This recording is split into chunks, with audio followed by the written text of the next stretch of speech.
Alright, guys. BLM here, back. Another live stream. Not too much going on. It is Mother Vive's Day, so that's something. Um, Generally, like, not much reality TV stuff going on. I generally don't even remember. Like, have I watched anything since Survivor? But obviously, remote videos still taking up a lot of my time. Hopefully, everything will be fully done by the end of this week. We'll see. 30-second ad in French. That's kind of random. Dang, you're probably not even hearing me right now. Either way, yeah, this will probably just be a fairly normal stream. We do need to work on the player ranking because I need to be close to done with that by now. Like ideally be done in about a month-ish. We'll see. Okay, let's turn that off. Cool. At work until 1 a.m. Well, that sounds miserable. Part 5 will be on the 28th. So the way this is, so this Tuesday will be part. Oh, we're talking about part 5 for members. Tomorrow. We're talking about for members. Tomorrow or like either tomorrow night or Tuesday morning. I'm about halfway through the rewatch of part 5.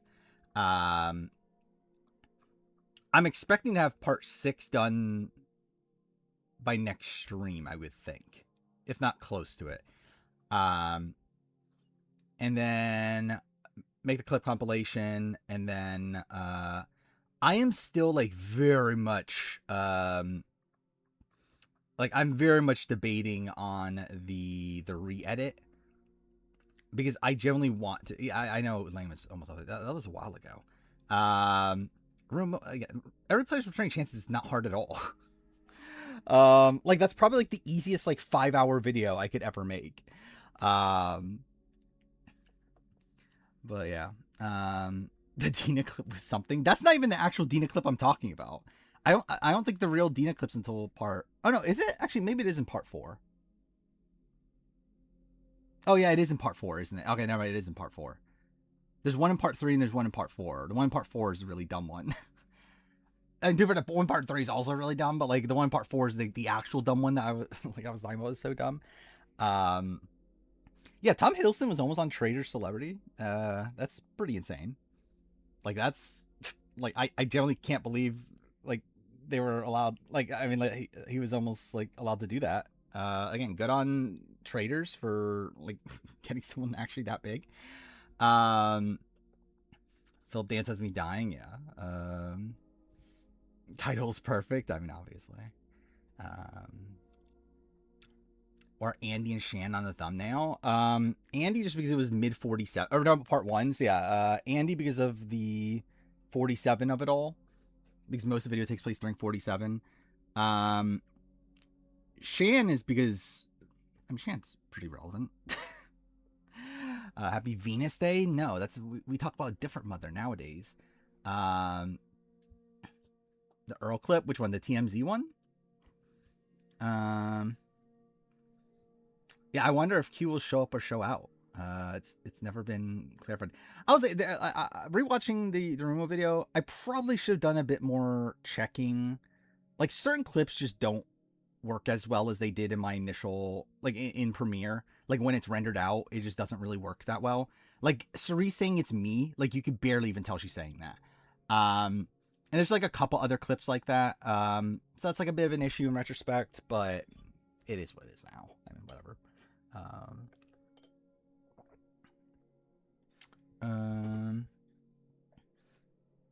Yeah, like obviously, yeah, like part 1 is like fairly tame, realistically. Like part 1 is like a lot of like kind of just like loose end stuff. Like part 2 becomes fairly focused. Part 2 is like a lot of like Redmond related stuff. And it ends with like New Era Massacre stuff. Part 3 is like more loose ends once again. Part 4 is the Philip situation. Is that something? Then part 5 is like the cast getting leaked, and then like the final part's just like post stuff. Yeah, part 2 does have a section about my spreadsheet. I would not be opposed to doing Rumo videos like this for future seasons. It just depends on like how much there is to work with. I mean, like either way, I'll probably still make one. Like if 54 ends up being a returning player season, like even if there is no Redmond information and stuff, like I'll probably still make a video. But like, will it be on this scale? Likely not. By the way, what the fuck? How much is the Ray Ranger has a 60 stream streak? That is insane. Like thank you, Ray Ranger. I don't think I've ever seen a streak that big. What the fuck? That is insane. Does Joseph all come up in the video? Yeah, I mean, obviously Jones comes up. Not as much as what I would have, like, not as much as I would have liked. Like, he doesn't end up on the thumbnail until part 6, and he's actually not even that relevant to the like, generally it's like, he's really on the thumbnail just because I wanted to force him on the thumbnail, because there's not really, like, an individual section of the Rumo that's, like, that focused on Jonas. It's just, like, a funny little thing that happened. Because, like, really, it's mentioned in March. Like, in part 2, it's mentioned when BHW's list gets spread to Redmond's Discord. And it gets mentioned again in part 3, which is when BHW's list starts to get like some credibility. And then after that, it's not mentioned again until like post show or post room mill stuff. And even that's not even that relevant. Like, yeah, Joe's is more of like a stream joke than like an actual room mill joke, but I just want him to be on the thumbnail anyway. I will say I did forget about I say Brian Hike's wiener once. But I do use the shot of Brian Hike's wiener. Yeah, big burst, but I mean, generally, like, okay, stream. Elaine information came way before Big Brother spoiler. Big Brother spoiler is like the other stuff. Like I showed it last stream, like the other clips I had, like that Shaheen clip, the well, Sammy. Actually, we did get new yeah, the zoom in on the crotch, yeah. But yeah, with Big Brother spoiler, like we did actually recently get confirmation on his last one of his last podcasts that Janet was not called for 50, which is interesting. Because that is, like, that's actual information. Because I don't know who the other IOI person is then. Because we know 2 IOI players got called. We knew one was Elaine. I was assuming the other one was Janet just because Janet was like involved in. It's not Lauren. Lauren is the person that told us she didn't get called, and it's 2 other people. So like, yeah, I'm thinking it might be Nora now, and like I don't think it was like it could be Karishma, but Karishma's done podcasts and never talked about it. Where like you would think she would mention, oh yeah, I got the call for 50 or something if it was Karishma. It's like I'm thinking maybe it's Nora, but I generally don't know. It could be Jamal. Like, I don't know. Like, probably not. Like, obviously Jamal's like kind of fucking random nowadays, but like, and like, I don't know if production loved him at the time.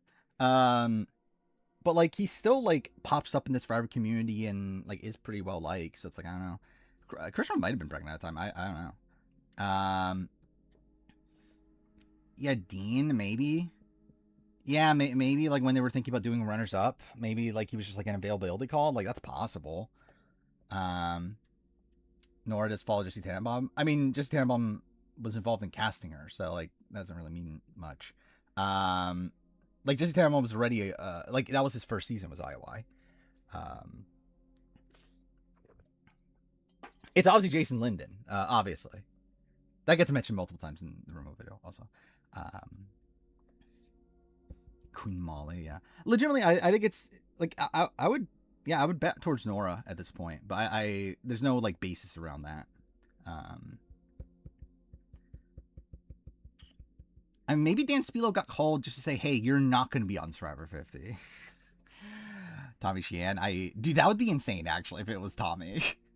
I don't think they would call Tommy for this. Is Joe still my daddy? Yes. I mean, come on, it's obvious. Like, what do you think Father's Day's stream title is going to be? We want to see Tommy play again. I wouldn't be like opposed to it, but I'm not like clamoring for it. Like if he was on 50, I'll be like, okay, that's really random as fuck. I think Traders US rumors will start. Probably not until later than normal, right? Like normally it'd be around now. Actually, really would have been already. But like we know the season's not filming until later because they're filming the civilian version first. So like maybe not for another like month or two. Big Dick Chris is my daddy. Only Joe is my daddy. Which War 2 is the only chance he ever has of coming back. Probably. Not that they don't dislike Tommy. Jeff talked very favorably of Tommy at the time, but it's also just really, it's like Tommy. We have a billion other people. Tommy's the person you're gonna bring back. A Redemption review's gonna happen at some point. When? Could not tell you. At some point though. Oh yeah, we are supposed to get Big Brother premiere date should be soon.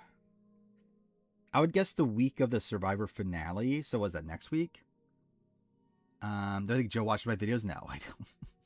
You think Joe watches my videos? I think at best Rizzo watches my video. Rizzo, my man, isn't even in the video that much, is it? I don't even think it's a thing until the end of part 5. How much for the going traders? I don't know if they can. Can they contractually? If they can contractually, then coach. I think is my top contender. But I don't know if they can contractually. How close do I think Sean Rector got to be on 50? Not that close. Sadly. Not a bit. I don't think he was a... I don't think he was in the top 30, probably. Could he be in part of that top 50 group? Maybe. I don't think he was, top 30 or so. Because, we got, obviously, a cast of 24. Then, we know Marianne and Andy were, on the cups. Cup. Why can't I say that? Whatever. We're barely almost on the cast. I technically they were alternates, but you get the point either way. They were closer to making on the most. Who else is there? Who knows about Dominic at this point? Mike Turner. Who else were later cuts? Elaine got cut fairly late. Nalia might have, but we don't have real confirmation on that. Either way, it's there's a few other random stragglers. It seems like they were probably closer to making it on. The people that were the people that were cut back in March, it's they weren't that close. I mean, Abby, from what I understand, yeah, Danielle Lorenzo claims she was cut late. Do I believe it? No, not a chance in the world, in the words of JT. But yeah, she does claim that. To clarify, Survivor Unite claims she wasn't called at all. And says that she's lying. So, I wouldn't be shocked. Yeah. So also, from what I understand about Abby, yeah, it's I don't think Abby was actually close. It's just that Abby didn't get the hint. Based on what Jeremy said, it seems like Abby was told that she was not on. She didn't get the hint, and then just continued to believe that she actually was still in the running. When spoilers, I mean, very late. I mean, as in 2-ish hours from now, maybe more than that. For it to be Coach versus Danielle, I mean, Danielle is Coach's manager, so. How much did Elaine brought up in the video? Not much. I think probably twice before part 6, and then part 6 is I don't know, a couple times. And how part 1's performing? I'm content. It's performing fine. I never really I think this video's past its it's prime time. I think at this point it's if part 1 gets 10,000, I'll be happy with that. It's on pace too, so that's cool. Actually, it looks like I had a pretty good day 2. That's cool. Day 1 was fine. It got around the same as which my trailer breakdown video, I believe, is what it was essentially matching, which that video just hit 10K not that long ago. So again, it's probably gonna hit 10K. That's fine. Should promote it. I don't feel like it. That's not what I do. How's Twitter reaction? I haven't seen much Twitter reaction. But also I haven't really been looking, to be honest. Yeah, I haven't seen anything about it. That's the, like I feel like this video like it's doing fairly well from the YouTube response. I haven't seen much discussion about it outside of that, which is like fine. But is the only thing I saw. What's this? Like at the end of the day, it's like I think this is a very like niche video. Um, oh yeah. I actually did see that post. Yeah, like overall, it's a fairly niche video. It's one where like how many people are willing to watch what will end up being an 8-hour video talking about a thing that already happened? um, like it does. Like I think maybe like a specific part of the video might like get posted on Twitter or something eventually. I did see some people despise the clips, which is fair. I think it's a fair criticism. Do I care and will I change it? No, but I think it is a fair criticism. I mentioned this earlier. I do think certain clips did not work the way it was intended on the rewatch. Like now having watched it like fully rendered out and watching on YouTube, like I do think certain clips don't work. Or like I think it works for me when like watching the edit of it because I know what the clip is and I know what like the intention is. But I think like when watching it not knowing that and yeah, when Suri says it's me, you can barely tell what she's saying. So like not like that out of context, it's like I feel like you have no clue what the fuck that is. I think certain things still work for sure. Like there definitely is a lot of like fun stuff in there, but I do think there are certain clips that I do think are probably not necessary. But I generally I have been thinking about the re-edit once again. Mainly because I just generally want to see what it is. Like I talked about this before, like a week or so ago, that like I kind of want to do a re-edit of the video to make it like as bare bones as possible, essentially like back to what the original vision of the video was. Sometimes you go by real quick, yeah. Which like part of that is by design, but I think like the problem is if you don't know what it is, then it's like, yeah, like it obviously just feels like you're just doing it for sake of, because it's like, yeah, like part of it is like to avoid copyright. Also, it's like to keep the pace of the video, but also like sometimes it just feels like, oh, what the fuck is this random like thing happening? What will soon do kill you? Yeah.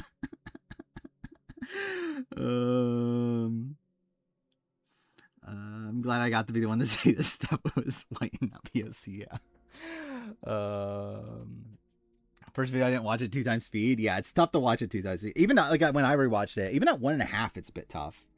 What's the context of the Foxy clip? We're talking about the Kelly Wentworth song. It was during Miss Survivor.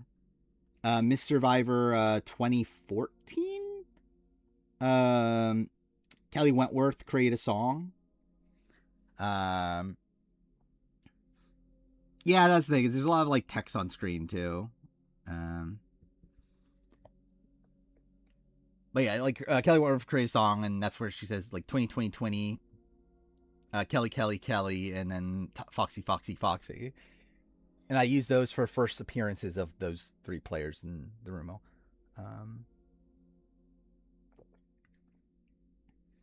I feel like someone like Mike Bloom and others like him will watch. I think there's a shot. I'm like Mike Bloom like knows who I like doesn't know who I am at least. So that's something. I don't again. The problem is like ultimately it is an 8-hour video. Like that's quite a bit, obviously.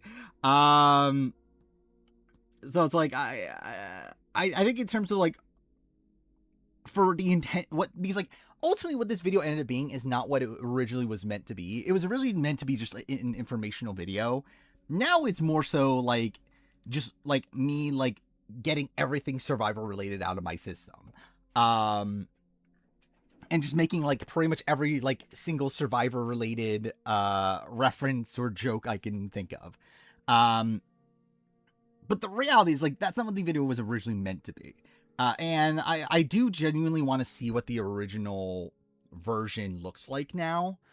Which like I still have the original cut of the video. The problem is that that's not like even though it is more bare bones, it's not really what the original vision was either, because like I did still miss out on like bits of information. Yeah, that's what I said. Like I feel like some of the clips did not work like intended. confused how there's so much left when we're almost at the cast. Yeah. It's insane. So yeah, part 5 is what, an hour and 17-ish minutes, or like it will be. Part 5 is what, the 22nd, which is the day before the cast leak, until the cast reveal. And then the final part is like everything post cast reveal, like official cast reveal. That part's gonna be like an hour and a half. Roman's wife are having twins, well, good for him. Can't believe that word. Where's the reason why we're navigating 49 review? Again, it's all Zach Wurtenberger's fault. Yeah, like generally, I think the bare bones version of it will do better too. So that's also kind of why I'm thinking of reworking it. Yeah, like just the final 2 days is like 50 minutes. Like the 22nd and 23rd is like pretty much 50 minutes alone, I think. I could actually look this up real quick.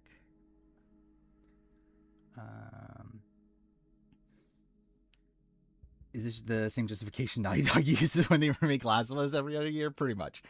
I don't think RHAP is going to do a breakdown of this. Okay, wait. What was I opening? This.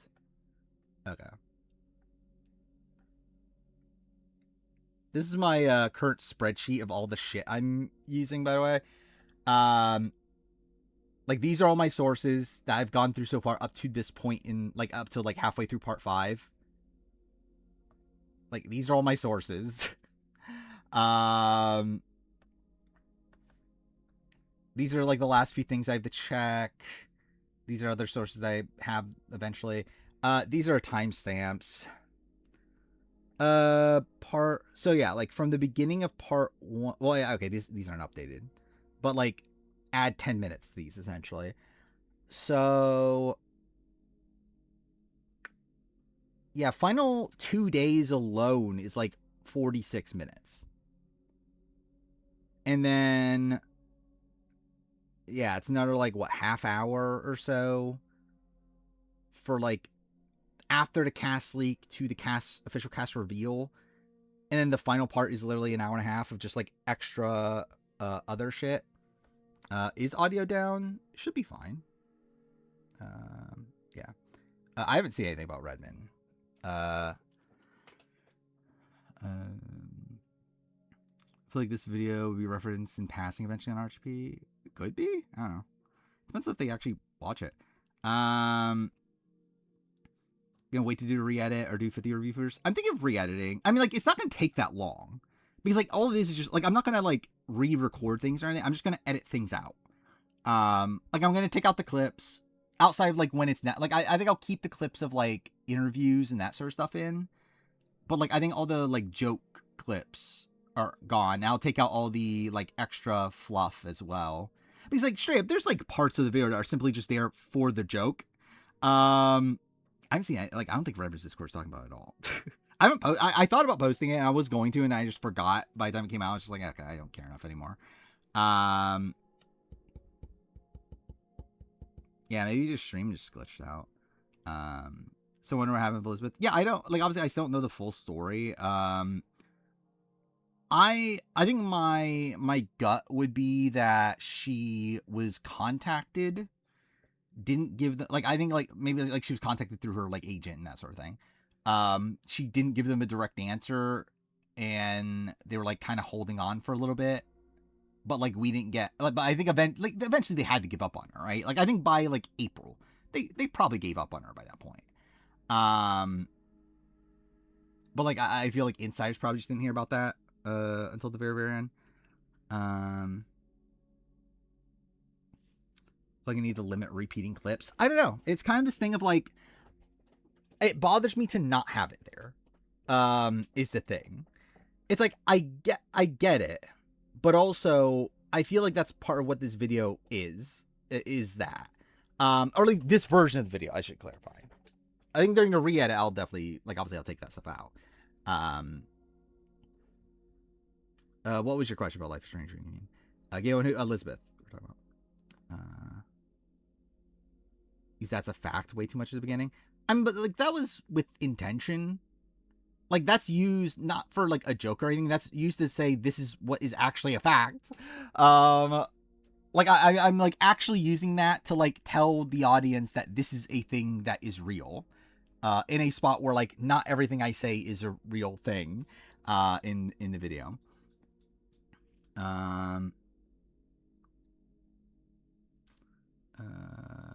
Why I need clips for people that don't make memorable moments? Because I want to have a clip for every person.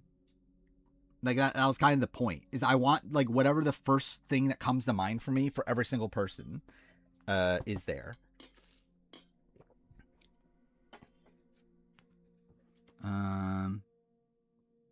Re-add BB27. I'm not gonna bother re-adding BB27. I don't care enough at this point. Doing a review on Life is Strange Reunion? Probably not. I don't really care anymore, to be honest. I didn't like it. What was the Swathi clip? I don't even fucking remember. What was it? I generally don't even remember what the Swathi clip was. I actually found out like an actual use for it in like earlier in the video when I used it earlier in the video. But like when I actually initially put it in, which is like when the Swathi thing happened, it was just like I generally don't remember what the clip actually was. Loretta Carey Life Strange Reunion. Did she though? I still plan on doing that video. The first thing that comes to mind. The internet decided to make me. Yeah, I did see that, which I feel like I'll probably like it. I don't know. Should use her final word. I barely remember that though, but yeah, I'm sure.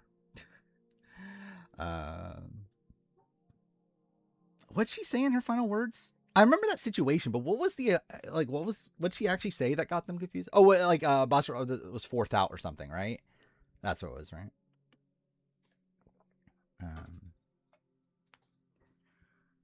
But yeah, I'm thinking of re-editing. It shouldn't take that long. I obviously say that, and like who the fuck knows, but like I'm hoping it gets like it's just like a 1 or 2 day sort of process because really all it is just like editing out a whole bunch of shit. Really parsing out the clips is probably actually what's going to be more of the annoying part. Yeah, Russell definitely. I feel like that Survivors versus Survivalist show. I feel like that's definitely what Russell's talking about. He's on a weather show taking Russell. When the J Maya Queen bit start, I actually don't even remember. I mean, like it started because I generally like her music. And then it led to that. But I generally don't even remember like when exactly that happened. The Coming on Me clip. I mean, that's not until part 6. Generally, that was not going to make the Rumo video. Like, that was not intended to make the Rumo. That was like, I actually got that clip for the 50 review. But again, just naturally fit. I just found, again, I had inspiration. I continued to get hits of crack in the words of Chrissy. Yeah, I know that's the case. It's like a lot of it's just like, yeah, there's like barely any gameplay actually to it, right? And it's like very much based around like a John Hughes sort of thing, right? Talking about the mixtape.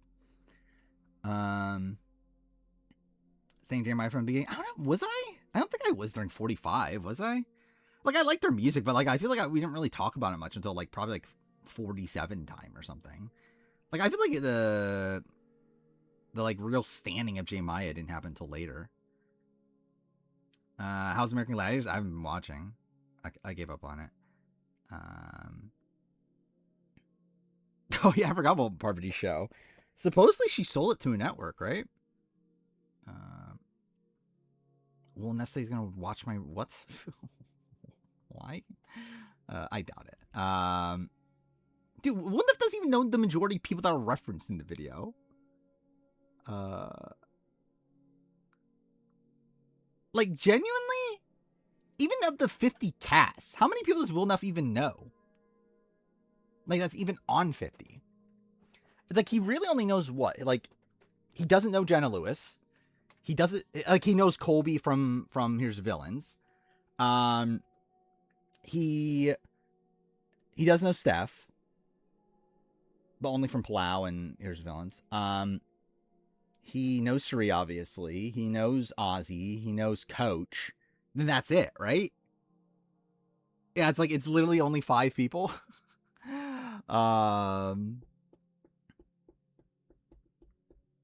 Joe's his daddy. I mean, Joe is. Dude, he would fucking love Joe.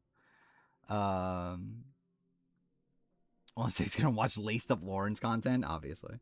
Oh yeah, I did watch. Yeah, I finished. I did finish 28, right? Yeah, I finished 28. It's mid. It's actually not even like an awful video. Or awful season. I mean, like it's just like, just so mid. Like it's not like, and like generally on the rewatch of Amazing Race, I don't think there's been that many like really bad Amazing Race seasons. Like Will Neff doesn't watch Survivor outside of what he watches on stream, and he got stopped at Kageon. Like he's only watched like what? I mean, how many seasons has he watched? Actually, it's not even that many, right? Like of U.S. Will Neff has watched what? Pearl Islands, Palau, Panama, Cook Islands, China, Micronesia, Tocantins, Samoa, Here's Villains, Kageon. 10 seasons. He's only watched 10 seasons. Lisa Lauren kind of mother. Yeah. And she is pretty mother, to be fair. No, me and Will Neff are brothers. Because Joe's our daddy. Yeah, 3 episodes in the Blood vs. Water, he got stopped.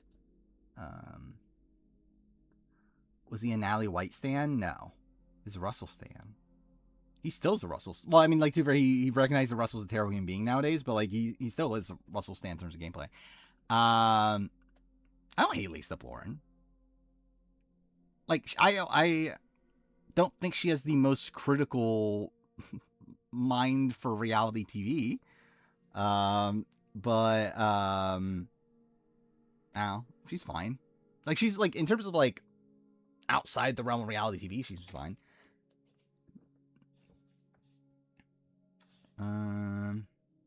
Just finished SA. Philippines cannot fathom even how you have this as a top 10 season. Like, it's just a funny season. Like, I mean, like, I don't have it as a top 10, do I? I have it like maybe top 15 at best. But like, it is a funny season. Like, it is like very similar to like Worlds Apart to me. Like, it essentially is Worlds Apart in many ways. I did have a 10 at a time. Yeah. I think it's because I wanted to have an international season in the top 10, but I didn't feel like any of them were actually like good enough. But it was like, it's essentially just Worlds Apart. Actually, probably more hectic gameplay than Worlds Apart. The end game definitely is like a bit more stagnant, but you still get like an insane winner. I don't know. In ideal world, I'd like to do those drafts, but also I feel like we should do player ranking just because I need to get it done. And for traders, we could probably do a draft later anyway, right? Traders UK, because it's like, are there going to be spoilers for it? And there probably are going to be, but yeah. Titans for Rebels, I have like global top 5 at this point, don't I? But yeah, like obviously that was before Titans for Rebels. Do I like Amazing Race or Challenge more? Challenge probably. I think I like Challenge. Actually, how should I describe this? I mean, either way, the answer is probably Challenge. I think Modern Challenge is a bigger like step down. No, that's probably not the case either. Yeah, okay, I don't know. I think the answer is probably just Challenge. I like Challenge more, even though both are kind of like not at their peaks for me. But no. The finale intro spoiling the boot order and winner was crazy. Is that a thing? I really don't even remember. We're talking. Wait, are we talking about SA Philippines? Is that what we're still talking about? Challenge feels more important because people at least return often. Yeah, that's fair. There's Rebels, David Goliath are top 2. They're both very good. Both my top 5 at least. his last stream watching Survivor. He streams Survivor on Tuesday and Tuesday and Thursdays, but this week he had to skip on Thursday, so he watched it on Wednesday. So yeah, he's almost done, right? Like how many episodes do they have left? Like 4? 3 or 4? He's almost done. Which I wonder if he's gonna watch Redemption now or is he gonna wait? I assume he's gonna wait. Or currently rank A vs. the World, not particularly high, to be honest. A vs. the World for me, like it really dies for me once we get to the post merge. Like I just have not been like I rewatching like episodes 5 and 6. Like I really just don't give a shit. It's like this season's just like, and like maybe it's just now knowing the result of like it's just a fucking steamroll for Parvati in a spot where like Luke and Janine don't really do anything. It's like it doesn't really feel like they faced any like true adversity in the endgame stretch. It's like, that is true. I am a sexist Parvati hater. Wilnaf thinks Russell, David, George are top 3 players of all time. Yeah. Well, I admit that I was wrong not being a mother stand during 47. I do already. What? Like I think it's like once you get to the post merge, it's like it feels like the entire edit is just Parvati at that point. Like I guess Parvati and Luke. Who from SA Philippines, so I think are entertaining characters. Tom, PK, Werner. Jean is like an interesting character. I don't know if a fun character, but she's interesting. Was it Palessa? Martinez. Yeah, Martinez definitely. PK was entertaining. PK was like a chaotic mess. Jean for hating men, yeah. Ace was a good pre-merge character. Seamus was a great first boot. Tevin was an interesting, like, had an interesting downfall by the end. I remember I liked Josie at the time. I don't know if that holds up.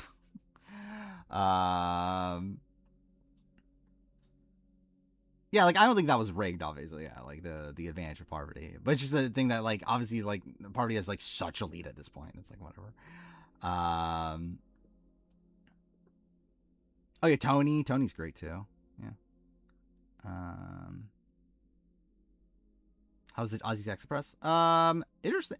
So the Rizzo stuff's interesting, right? He's like still very bitter at Rizzo.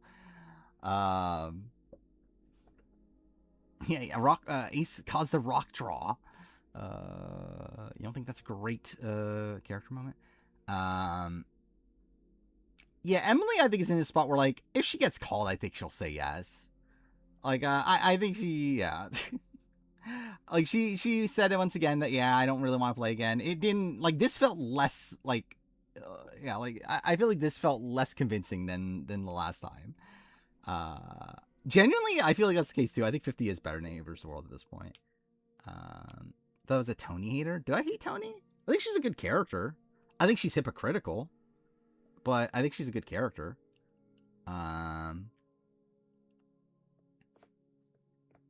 What's about Mother Beef? Who do you think would be the first 3-time New Era player? Q. For Jerry. Really struggle to care about any players, so the episode 2 rock draw didn't matter to me. I would agree. I think episode 2 rock draw is not particularly impactful. It's like it's insane they go to a rock draw in episode 2, but like ultimately it is a fairly like lame rock draw because like who actually really cares about any of these people? Like it's definitely not like Blood vs. Gen X or Blood vs. Water, where I think those two were like all-time great like Survivor moments. Like this is just kind of like they go to rocks.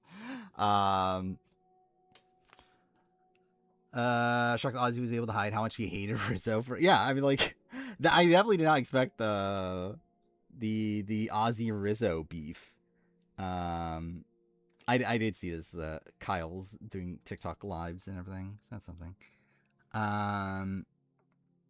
Or Mother even Emily on New Era character ranking. I had them top 10 already, right before the season.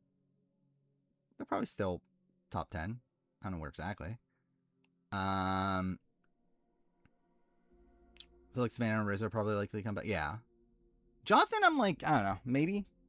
Jonathan, I can kind of see going either way. I can kind of see a spot where like they're kind of done with him, but I could also see a spot where like they're like he's like the new like Ozzy sort of like figure. But yeah, I think Q's a lock to come. Like I would genuinely be mind blown if Q's not on the next returning season. Like I don't know if you know this, but Q is the I don't remember the clip anymore. God damn it. It's in part 2, right, of the remote video. Q is the brightest ball of I generally don't joy and goodness, whatever Jeff said. Oh, is it in part 1? Okay, maybe it is in part 1. Is it in part 1? Oh, because it's at the premiere. Yeah, the premiere is in part 1, isn't it? Yeah, okay, yeah, it is in part 1. I think 54, maybe second chance too. No. I can see it being a returning player season. And it could be second chance too, but like I would just bet on it being a normal returning season. Yeah, if it's anything but like obviously if it's second chance too, then yeah, Q's not gonna be there. But like if it isn't, then Q is definitely there. I have Big Brother finale ranking already on my list.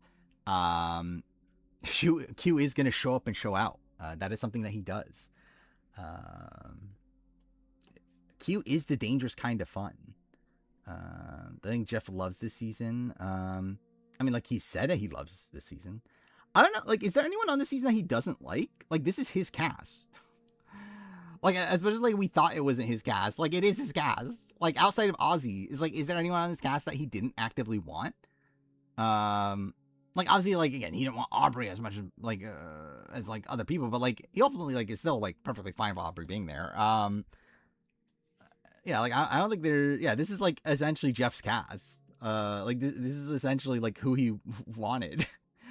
Bet Mother View will have a spawn 54 if she wants it. It's possible for sure. I don't think she's as much of a lock as Q, but do you think we'll see Ozzy again? Yeah, I do think we will.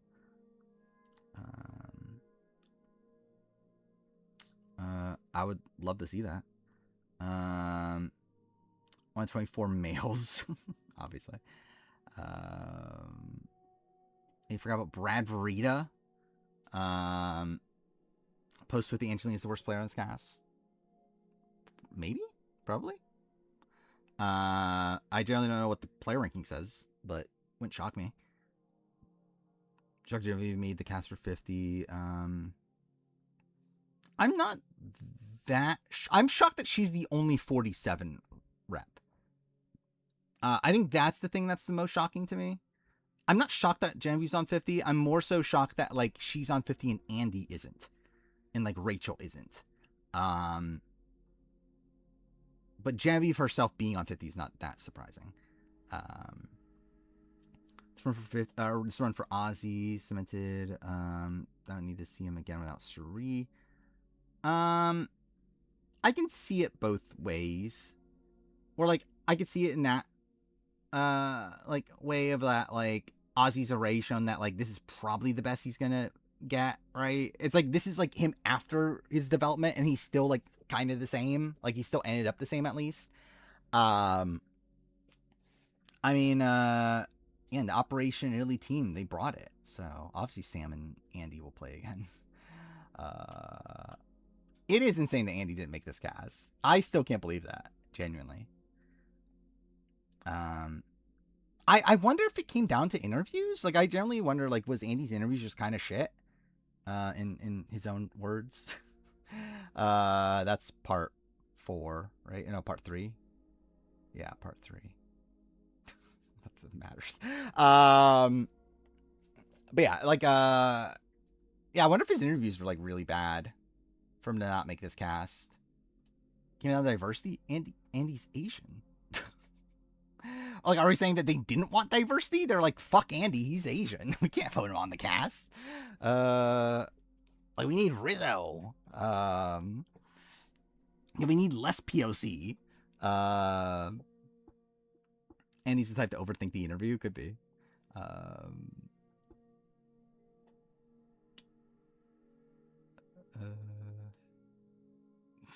Yeah. Andy's Asian like Corinne. Yeah. Yeah, we need Jonathan because he's white. That was a missed opportunity, I would say. Because I do say in one point in the video that everyone else is white. I should put a white screen. That's something that didn't come to mind to rewatch the video. I was like, that could have been funny. um, anyway. Andy being 33 feels so random. Yeah, I know he's older than me. So yeah, he is old. I like more Rizzo or Stephanie. Rizzo. I have nothing like actually against Rizzo. Stephanie, on the other hand, I think she sucks. Rizzo, like I think like I don't love him on their show, and I do think he has like an overinflated ego, but I don't have like anything like personally against him. Yeah, Rizzo is my man.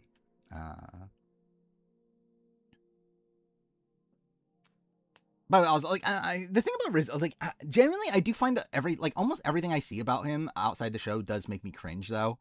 Like, all the TikToks I've seen posted of him on YouTube, I'm like, or on Twitter, I'm like, yeah, that's pretty cringy. And like seeing him dancing to Bad Blood at the drag show, whatever that happened in New York, I'm like, yeah, that's pretty cringe. But I don't know. Rizzo lose any Final 3 scenario? I would assume so. Again, like, the thing is, like, Rizzo's just Rizzo. Like, it's, like, tough to take anything Rizzo does seriously in the game because, like, none of it really matters. Like, I think it's tough for Rizzo to have respect in this game. And, like, the reason why he's allowed to do the stuff that he's able to do is because people don't inherently respect him.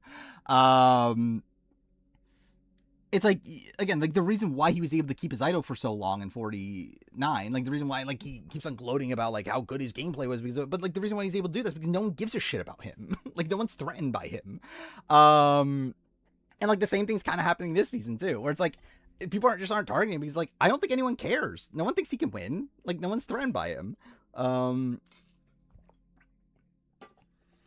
Jeff talking about how sad they were to lose Genevieve during Blood Moon, surprising. I mean, I think they got what they wanted out of Genevieve this season. Can Rizzo win a Final 3 scenario in 49? From what I've seen, no. I maybe like him, Jawan, Sage? Like, maybe? Yeah, or like him, Sage, Christina, potentially?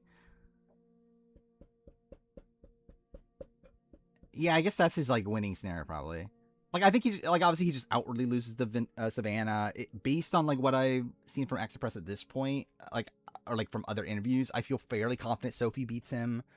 Yeah, it's like yeah, Christina Sage I think is probably his best bet of the people towards the end. Like he definitely gets votes for sure, and he gets votes against Sophie too. But like, yeah, I think like in that world he probably does end up winning. But even then, it's like I'm not even like 100% locked in where like Steven would vote in that world. It's like I think Nate probably would go Rizzo in that spot. MC, I don't know. I could see MC voting for Christina, but I'm not like 100% sure. Alex, I think votes Rizzo. Dude, 49 is such a fucking blur. Who is after Alex? Was it Jawan? Jawan votes Sage. Sophie S. Maybe votes Rizzo. I generally don't know where Sophie S goes. Probably Rizzo. I don't know. I plan on doing the 49 rewatch after I finish the 50 review, probably. Which one will that be? Don't know. Next month, probably. Yeah, I think he does win with those votes. That does make sense. Well, Soph. Yeah, Soph. Yeah. I think that's fine. Those 5 votes. Nate, Alex, Sav, Soph, and Sophie. Sylvia's was probably closer on Island to Sage, but she was also more betrayed by Sage. And I don't think she was particularly high on Sage in the jury, so. Who I want to see play again more, MC or Say? Say. That's not even a question to me. I generally have, like, no interest in seeing MC play again. It's like, if she does, fine. Like, I'm not, like, I wouldn't be angry if she's on a cast, but I also, like, don't care. Like, MC's not someone that, like, pops to me. Like, Say is, like, incredible TV. Like, Say, like, I get so much use to Say in my remote video. Like, yeah, Say is just really a really fun character all around. Like, MC is just, like, she's fine. People not... Wait, why don't people want Matt to return? Was he entertaining? Can you name a single thing Matt did?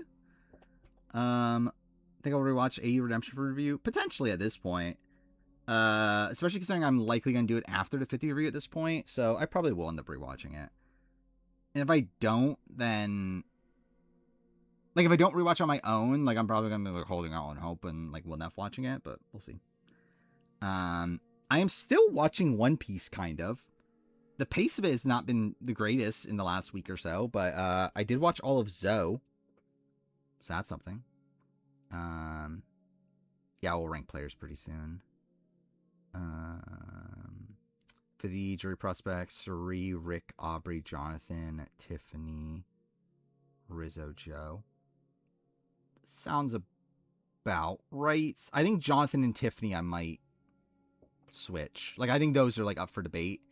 And, like, even not, like, Aubrey, it's, like, I can't tell, like, how they feel about Aubrey. But, yeah, I think Suri and Rick are definitely, like, top 2. I think Joe's definitely at the bottom. The fact that Stephanie is bitter at Joe, that's insane. Like, that, like, of all people, Stephanie is bitter at Joe. Like, Joe is so fucked. Like, there's no fucking way. Like, Joe could potentially... Like, can Joe even get a vote? Like, if Stephanie's anti-Joe? Like, genuinely, it's like, I guess it's like he can maybe get, like, Coach? If, like, he's not there for, like, Jonathan? Like, maybe if it's, like, Joe, Rizzo, Tiffany, I guess, like, he can get Coach's vote. But, yeah... I find it very funny that, like... Because, like, this is a spot where, like... Again, if Joe gets third again... Like, it's going from a third-place appearance that was, like, probably one of the best runner-up games... potentially ever in 48... to, like, a game where he's just, like, the biggest fucking GOAT possible on this season. Like, it's kind of like just the downward slump despite, like, placing the exact same. I like the like supposedly what was it, Joe what Joe tell her when he was voting her out? Like, he essentially, like, told her he was voting her out at Tribal. And then she, like, essentially told him fuck off or whatever. Yeah, this isn't good. Yeah, that didn't make my my 50 or my Rumo video, but that's fine. That'll be in the 50 review a lot. No win equity in both seasons? Probably, yeah. At least in a Final 3 scenario, which obviously is, like, what you expect in Modern Survivor. He beats even a Final 2. That's something. Oh, by the way, kind of confirmation Camilla wins against Kyle. Kind of. At least Cedric claims that. So that's something. So we have 3 people now claiming that. So, like, it probably is just true that Camilla beats Kyle in a Final 3. So, yeah. I guess maybe, like, increase, like, I don't know. Does Camilla really go up that much? I don't know. Does it lower my opinion of Kyle? Not really, because it's not like he wanted to go team Camilla. I mean, it was confirmed by Marion Star, who were, like, the 2 people that didn't vote for Kyle. But now that and, like, to be fair, Cedric didn't vote for Kyle either, but, like, also, like, Cedric is at least, like, not an anti-Kyle player. So it's like, obviously, ideally, I would like to hear it from, like, Xiaoheen or something. But I think it's, like, 3 people is probably enough. That's like, and like also Cedric's not gonna like. Why would Cedric lie? Like, can I see Mary and Star lying? Maybe. Is Cedric fucking lying? Is Cedric gonna be like, like pretending like I don't know. Do I think Cedric is really that like? Actually, generally, it's the like you would think like yeah, me believing a man over a woman, but also it's actually the opposite. It's because I have more faith in Mary and Star than Cedric to lie about this. Yeah, obviously, yeah, I'm calling them liars. Yeah. He did vote out Justin. That is a thing he did. Every other reunion say Camilla. Only Star and like that's what like Star and Mary did. Like they raised their hands that she would have.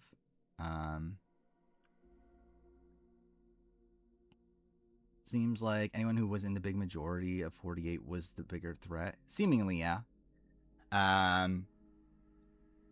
Like it seemed like I mean again like who knows because like David claims he like the jury like that Cedric and Chrissy told him that he would have won if he got into the end. So who the fuck knows? Like if he's telling the truth, he's probably not. Shaheen also claims that when he got to the jury told him that he was gonna win. So I don't know if the jury just does like is that the 48 jury? They just tell fucking everybody, hey, you would have won if you got to the end. Yeah, I generally don't know. Do better on return, Justin or Jason? Maybe Jason, genuinely.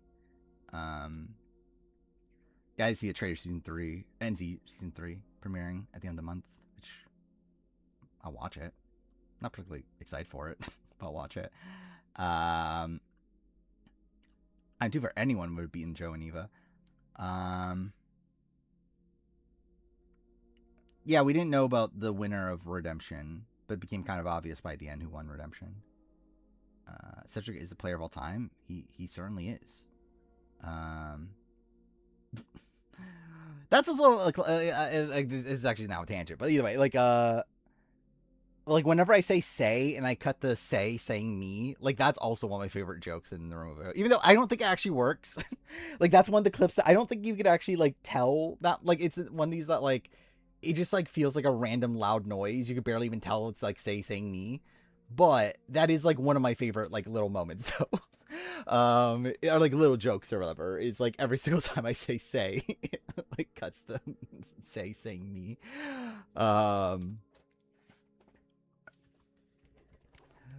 Yeah, Jeff Probst. Again, Jeff Probst doesn't lie. He would never lie. What's his Suri say in that clip? Yeah, that's what I said. Like that clip doesn't work. Suri says it's me. But yeah, that clip did not work. So that's a shame. Good thing I didn't use it that much. I think I only used it like 2 or 3 times, but still. Mary does not have a say. That's like the dumbest thing. That's something that like makes me laugh so much, even though it's so fucking stupid. Like when Jeff says Mary doesn't have a say, it cuts the say saying me.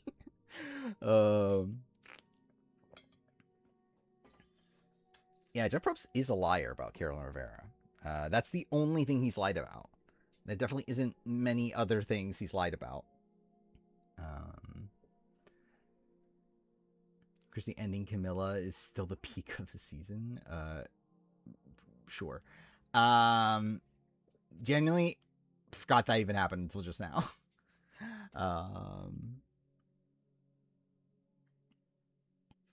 During the Justin boot, would they just all revote now? No. What the Justin boot is like that was consistent, wasn't it? Yeah. I think it's with the Justin boot is because like he lost his vote. Right? Yeah, because like he lost his vote. Say he still had a vote, so it's like the same still. Yeah, it's been consistent since 47. I mean, Justin. Actually, yeah, that's kind of weird, right? Like the different, like I mean, like it is weird they didn't allow Justin. So like in this world, like should they have spoiled that Justin? Like should Justin had to have revealed that he didn't have a vote? I think that's like the issue, right? Like Justin should still been like she'll still should have gotten up and then not voted. Like, it shouldn't have been a spot where Jeff told them, hey, Justin, you cannot vote, or whatever. Like that, I think that might be an issue. Like, that might be inconsistent. But I think Justin not voting is still correct. Based on the current rules. I don't know when I'm getting the SA Panama on Australian Celebrity Survivor. I would not expect anytime soon. Need a better confessional on 50 than the Christie switch up. This isn't good. This isn't good. Generally, that might be like my favorite confessional of the season. Again, how can you beat? Where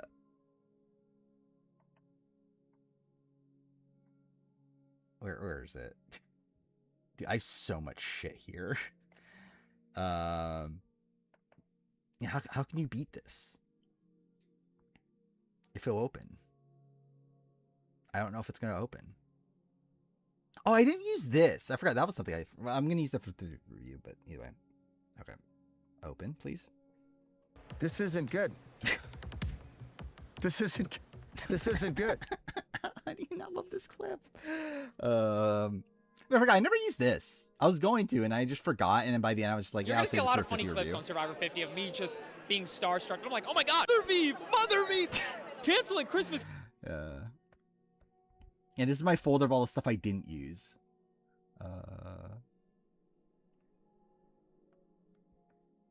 Is there anything that good here? So, like, I have fucking 3 Zoe clips. Like, why do I have 3 Zoe clips that I don't use?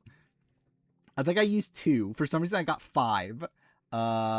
Fish in the ocean got robbed. Yeah. I think... I'm shocked that this didn't make it. I think I thought I used this, and I didn't. The confession about Kelly B pulling her leg off or whatever. I thought I used that. I guess I didn't. I'm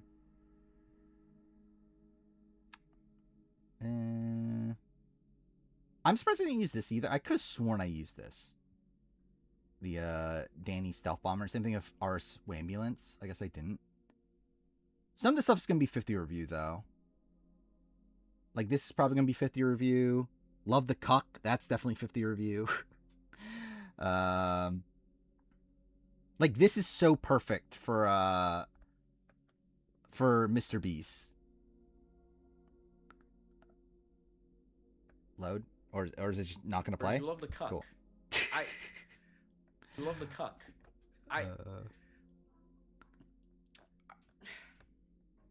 And what, stealth bomber? This is just her, the confessional, saying she's a stealth bomber. I kind of like to think of myself as like a stealth bomber. Like in this game, I don't think anybody, you know, I never flew under the radar. I think they just the radar. Like they didn't know I was coming until after I dropped the bombs on them.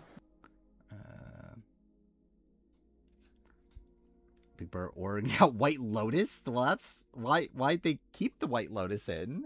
Why'd they do that? Saw a clip on Zoe and RGP not knowing that Kathy played again. That's insane. Like, I know she doesn't follow Survivor. That's insane to not even know that Kathy played again. Like all these years later. I didn't use this. Oh, I forgot. I think I had like an idea of what to do with it. Obviously Philip related, and I just never did. Of Q telling Banu that you're my Philip. Again, this didn't make the video. This very real cast of a reality. What the fuck the show was? I can't believe this didn't make the video. This very real cast. Does Marviv get Aussie Idol? Yes, obviously. How Philip have done on 50 if he was there instead of coach? Not great, right? I guess, like, does his tribe go to tribal? No, right? So, like, yeah, coach got to merge without going to tribal, right? So, like, if coach is, or Philip is there instead of coach, Colby probably still goes. Oh, I guess like Philip probably wins. I think that's what I'm thinking. Because of them giving Genevieve an idol at the start 54, that'd be kind of funny actually. Yeah, I think Philip just wins. He got robbed. We know Camilla would have worked with him. This didn't make the video either, but been here. Philip Shepard should have been here for Survivor 50 because we are currently robbed of seeing him, Coach, and Q interact in the game. We are robbed. Yeah, Emily would still get cast. Like on a future season, I don't think she's a lock. She's like possible, but I would not say she's a lock.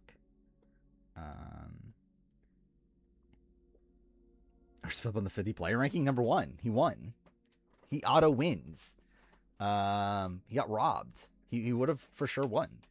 How would Russell Swan have done? Russell Swan, like,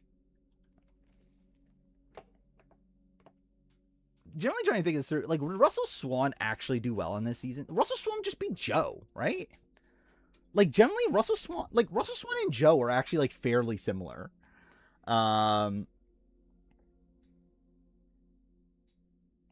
Yeah, like if Russell Swan, like I think like Joe, like obviously like in terms of their games, it's different. Like Joe had like people actually wanting to take him to the end, Russell didn't, but like still, it's like I think they're pretty comparable. He chose it up, yeah. Yeah, we were robbed of Russell Swan not being on 50. That's the true head scratcher there. Like how did they not get Russell Swan? Yeah, talk about Special Forces cast. I think we mentioned it. I don't know. I thought we did, but I don't really have much to say about it. I don't know that many people from what I remember. Obviously, George Santos is there. That's fucking weird.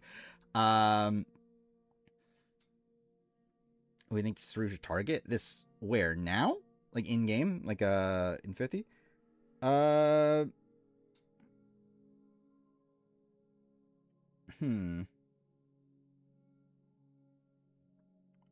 This is an interesting spot for her. Potentially Jonathan? Or Devins. Or Jonathan. I think probably 1 to 2. Yeah, Devins is a shield. I'm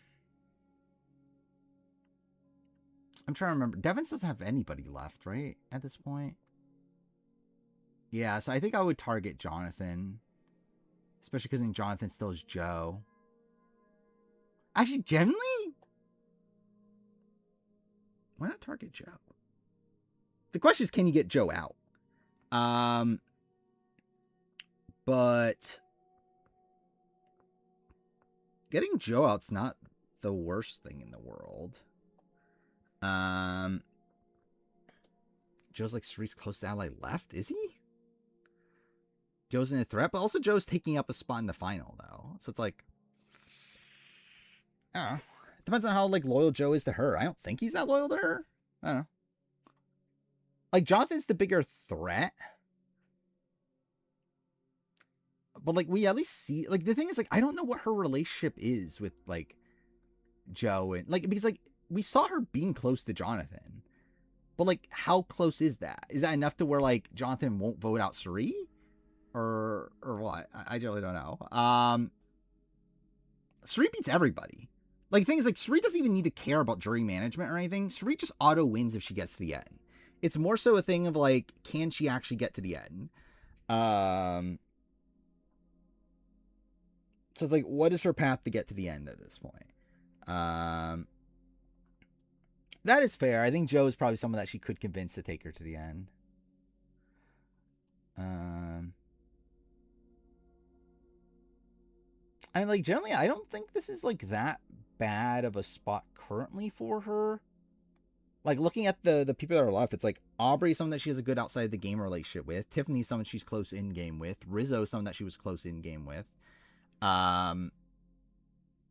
Joe and Jonathan, she seems to have at least like some working connection with. And then Devin's the only person she doesn't really have a current relationship with.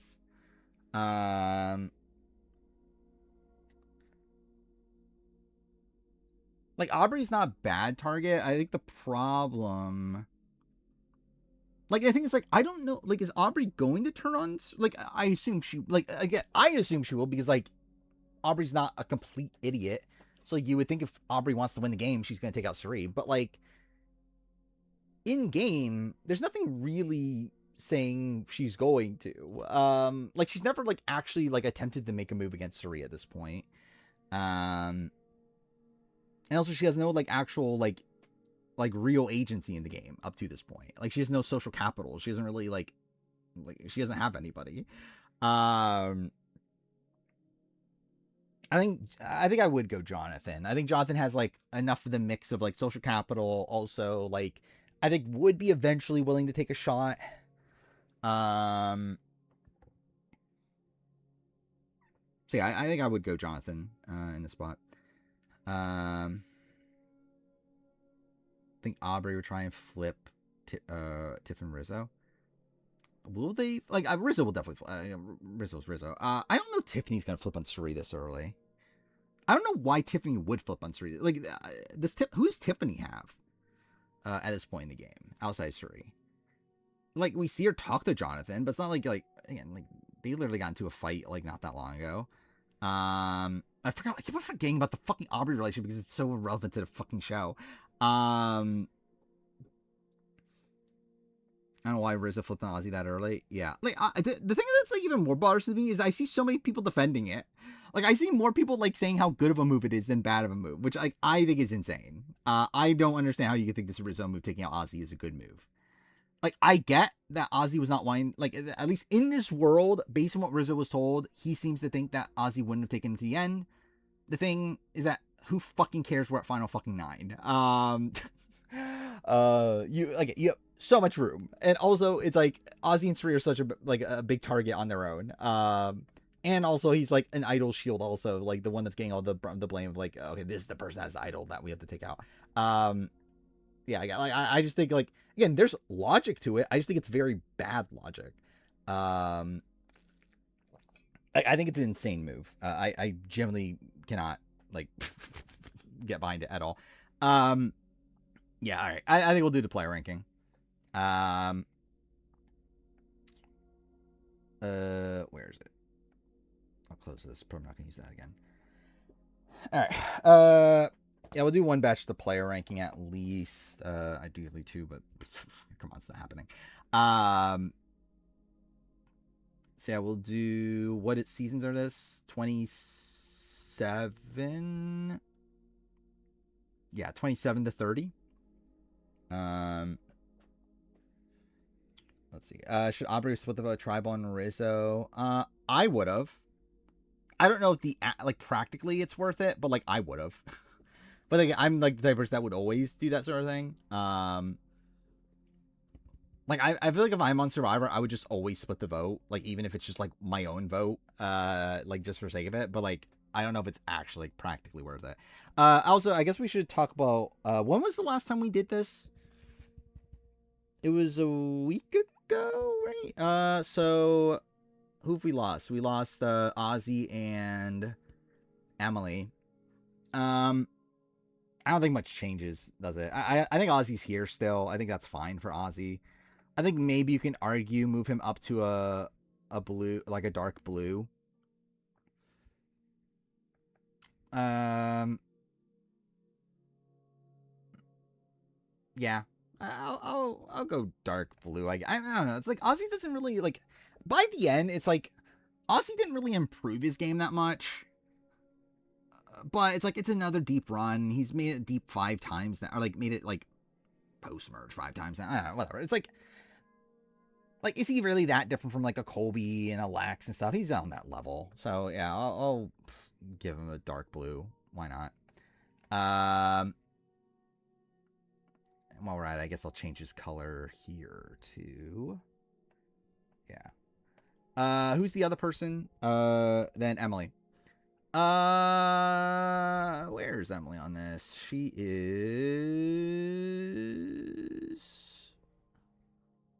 where is she? Oh, I have her this low. Okay, Emily's definitely moving up.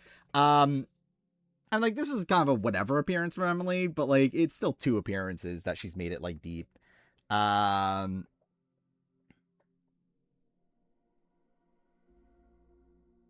I'm thinking like somewhere in this range. Yeah, I keep on seeing Lauren Harpin. I just keep on thinking of like I rigged it. I think either light blue or dark green. Around Drew. Where's Drew? Here? Yeah, I think that's fair. Like Julie Alley, I think is a fair actual comparison.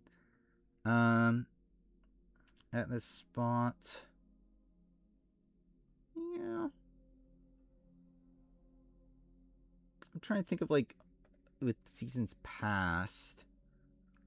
Like, are there other players like I guess like Amy is someone that's a light blue. Jenna's a light blue. But then I think Jenna's probably better than Emily still.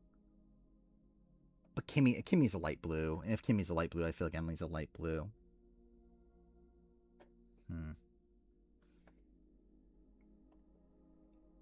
I'll give her a light blue. Why not? I'll give her a light blue and I'll move her up. I think my gut is telling me like here. I think like maybe above Julie, below Drew. Or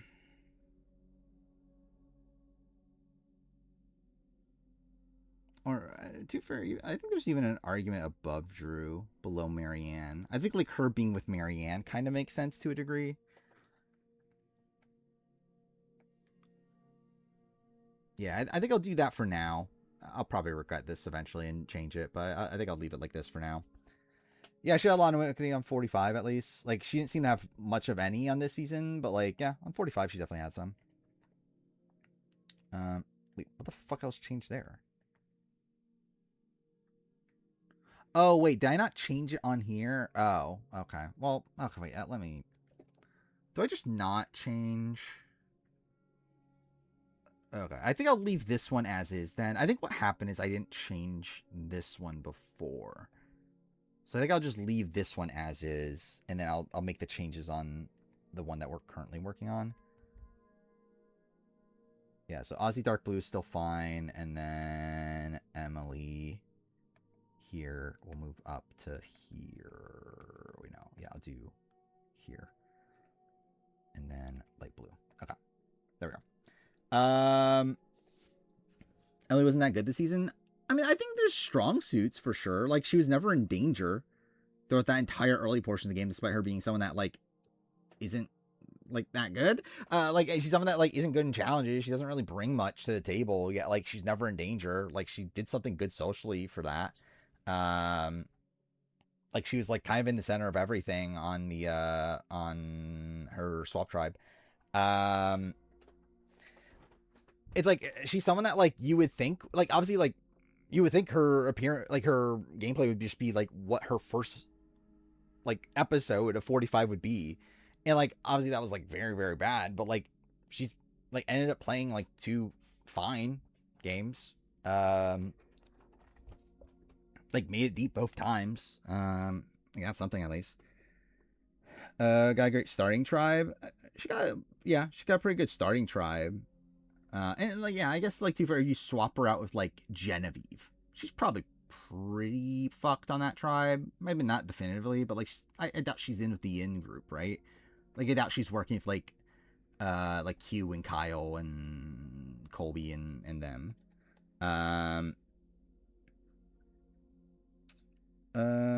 Charlie feels really high. My beam Charlie does not change much at all. I feel like. I think Charlie's probably going to stay there, if I were to guess. We'll see, though.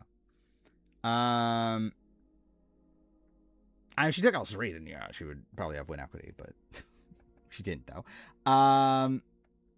Okay, I'm trying to look at stream. Okay, this should be fine. I think we're starting to get to the point where, like, I have to be wary of where chat is. But this should be fine for now. I think, again, like, we'll just move all the purples here. It's fine. We'll deal with it later. Mike Holloway, I think is okay, wait, let's do this. I think we'll probably the move. Okay, I fucked that up. What the fuck? What's the best way of doing this? This way, I guess. I think I have the. do that. Mike Holloway. Also, should I make the blues? I feel like I should make the blues white as well. I feel like the blues are like kind of on the edge of being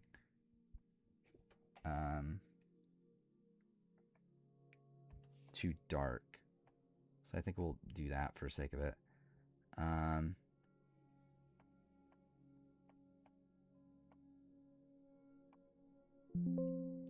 There we go.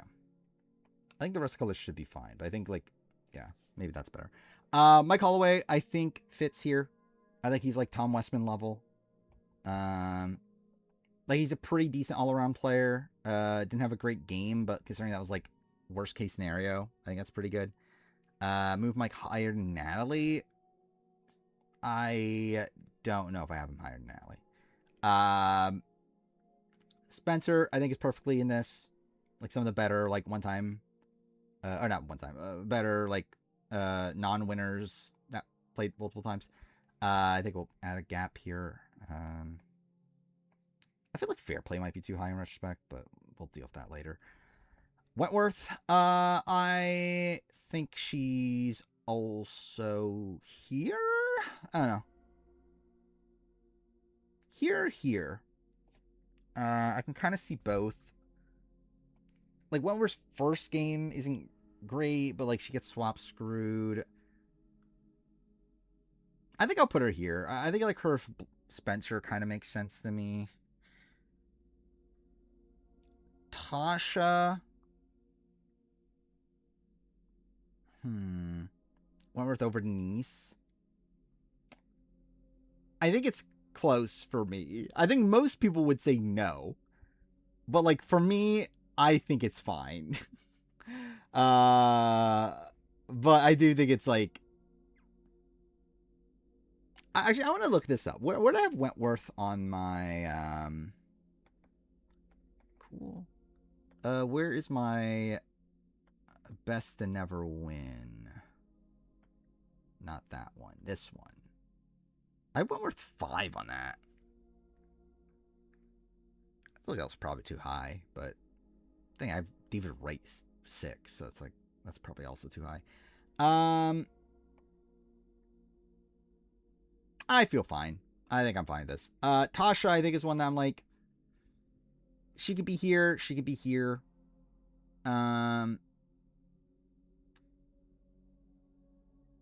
It's tough because like I think Cambodia has like a lot of like she's ultimately like a goat at the end. Like I don't think she can win.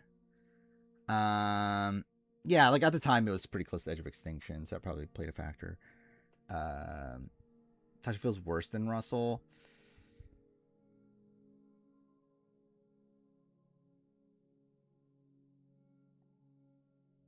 I'm debating it.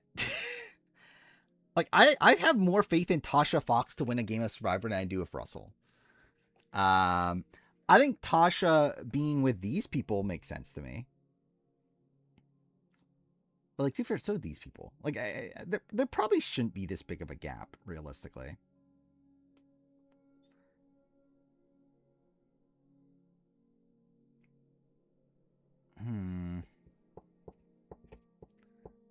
I'm debating if I want to move Denise and Cochran up or down. Because part of me wants to put him here, actually. But like, I feel like that might be like too low. How'd Tasha do in the third on the challenge? Yeah, she was third boot. Yeah, so like I feel like Tasha being that much lower than Spencer does feel weird. Like I do think Spencer's better, but like it's not by that much.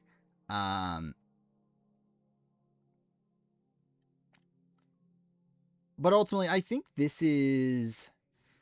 Yeah, I kind of feel like Denise should be above or below both. Like, I think these two groupings should be close. Like, they should be closer together. And generally, my gut is below. But, like, I don't know. But Denise does have, like... The thing is, like, Denise does have Winners at War. Where, like, it's not a good game, but, like, she makes it very deep.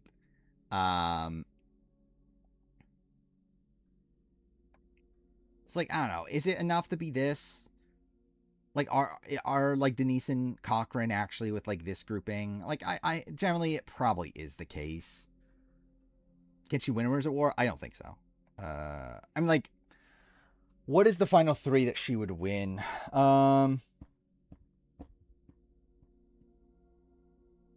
Like, generally it had to be like Denise, Natalie, and Ben. She could probably win.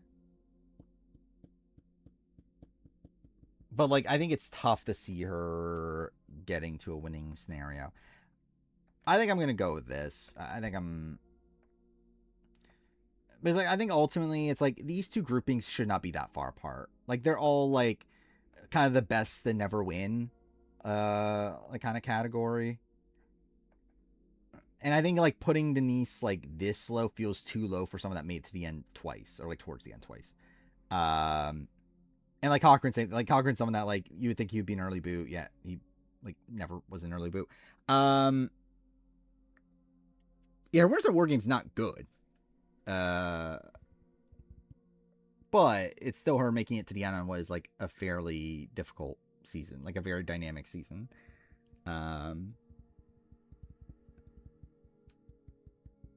Rayman a good player? I think he's a good player for the most part. Like, I mean, like, is he like really elite to where, like, I would have a lot of faith in him in the grand scheme of things? So we're like, I don't know. It's like, he's good. He's not like the best of all time or anything, but like, yeah, he'll probably be like, I don't know, bordering top 50-ish. Like I would expect. Culpepper. My gut for Culpepper is here. Is that actually where Culpepper should be? Which this is with Coach, Hatch, and Dawn. Him being above Aris feels weird. I think it's probably the criticism of that. For like, maybe he should be like here. I think it's probably one of these two. Yeah, I think Andrew's probably more consistent. Brad did literally beat her on the season they were together. I mean, Lex ran a season. Brad never actually ran a season. Like, I think there is a difference between him and Lex.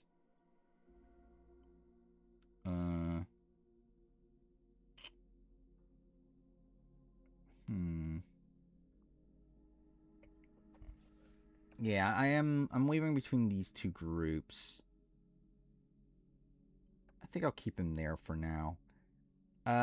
Sierra Dawn Thomas. Fan favorite game changer, Sierra Dawn Thomas.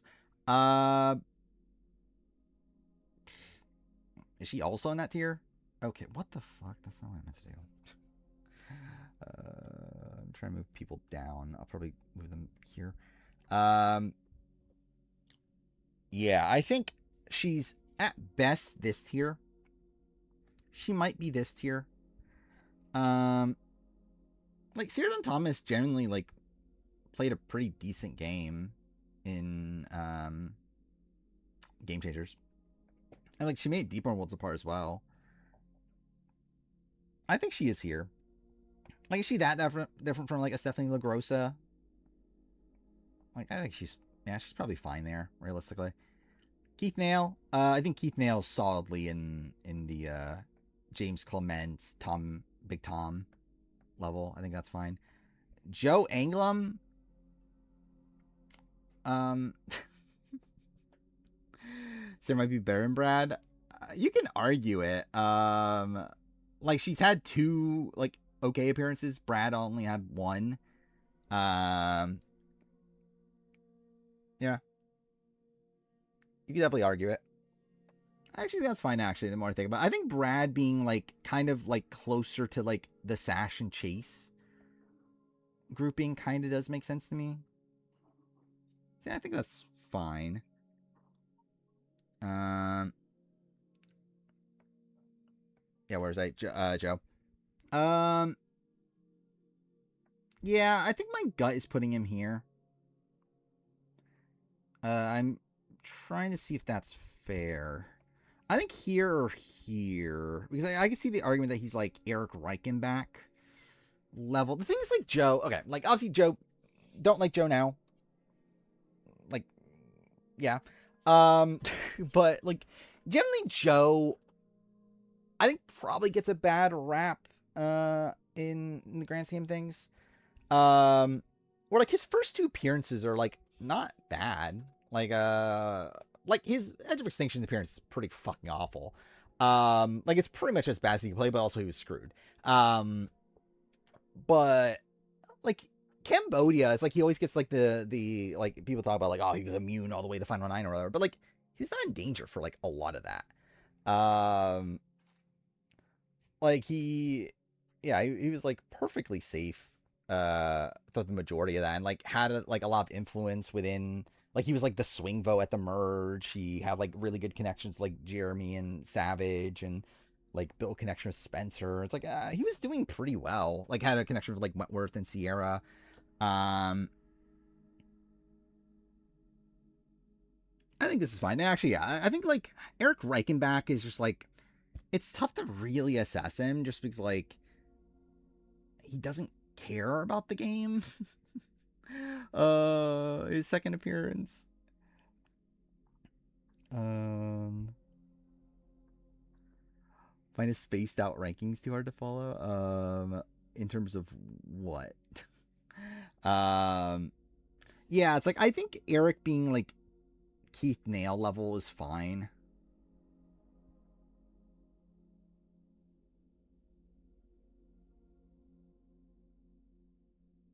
Yeah, I think I will do that.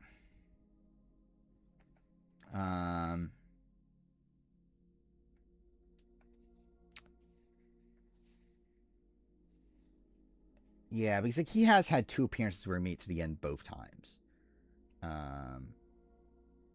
By lowering Keith, I feel like Keith, like I think this is a grouping. I think like fuck me, Big Tom, Keith, James Clement, Eric, Joe. Savage is kind of different than them, but I think he's like in this ballpark. I think they're above these players.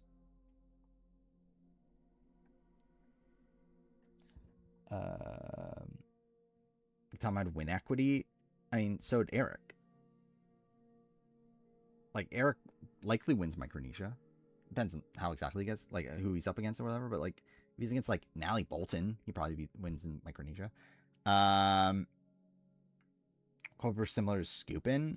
I think there's similarities. I think there's like a difference in terms of win equity, like difference in terms of like people's perceptions of them. And then also I think Culpepper probably is a more like what's the right term? Because like Scoopin is like very like honor bound. I don't think Culpepper's like honor bound. Like Scoopin's like one of these players that will like talk about honesty, integrity, and then like he's like kind of coach in that way. Like I don't know if Brad is necessarily that. He's less delusional, yeah. I see Steven has one more confessional than Tyson all time. That's kind of insane. Then Tyson has had, yeah, he's like Token Cheens. He was like kind of overshadowed. Here's Villains. He had like a very low confessional count. Like Blood vs. Water, he had the most, but like that was a very low confessional count season. Then Where's the Warriors? That kind of like middle of the road. So it's like, yeah, kind of does make sense. Or like Steven was like the second most in Token Cheens and like was one of the most in Cambodia. So, anyway, Hayden.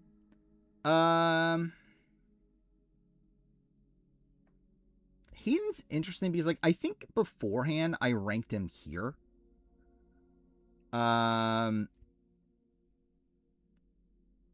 that feels kind of too high. You could argue it. I think the problem I have with Hayden is that while I think what he did at the end of his game was impressive, it also came from him making a mistake before that. To cause him to be in that position. But like him with like Ian and Rafe, I don't think is like that unreasonable. but also I can kind of see him with like the Mike Cheezel like level. Like I think that also kind of makes sense to me.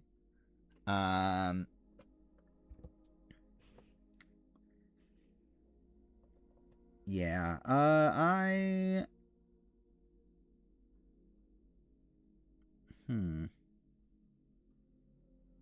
Like for me, I feel like he's like at least. I think it really. Yeah, it's just a debate between like these two tiers for me.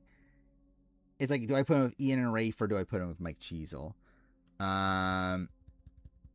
Feels better than Joe Anglim though. But Joe Anglim has like 2 good appearances. Hayden only has 1, even in the one like I think Hayden, like I think Joe is like so good at like a specific aspect of the game where like Hayden isn't really like that great at like any specific aspect of the game.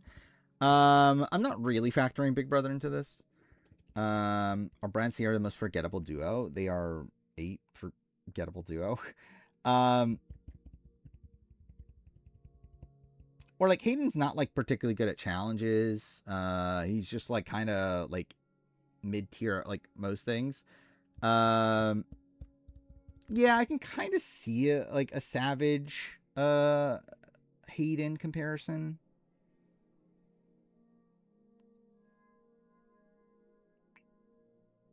Like very different players, but in terms of both like kind of having like an asterisk to them to a degree. I think he has talked about that he was throwing challenges. I'm trying to remember if that was for Survivor.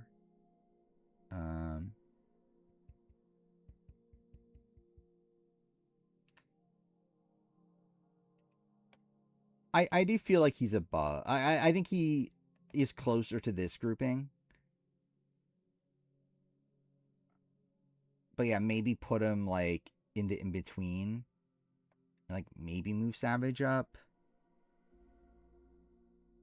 Savage is such a weird player to assess.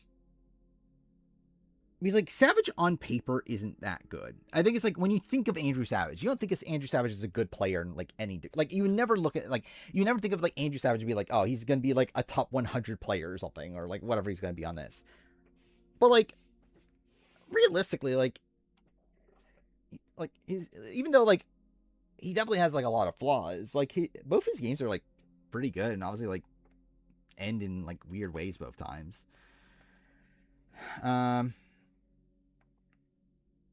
Yeah, I think I'll go with this. I'll put Savage and Hayden in a tier above these other people. For now, we'll see if I regret this. Is that making the end of Cambodia? I don't know. We don't know. Generally, like people like I don't think Savage had that good of a chance to win Cambodia, so it's like they might have. Like I generally can't tell you. Sierra Easton, I think, is here. I think that's pretty easy for me. Yeah, I think she's kind of like probably like Brenda low level. I think that's fine. Cass.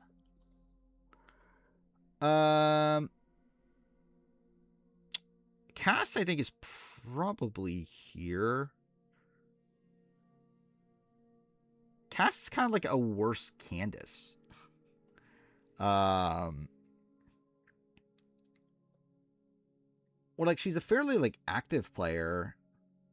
But like obviously like betrays her group to where like they never want to vote for her, and also it's like I don't know how consistent Cass is gonna be on most appearances. Then again, she did have like it's still actually genuinely mind-blowing that she makes it as deep as she does in Cambodia. And like obviously she doesn't go to tribal, but like she wouldn't have gone home if she went to tribals. Like where she was not like on the bottom of Beyond, she like at the swap she was like towards the top of the pecking order, and then yeah, she like votes out Wu. Hear that package I lean forward, that is true. So yeah, I think Cass being like kind of like a worse Candace kind of makes sense to me. Carolyn Rivera is a totally hot gilf. and Rodney.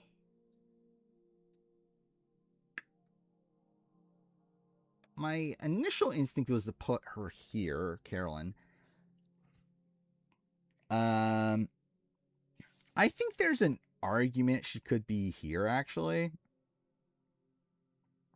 With, like, scoop in Jervis and Wigglesworth. Persona Cambodia. I don't think she was in the, like, core group, but she wasn't the first boot. Like, I believe Sierra and Monica were, like, the talked about first boots on Bayon. And, like, Cass wasn't a part of that. But it's not like Cass was in, like, a good position. Yeah, it's like, I think her Jervis, and, like, Kelly Wigglesworth kind of makes sense to me. Like, runners-up. Like, I guess, like, to kind of, I think, like, Kelly Wigglesworth is probably a better comparison in terms of the runner-up game. Actually, that's probably not really the case, but, like, still, it's like, I think, because it's not like she was, like, a beta to a dominant player in the way that Jervis was. Where Carolyn, like, was definitely a lot more independent of a player, but just, like, her path to the end was very rocky. Monica's gotta be the least memorable returnee ever. I think, yeah. Rank the boot orders. I think Here's Villains might be the best.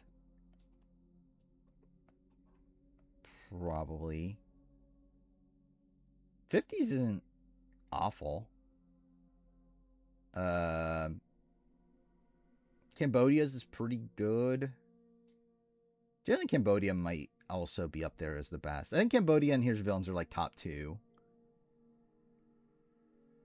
I think All Stars might be last. All Stars are Game Changers is pretty horrible too. I think those are bottom 2. All Stars and Game Changers are the bottom 2. I think Here's Villains and Second Chance are the top 2. Then I think, like, Winner or 50's probably 3, and then Winners at War is probably 4, I think. Yeah, I think that's probably about right. Does Laura Moret still have beef with Monica Culper? I generally could not tell you. Don't know. Have they talked in time since? I would not be shocked if they haven't. Rodney.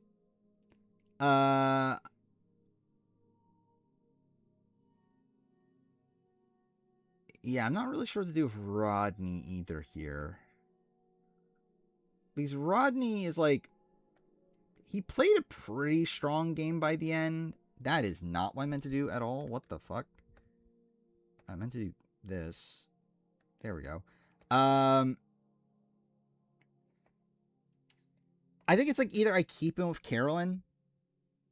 Like, I don't think that's the worst thing in the world. I could also see him being probably in, like, this category with, like, Sean Rector, like Ashley Underwood, like those sort of players. Generally,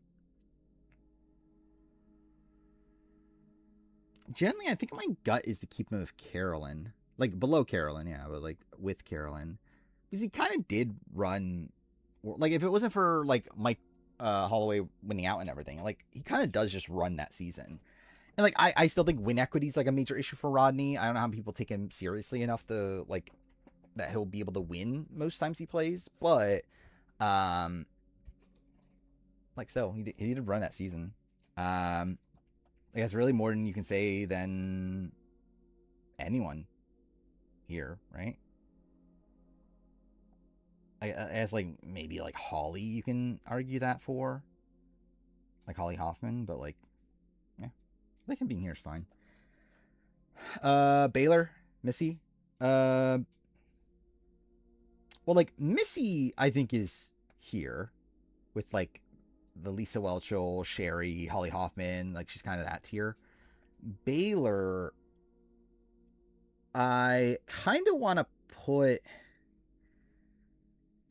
here, even though it doesn't really make much sense. Like, so, like, Baylor, if she's there, is, like, with Maddie, Brett Closer and Fabio, which like is not really the type of player Baylor is. But like I do think Baylor has like a lot of good like instincts for the game. I think she's played like when she was like very, very young. Yeah, Natalie Bolton actually is like not a bad comparison, genuinely. Yeah, I actually can see that comparison. Maybe she is, yeah, maybe she is in this tier just like at the bottom of it with like Natalie Bolton. Where yeah, like she does some pretty good things at point. She's like working alongside Natalie to blindside like John. Yeah, like she's like playing more optimally than Missy. Problem is that she's like she can't win. But like I guess that is like kind of what Alexis or what Natalie Bolton is as well. Is Baylor just Lauren from? No, I think she's better than Lauren. Like Lauren from BB27 like couldn't fucking make a decision. Does he Baylor's TikTok? I have not. What is it, good or bad? I would assume bad.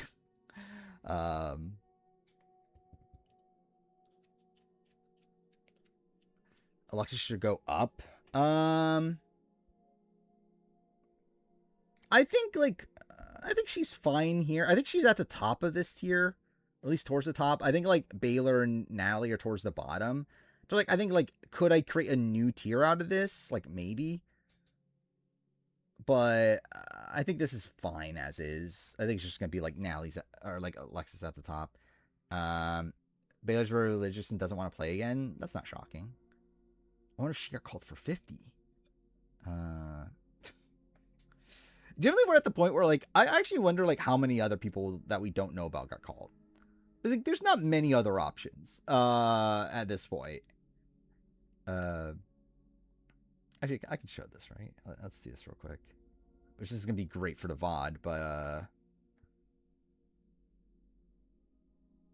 let's see. Open. Where's it? This one? Yes. Cool.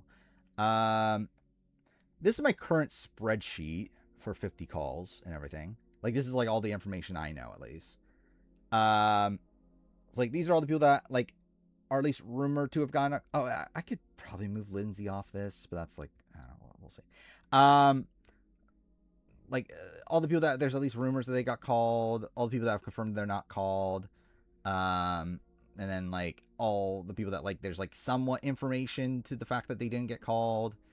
These are just people that I assume they getting called because like who the fuck are these people? And then these are like the like remaining like minor question marks.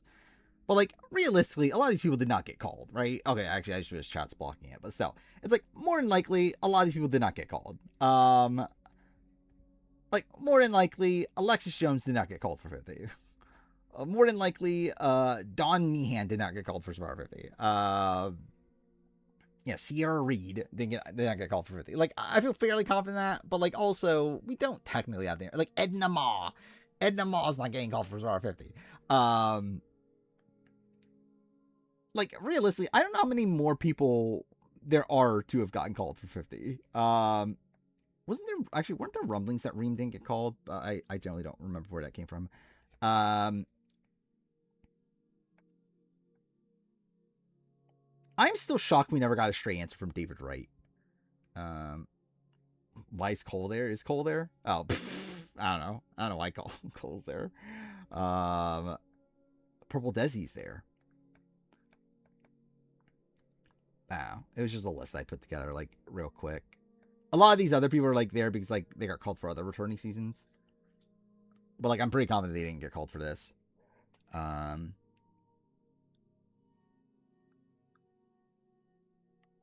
mean, Elaine, we know got called. Because Jeff Ken RC got called for previous returning seasons. Beta made TikTok about how Survivor isn't entertainment, it's dark and it's bad to let it shape you. I mean, I think that last statement's fine to say. It's bad to let it shape you, but yeah, outside that, yeah. For Caleb being a 2-time player, yeah. Elaine, we know for sure. The other one, we talked about this earlier in stream. I don't know anymore. It's not Janet. I would lean Nora. Based on like Krishna's been doing podcasts and has never talked about her being called. So it's like I feel like she would have mentioned it by now if she got called for 50. Because like she's done like 3 or 4 podcasts now. Like if it was just like one, I'll be like, okay, whatever. But like she's literally done like 3 or 4 podcasts and like hasn't mentioned a single time she was called. Like I would assume it would have come up by now. Like I would lean on it being Nora, but there's no actual information for that. Supposedly Lane got cut in April, which is like, I don't know when in April. I don't know if it was like Sydney Gillen April, which would be still like pretty early.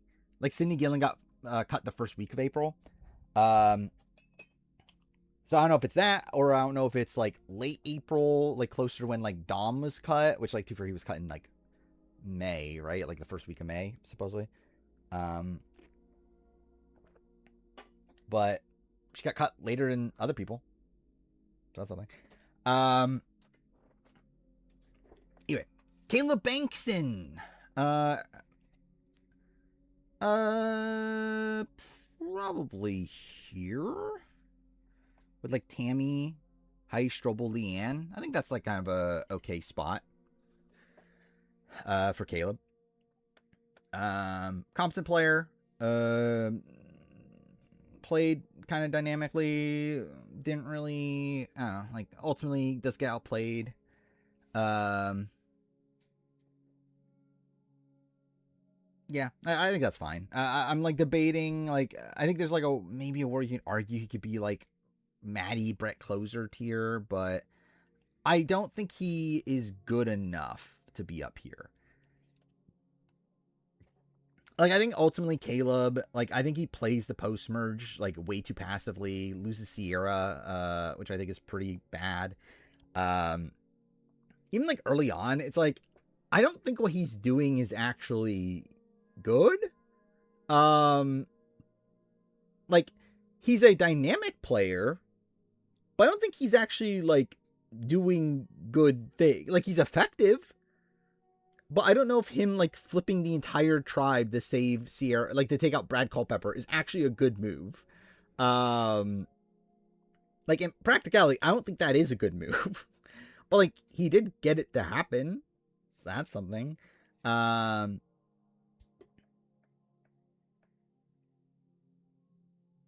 I think it's fine. I'm gonna leave him here. Tyler Fredrickson. He's probably also here. I think it's like either here or like this level of like Dave Ball. So I can kind of see that as well. Or actually, too, for he could be like this level, like with the like the Rhino like kind of level, and kind of see in like Marcus, I guess I can kind of see him there too. He really can be like anywhere in this like range. Yeah, I kind of can see the Pete comparison. I feel like, are these people too high? Actually, I think the argument was that these are people that, like, if they came into the merge with numbers, they would have likely run the game. Where, like, these players are players that did come to merge with numbers and lost the game, right? I think is the argument. But I do feel like a lot of these players I actually feel are probably better than these. Yeah, it's like, I think Tyler getting idled out is like a thing to boon him here.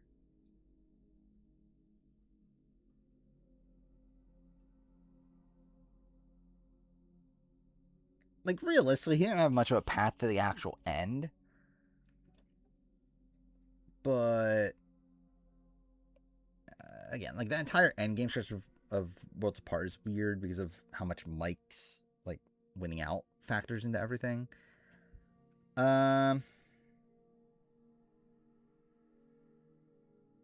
think I'll put him here. I think I'll keep him like with the like kind of Rhino level. Like maybe Marcus. maybe not Marcus. I think like probably below Marcus. But I don't know. I think like Adam Gentry level. I think he's like kind of on that kind of like he's in that ballpark. John Mish. I think John Mish I'm willing to put in the Pete Yurkowski level.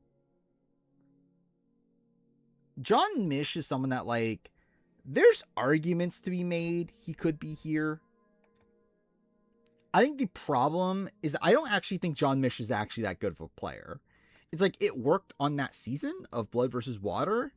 But like realistically, yeah, it's like realistically he was more of a figurehead. It's like his alliance was more so like it was really his relationship with Missy that kind of held like his relationship with Missy and then him having obviously Jacqueline was like kind of the thing holding his alliance together because like Natalie and Baylor were both like never loyal to him.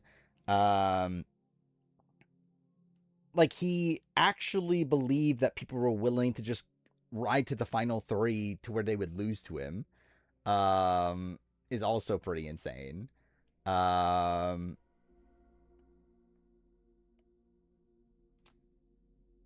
it's like Jeremy was the figurehead of like John voted out the figurehead to become the figurehead again.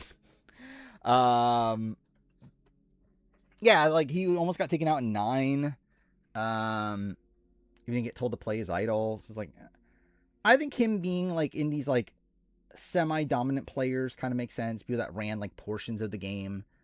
I think kind of makes sense. Kelly Remington. Genuinely, there's an argument Kelly Remington could be higher than John Mish. Even.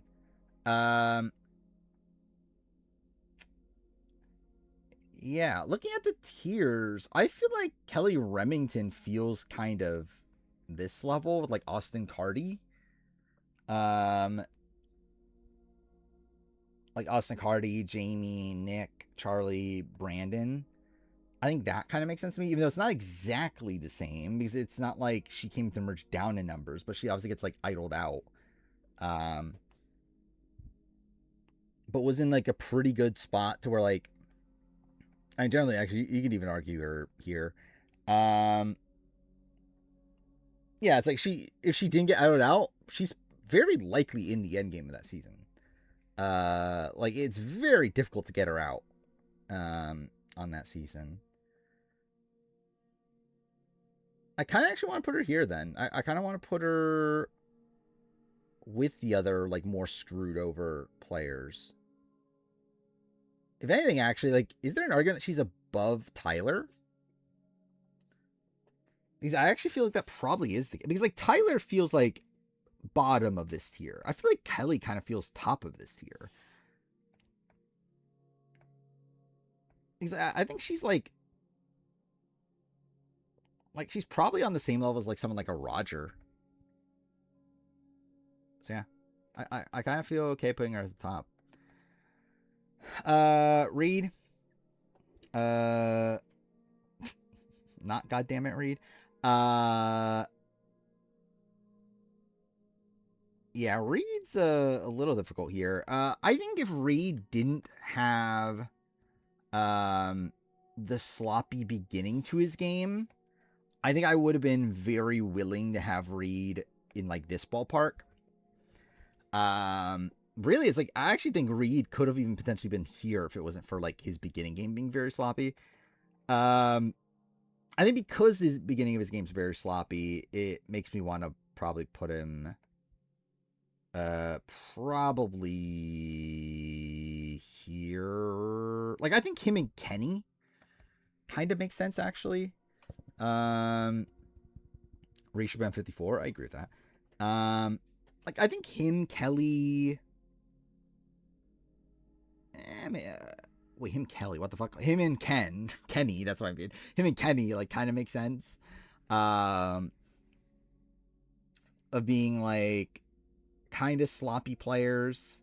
But like, I guess to be fair, like Kenny was more effective in the game. Actually, where do we have Josh? Yeah, why do we have Josh so low? I just realized that. I guess we'll deal with that when we get to it. Yeah, I feel fine with Reed being like kind of Kenny level. I think that feels fine to me. Wu. Um, Wu is. Ooh. Where exactly do I woo actually? So like a lot of the runners ups are like people that at least made it deep into the game are like kind of in this ballpark.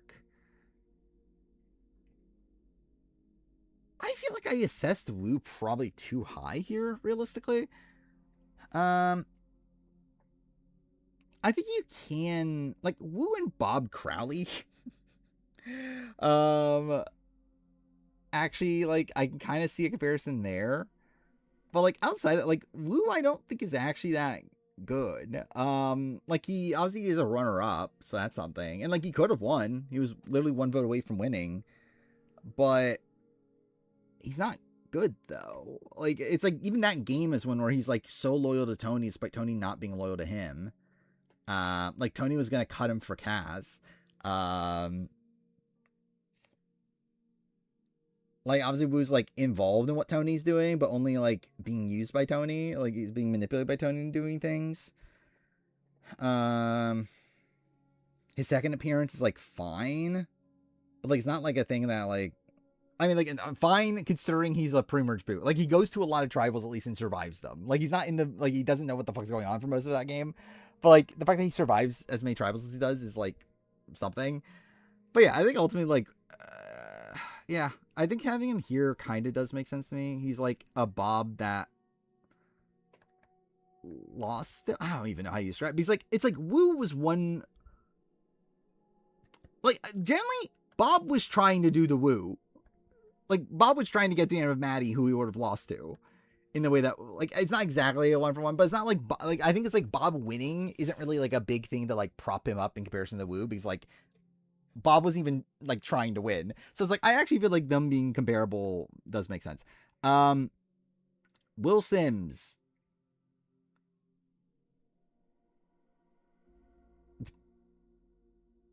I think he's here. I was actually going to put him lower, and then I, like, is he here? I don't know.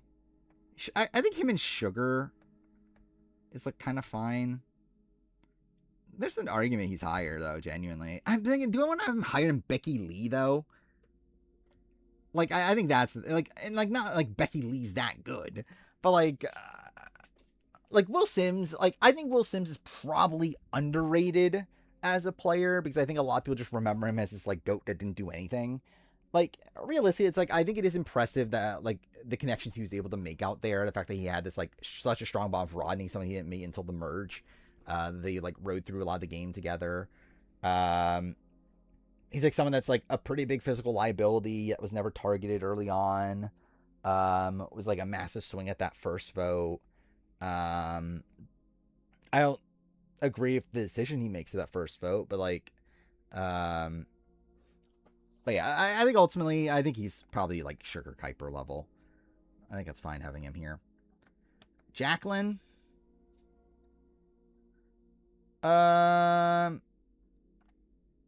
Genuinely, Jacqueline kind of sucks. Where if it wasn't for a Blood versus Water season, I think Jacqueline's actually pretty bad. And also with that, I think we might as well move people down. I doubt we're... No, not delete. Fuck me. Insert. Shift rows down. There we go. Yeah, like Jacqueline was even trying to play the game. Like she's trying to like give John the win. Like she really only even survives as long as she does because of Natalie by the end. Didn't really have any true inequity. Like obviously she gets the end of Baylor and Missy she wins, but it's like everyone does. Why is Jack dark green? Which Jack are we talking about? Jack Nickting? Is that what we're talking about? Is Jack Nickting dark green? Which Jack are we talking about? Oh, Jacqueline are we talking about? Oh, okay, Jacqueline we're talking about? I don't know, actually. Generally, I think I rate her too high. I think she probably should have been light green at best. I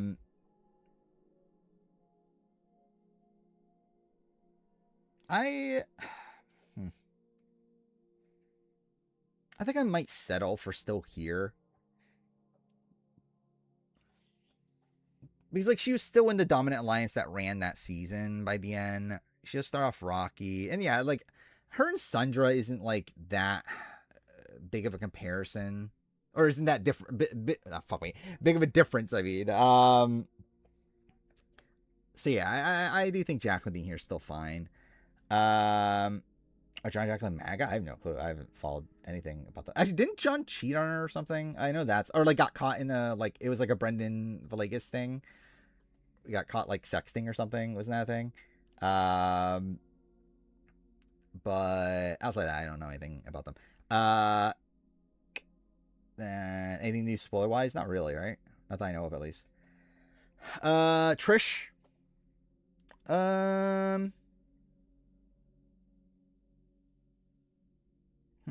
I think you can... Generally, I think you could argue Trish here. If not even higher. Maybe, like, up to here. I think, like, once we get to this grouping, I think it's probably too high. Especially considering she was pretty hated by the jury. I don't think she could have won the game. And, like, I do think she starts off very rough. But I think by the end, she was doing good social work. Like, she was really keeping her, like, group together. The problem is that she was doing so for Tony's benefit. But I do think she does a lot good in the game. Like, she's an effective player. But the problem is that she's not playing for herself.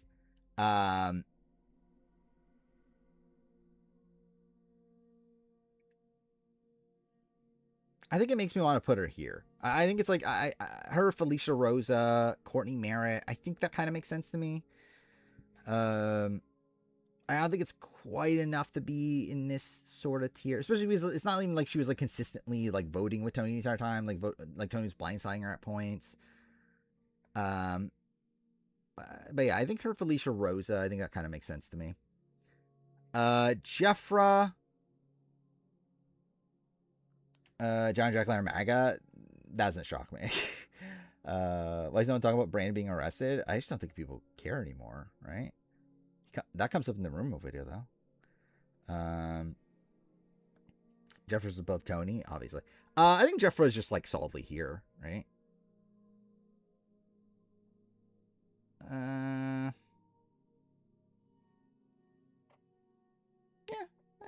I'm legitimately trying to think it through more. I think this is probably fine. Generally, there's probably, like, an argument she's here. Like, is like, she that different from someone like a Debbie? I don't know. But, like, her and LJ, it's like, they did get out of a very, like, tricky situation. Yeah, it's like, I think they got out of a pretty good, like, I think the swap position was pretty bad for him, and they got out of that. That was pretty impressive.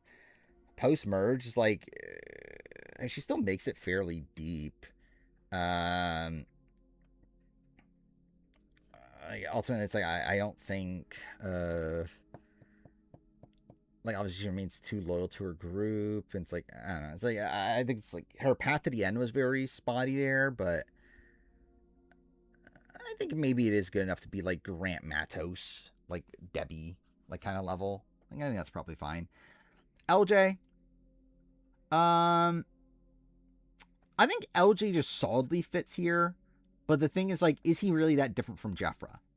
I think is probably the main decision maker here, because, like, realistically, LJ is probably like Edgardo and like Greg, and like he's like with these sort of players. I think it kind of makes sense for him to be here. I think the thing is, like, yeah, ultimately it's like, do I really think there's that much of a difference between him and Jeffra? Just like, I don't know. I'll just leave him there. I think that's fine. Haley Ford, I think she's probably here with, like, actually, I don't know. Is she even Shing Powers level? I think she played twice. Like did okay-ish on the return to a degree, considering the bad spot she was in. It's like, I don't know. I think, yeah, maybe there's an argument she's like, maybe like, no, I think she's better than Monica Padilla, though, and like Kat.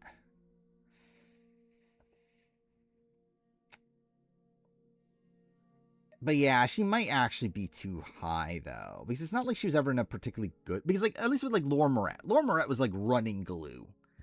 Haley Ford was never running anything. Like, I guess she was there with like Joe and Jen. But even then she was like the least active of the three on the original no callers.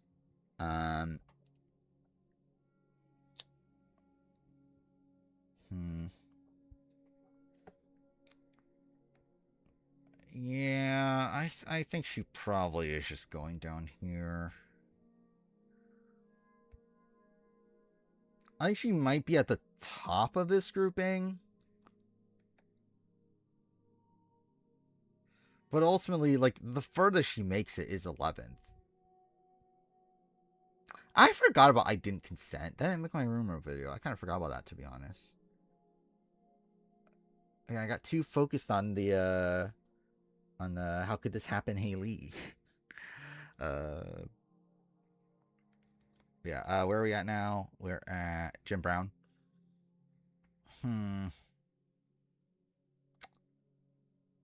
See, that's the weird thing. Because, like, ultimately, is Haley really that much better than Jen Brown? Or that much worse than Jen Brown? But, like, my gut does say Jen Brown's probably, like here. Maybe worse. I don't know. Like, Jen Brown and, like, Kelly Purple. Like, is there that much of a difference? Above Fincher sadly feels wrong. Who above Fincher? Well, Haley Ford above Fincher? I think that's perfectly fine. Like, I have no issue with that. Jim Brown gave up. I mean, so Purple Kelly and Nyanka.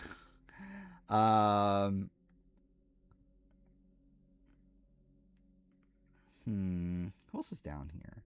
See, once we get down here, this feels too low.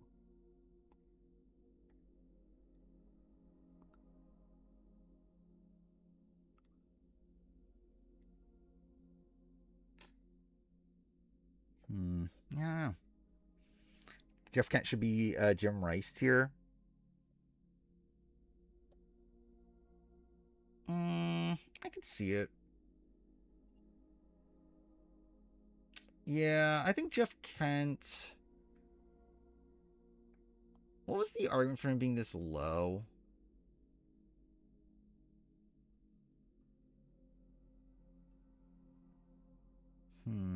I think I will move him up for sure. I'm just debating on how high. Because I do think it's fair that he's like above like Jamie Newton and like Frosty and like these sort of people. I'm debating if it's this tier or this tier.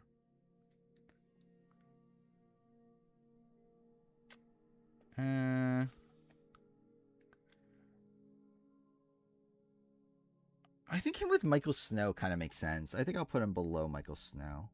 Or above Michael Snow. Or maybe below Michael Snow. Anyway, I think like him in this ballpark does make sense though. I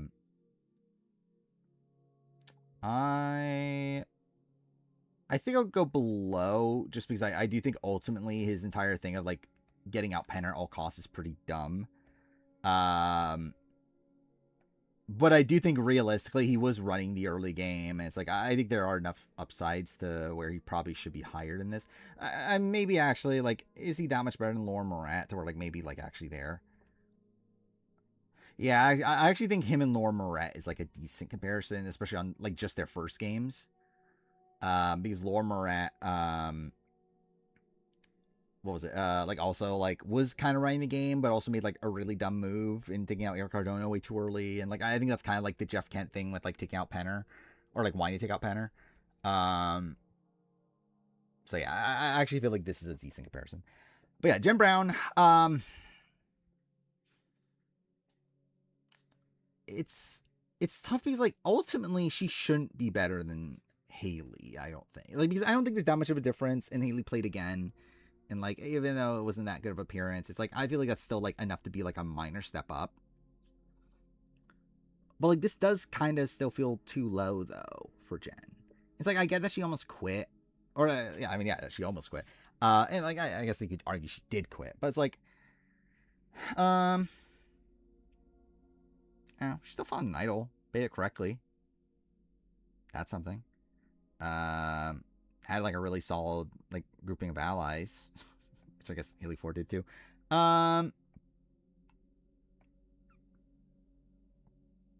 Carter level.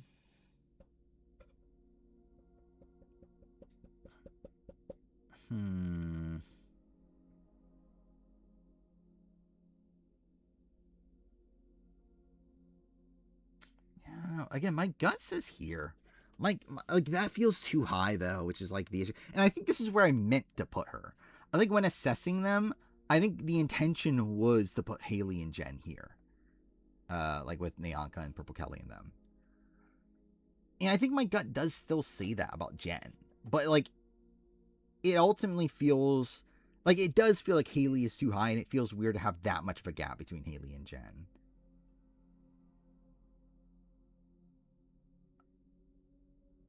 Is Carter okay? Hard to make it further. Carter could have won.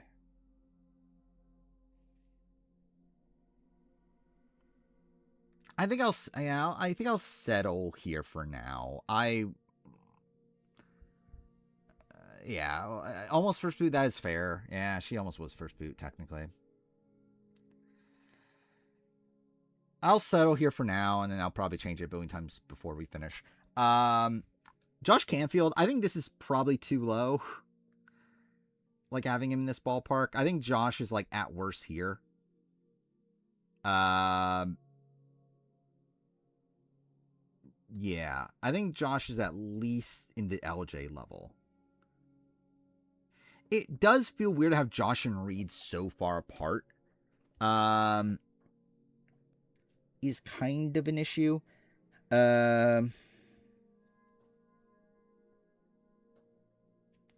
But I do think Reed showed like a lot more like I think the way he thinks, at least the way that we saw him think about the game is a lot more dynamic than Josh. Where like I think Josh is like he ran the game while he was there, but he also made some very questionable plays in terms of like how he handled the Baylor relationship is bizarre.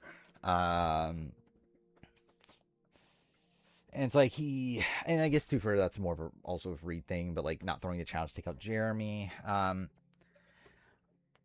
I think I'm gonna settle in this ballpark. I think I'll say above Jeff Kent.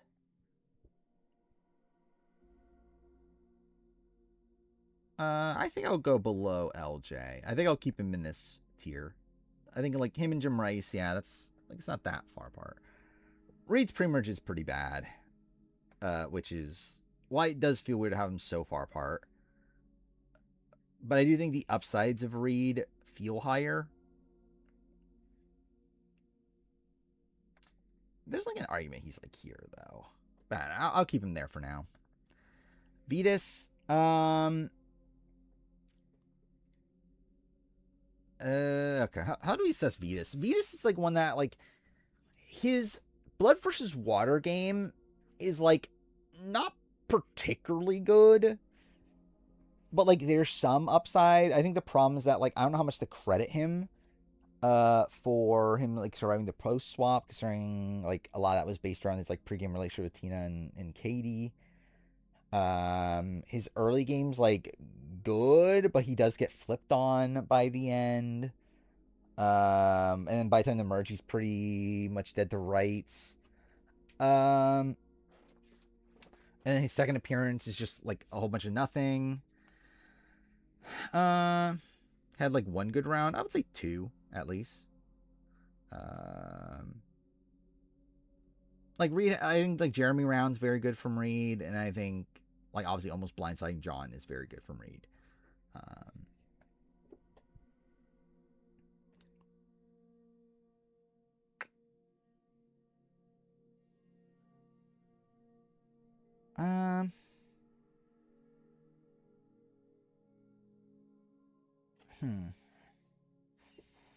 My gut tells me here. I think is where, like, my gut tells me like Marty level.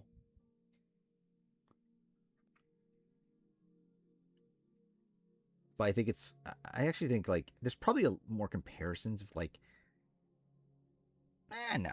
I think like, yeah, I'd say probably around here.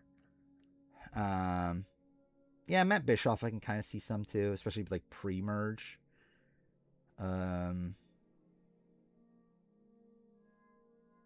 Yeah, I think like this is fine. Shireen. I think Shireen is just here if I were to guess. Did that not work? Cool. There we go. Cool. Yeah, I think Shireen being like the Monica Padilla, Kat Ederson, Haley Ford kind of players is fine. I'm looking lower just to double check.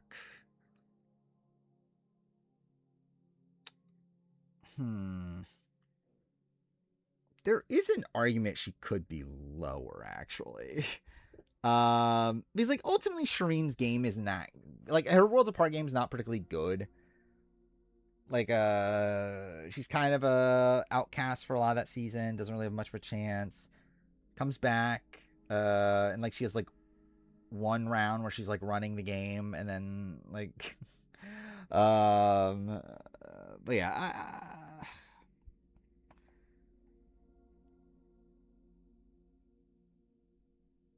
I think it's still like her and Monica Padilla. I don't think it's that far apart. Like, I think I could definitely argue her lower, but I think ultimately I'll probably put her around Monica Padilla.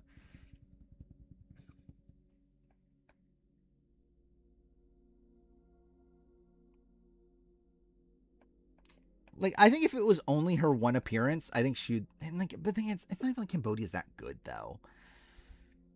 Because I think generally, if she'd not come back at all, and I just thought of her as a one-time player, she probably just is here. So it feels weird to like give her that much of a boost for Cambodia when like Cambodia's not even that good, obviously. She that is the thing. She didn't face off against racial biases in Sequester, so that boosts her up, obviously.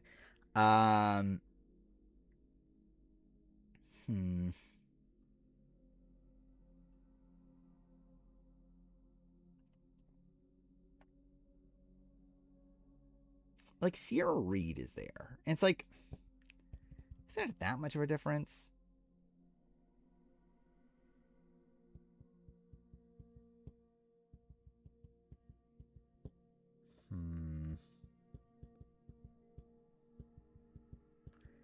Camilla showed her being in control, which was different. Yeah, didn't last that long. Yeah, it's like I feel like she is fairly comparable to Sierra Reed in terms of her first appearance. Or like it's not entirely bad, but like she was kind of an outcast for a lot of it. She did have like a point where she was in the majority. Doesn't really last.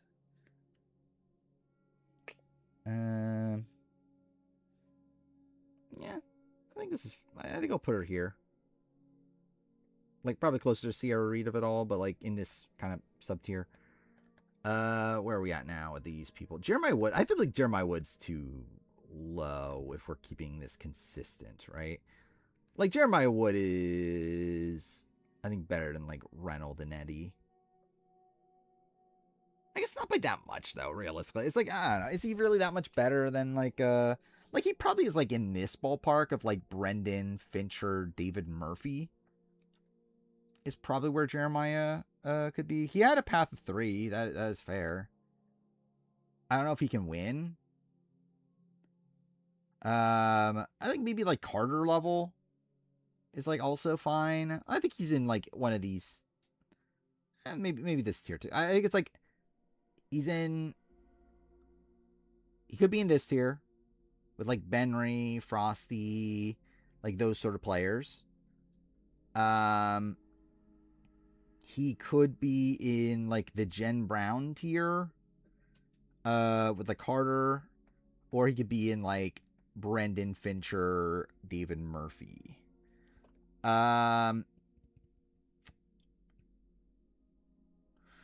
Jeremiah, like, ultimately is a very, like, he's a pretty passive player. I don't think he was really doing that much actively. He was pretty well liked. I don't know how respected he was. He kind of played pretty sloppily early on, but was kind of in the middle of things.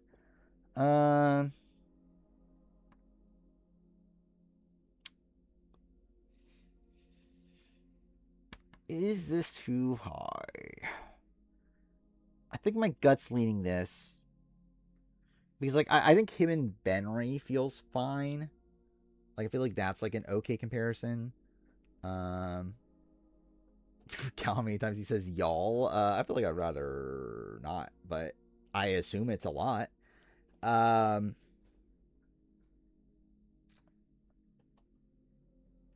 he had a path of 3 if his, like, if was it Cass didn't flip. If Cass didn't flip, Jeremiah has a pretty solid path to the end at that point. The problem is I don't think he can win.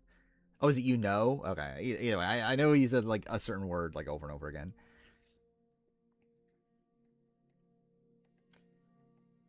I think ultimately, I think he's going to be, like, I think there's a lot of comparisons between this group, like Jeremiah and Brendan, Fincher, David Murphy. I think he is above, though, just because I can see a reasonable path for him to get to the end. I don't think there really is that with these players.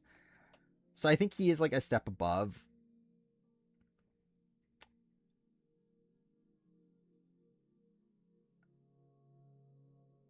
And yeah, I think I'm going to land him around Benry. I think he is comparable to Benry. Similar to Keith. I think it's pretty different. I think Keith is someone that, like, I think Keith was probably in the, like, the better position. Like, Keith, if his tribe came into emergent numbers, I think Keith is, like, a likely winner. Like, I don't think Jeremiah is likely to win. Like, he likely gets to the end, but I don't think he likely wins. I think Keith is, like, a very likely winner if like, Cochran doesn't flip. And also, I think pre-merge, he was, like, maintaining control a bit more than Jeremiah, where Jeremiah was, like, kind of in the middle, but then, like, in a sloppy way where, like, he ended up kind of being towards the bottom by the time of the swap. Because, like, with Savai, it's like Keith was at, like, the top of that power structure.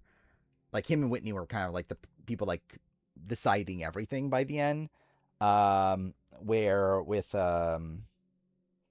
was it Jeremiah on the beauties, it's like he was a swing for that first vote, but once that first vote happens, it's like at that point he's on the bottom. Like, it's LJ, Jeffra, Alexis that are at the top. The car kind of have any win equity in South Pacific now.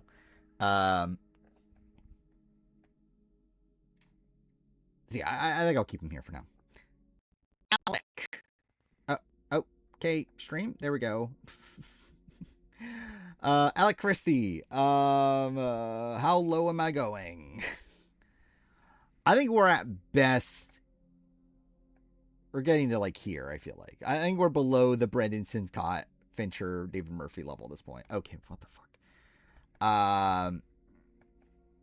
Yeah, how low do we go?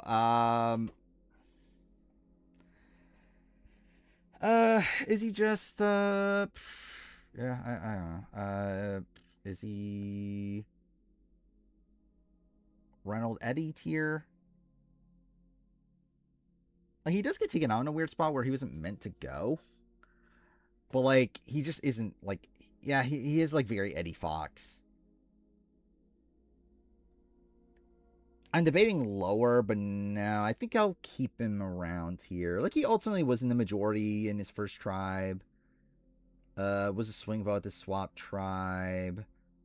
Post-merge, kind of on the bottom of things, but, like, still makes it fairly deep. Was even meant to go out the time that he was. So it's like, yeah. I think ultimately he probably is around Eddie. Yeah. Drew is going to be towards the bottom. I'm debating him and Shireen because I actually feel like Shireen might be lower.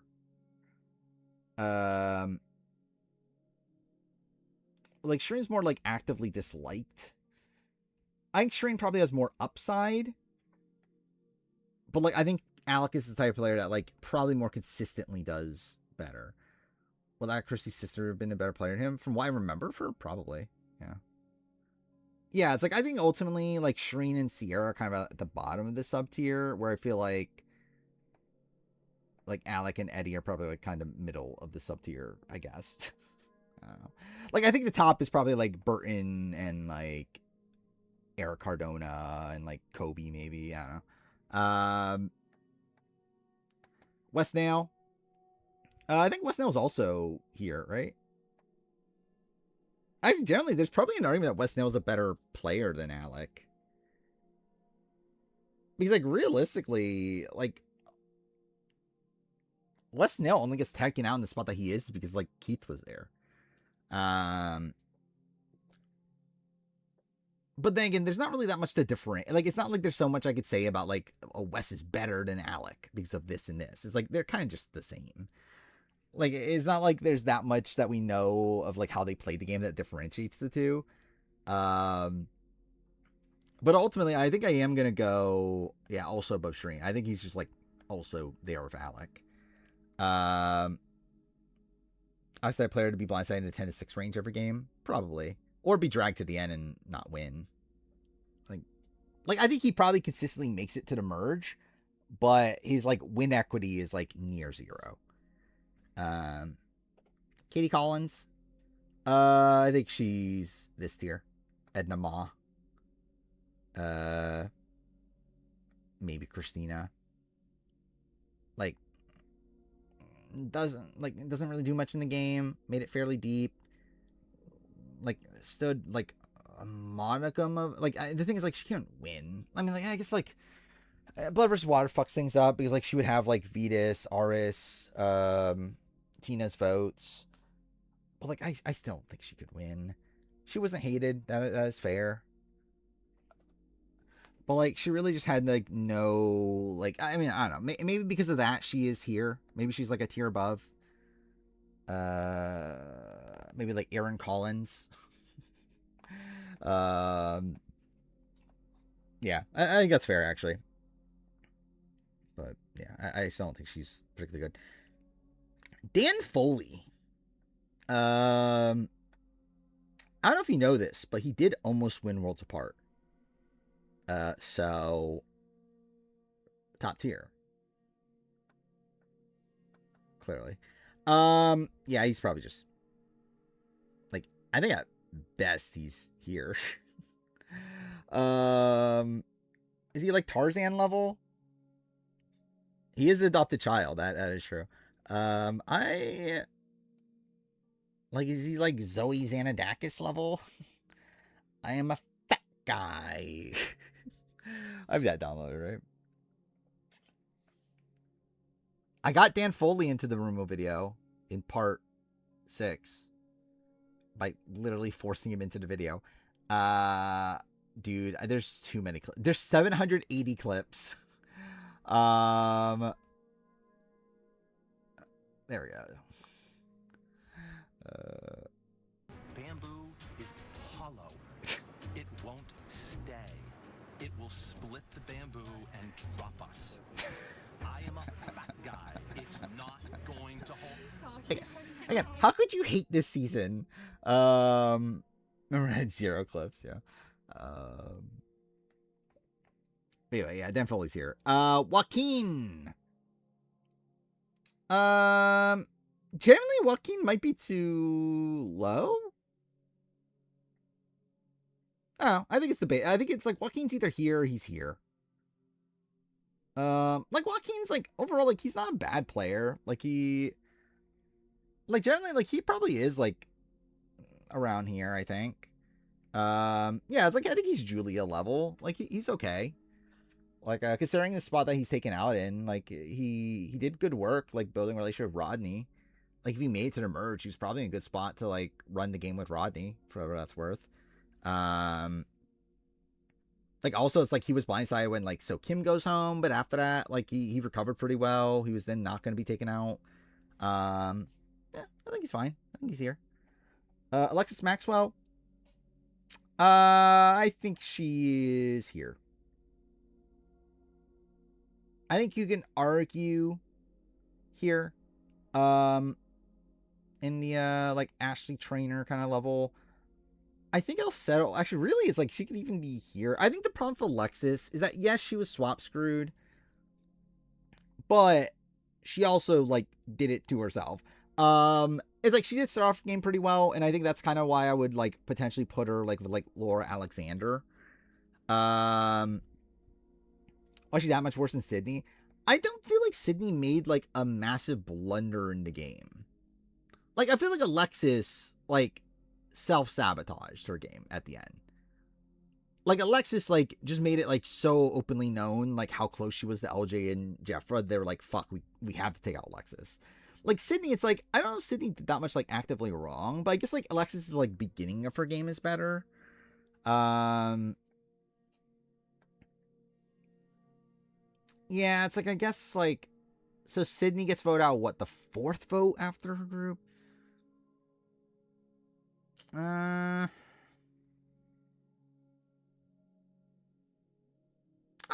think this is fine. I think I feel fine with this. I think, again, for me, I just feel like Alexis does more, like, actively wrong.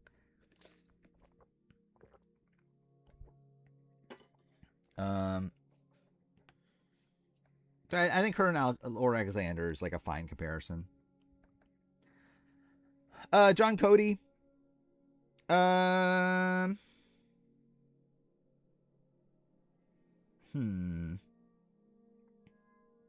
Actual skill level, John Cody's probably here, but he might be lower. I don't know. Ultimately, I do think he was very much disfavored by, he got fucked by Candace. That is true. Yeah, ultimately, he is disfavored by the fans versus Blood versus Water of it all. Both the fact that he was a late addition, and then also the fact that he was tied to Candace, who was voted out already. He was a bit naive in the game. Actually, no, I think he's fine here. Like, is he really gonna be that much worse than Dan K? I think he's like Dan K level. I think he was too naive. And, like, he handled the idol of it all very poorly, but I think outside that, he's, like, he's fine. You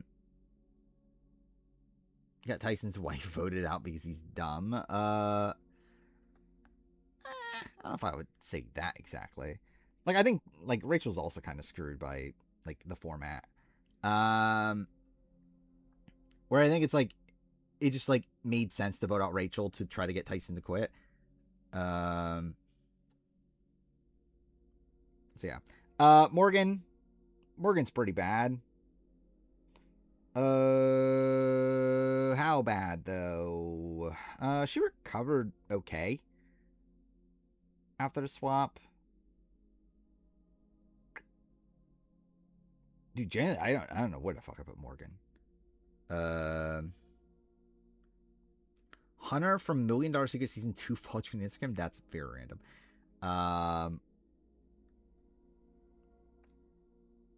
Let's move some of these people down. I think okay, that's not what I meant to do. Okay, that's too high now. I think at best we're looking around here for these people that are left. Yeah, Morgan. I think she's below this. Like, I think like Elise, like, I guess like Katie is like kind of fine. Yeah, she had a path as a goat. And like she did do a pretty good job at the swap, like building new connections.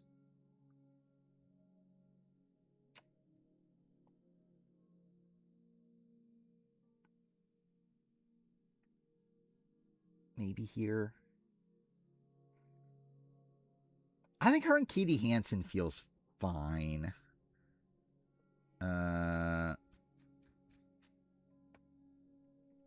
Yeah, I think I'll leave her there. Laura Bonham. Dude, so stupid. You haven't seen it yet. It's like also probably one of the dumbest fucking jokes to me. In the Rumo video. which comes from Jenna saying there's the confessional of like her when they're eating the rat of like her saying we're gonna gut him, bone him, and then I got the Rupert. It's so stupid. Yeah, what was it, Laura? I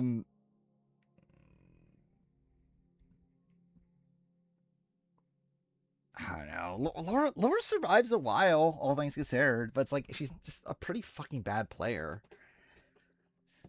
Like, is this too harsh? You know what? Let's go to the bottom. I think actually let's start working at the bottom. I think maybe that'll be easier to piece things together from there. Let's see. Okay. Nina Porsche. I think she's probably here. Like Wendy Joe, Nina Acosta. Generally, she might be towards the bottom of that grouping, but yeah, I think she's probably around there. Marissa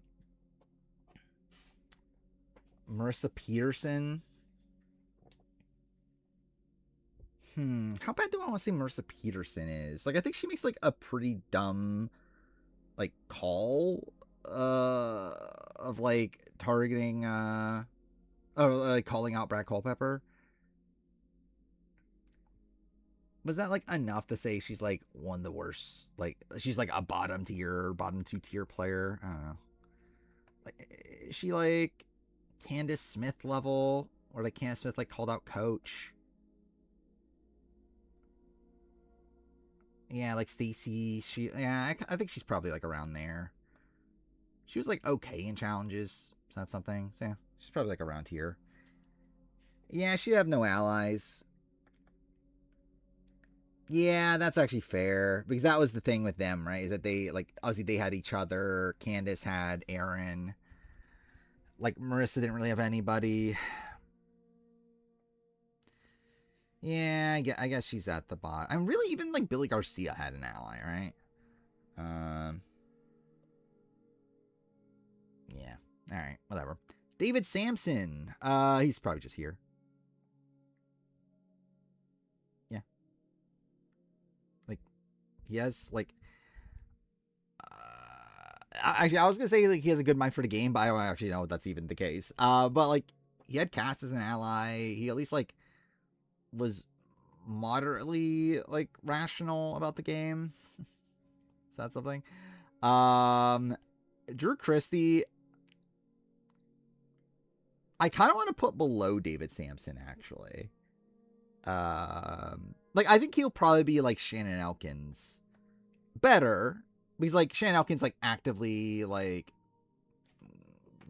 got like had a majority and threw that all away. Drew's like kind of always towards the bottom, and then just like but yeah, it's like he did have like people that did want to keep him. He like really, it's like it really became the women plus Jeremy that voted him out. To where like Reed, Keith, John Mish like didn't want him to go. He had a pretty good relationship with John Mish. It's like it's not like there's no merit to his game, but like he makes some pretty boneheaded moves.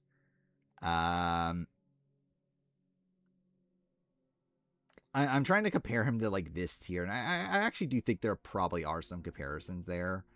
I don't know. Maybe he could be here. That does feel like a bit high for Drew Christie, though. Like this feels too high for Drew Christie, even though like practically it probably isn't. It probably is fine, but it just feels too high.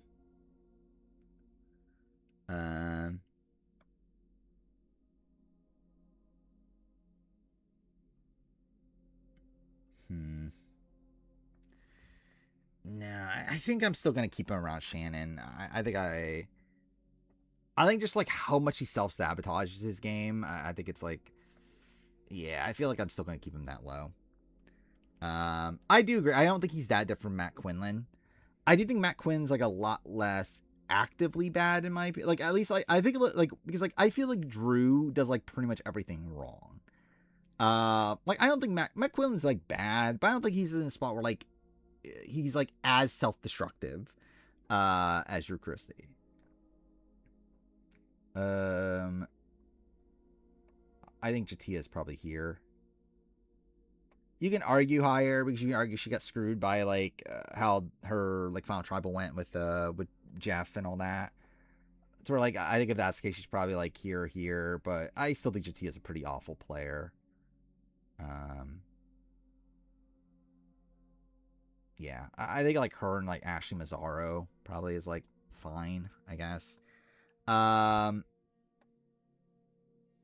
Garrett is probably gonna land here as well.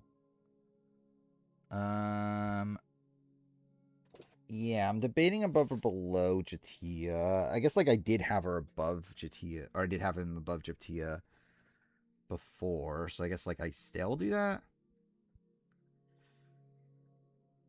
Yeah, Garrett pulled off a move. I'm too far. Jatia was part of that move, but obviously it was the thing that Garrett wanted more than. I mean, then again, Jatia was the one they were voting for, so it's like I don't know, except whatever.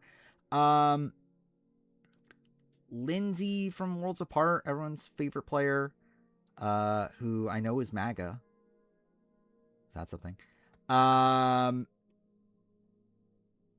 Fuck did she go? Like, how do you even really assess it? Like, what is there to even say about Lindsay? Got screwed by your starting tribe? I don't know. Like, did she get screwed by your starting tribe? Like, it is a weird starting tribe for her, but like, I don't know, I would say she got screwed. Or at least not in a way that's like significant enough to where like it's like gonna boost her that much on the ranking. Yeah,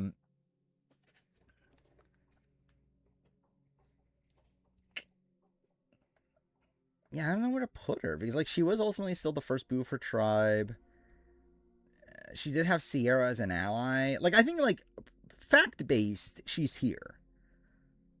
Like she is essentially just like Paloma and like these sort of players. She did what? No, this is a different Lindsay. This is Lindsay Lindsay from Worlds Apart. Everyone's favorite Lindsay. Yeah, Lindsay Ogle is Kageon Lindsay. This is Lindsay the hairdresser that was aligned with Sierra Dawn Thomas. That got in a fight with Rodney because Rodney Rodney said something misogynistic. Oh, that women should hold themselves to a higher standard. That's what he said. And she got into a fight with him. Which fair. I think I'm gonna have to settle on this. It's like, yeah, it's like I think ultimately she's not particularly good. I don't think she had that much runway on that season, or like on that tribe, but she doesn't really like do anything that particularly good to begin with. So I think she's there. So Kim might also be here. It's like one of these spots where like So Kim probably does have potential, but like we don't see anything actually good from her. It's like on paper she's probably a good player, or like she has like the ability to be a good player, but we see absolutely none of that. I do think it's weird to have like Courtney Moon and Semhar higher though. I think it's a bit of an issue. I feel like that's starting to feel weird. But I think for now, I'll keep her here. I think maybe, again, like it's already getting late now. So like, we'll just kind of finish things. I think maybe next stream, maybe we try to rework this a little bit. Because I do think some of these players feel like they're getting a bit too high. Yeah, Nadia. I think I will put Nadia here with like a Nicole Delma, particularly because I do think Nadia was like a bit more like unfortunate with the like Amazing Race stuff and like how Dale wanted to target her because of that. Like I don't think she played particularly well, but I think that's probably like at least like a minor like positive there, and also the fact that she's like, I guess she's like Natalie's sister, or like maybe she has like that upside. Should I make an all-women's alliance on a male George Sharp? I'm too fair. She tried to make an all-women's alliance plus Josh. So, I don't know. Like, that would have been a majority. Yeah, I'll put her there. Lindsay Ogle, the other Lindsay.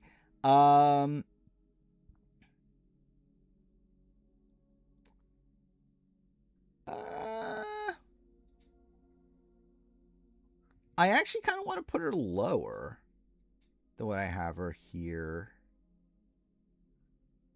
Because the thing about Lindsay is that, like, it seemed like she was in the majority at the beginning, but she never actually was. Because, like, by the time they go to a, like, if they were to go to a tribal, like, by the time the second, third round, like, Sarah had flipped on her, and, like, she was just on the bottom of Cliff. It's like, obviously she survives the Cliff vote, but, like, it's not like she was, like, ever in a good spot. Was Sarah an alternate for Game Changers? No, not from what I understand. Not really, no one was. I mean, like, Sierra Dawn Thomas was the alternate that took Natalie's spot, but I don't believe there was, like, an actual, like, alternate by the time of, like after they had flown out. Like, there's no, like, alternate on location or anything. Or should I try to throw a chance to get Cliff out pre-swap? Yeah. Yeah, like, I feel like Lindsay is a pretty horrible player. I think I'm going to put her down here. Because, like, realistically, is there not much of a difference between her and, like, Stephanie Dill? I don't think so. Yeah, put it on there. Julie McGee. Julie McGee is a little tough just because, like, I feel like if Julie McGee didn't want to quit. By the way, actually, now I look at it, I think I meant to put her here. Based on looking at, like, the breakdown of the list.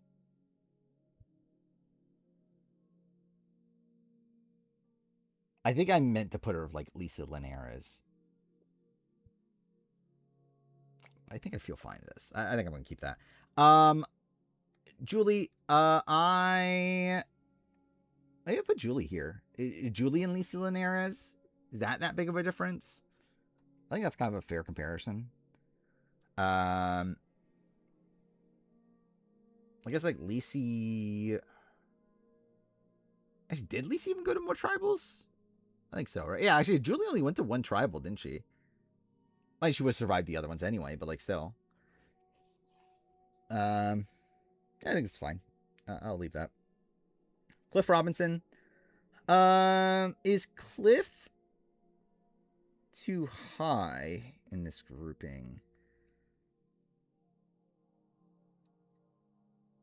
Like, is Cliff around here, realistically? I think, based on, like, what the intention of the initial list I have written down here, I think the intention was to have Cliff here with, like, Jimmy T. I don't know if that's what I want to do, though, because I actually feel like it makes more sense to have him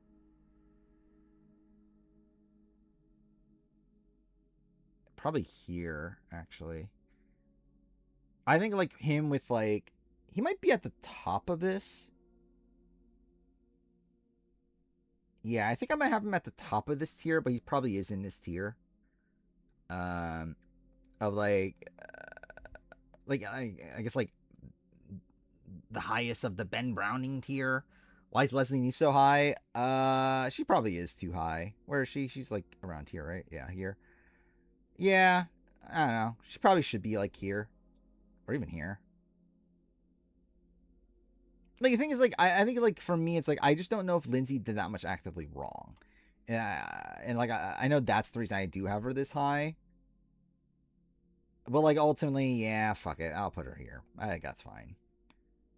I think she is, like, pretty comparable to a lot of these other players that are here.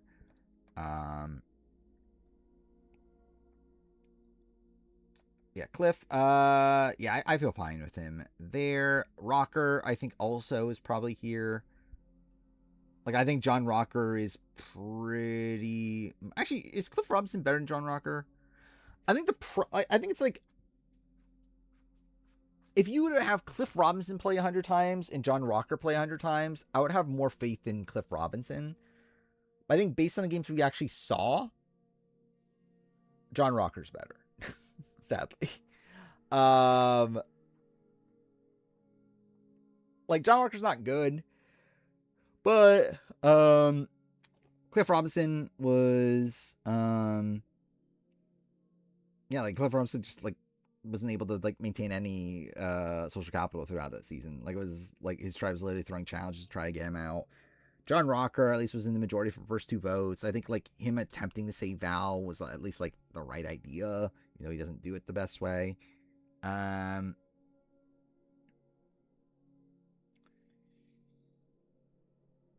I think I'll keep this. Actually, I think I'll keep that. Max Dawson. Is Max Dawson also here?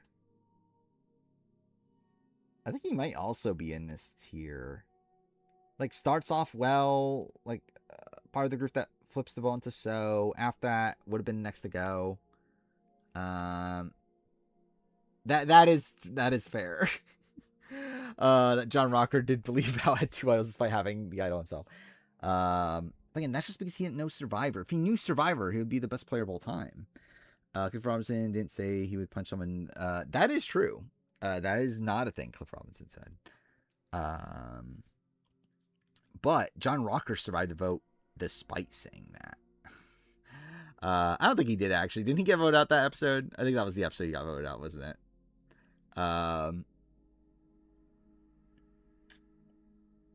Let's see.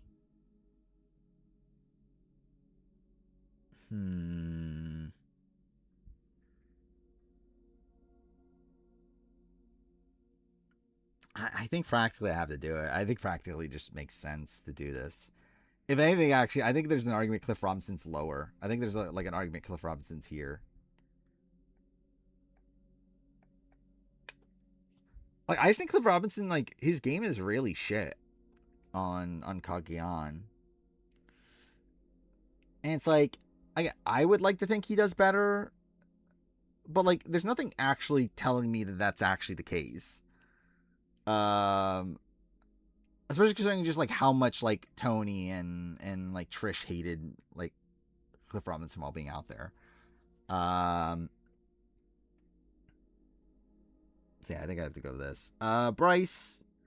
I think he's just here. He's like Ali Povitz level.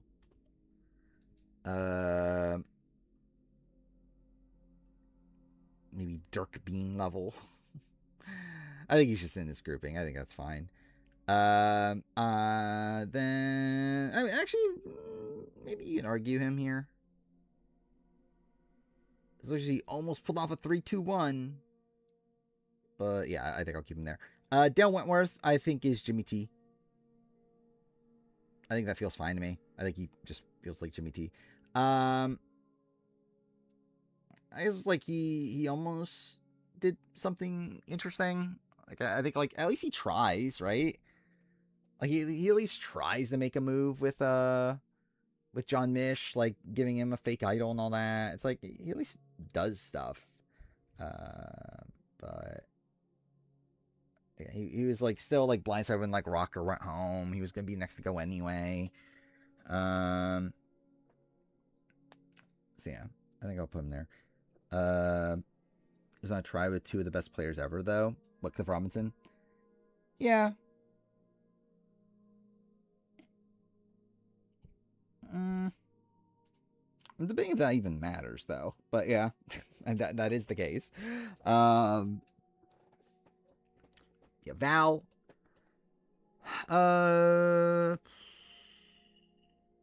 Here for Val. I think Val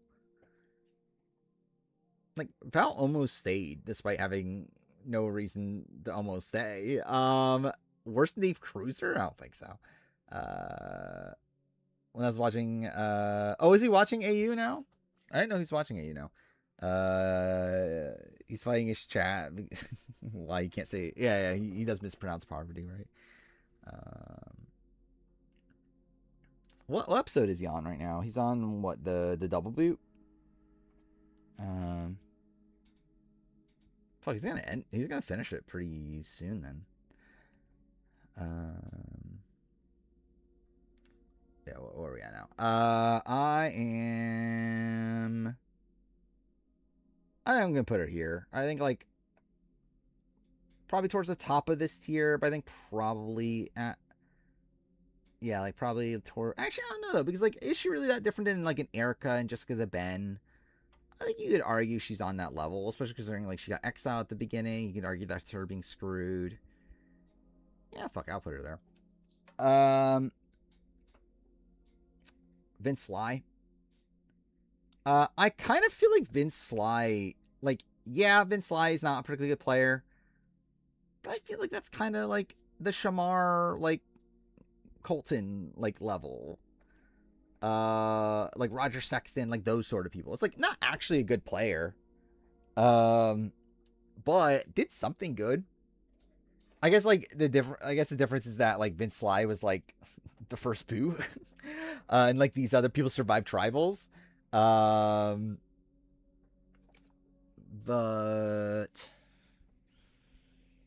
yeah, I kind of want to put Vince Sly there.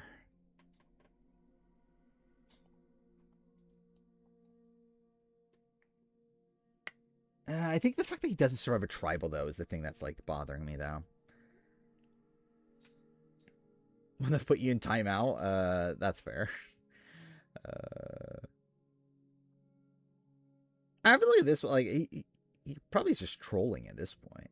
How much will Wilneff know about 50? Not much. I think he knows that like Ozzy and like Coach are on there, but I don't know how much he knows beyond that.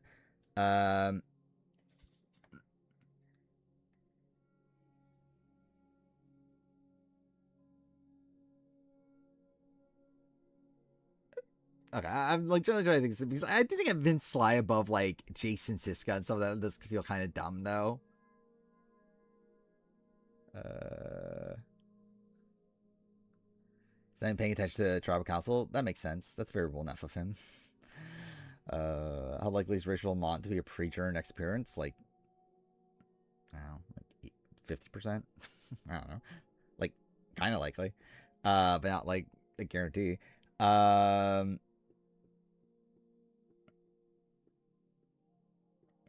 Poverty has hippie parents, so names pronounced poverty. What the fuck does that even mean? Is he out for some most appearances? I don't know if that's the case. I'll put him here though. I think it's like I do think.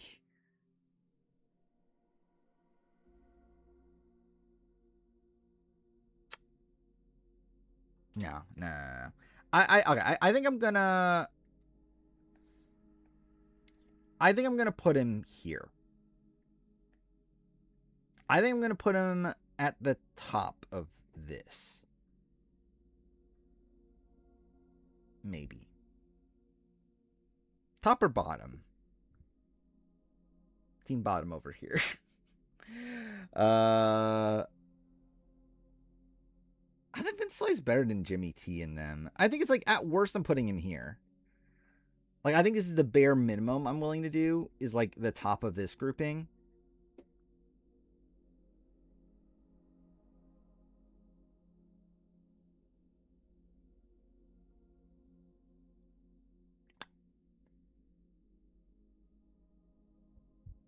I'll leave him here for now. I'll leave him there for now. Done at work and still pissed? That makes sense. Rachel Fogler? Probably here. Maybe you could argue higher. Like, I think she's one of these players that, like, has potential, but we never really get to see it, but ultimately, like, played very passively.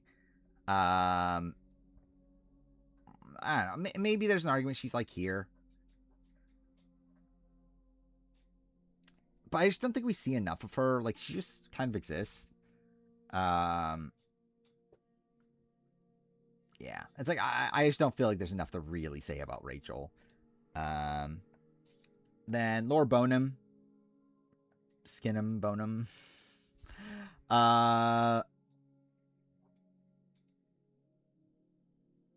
Is this too high? I truly don't know what to do with Laura Bonham.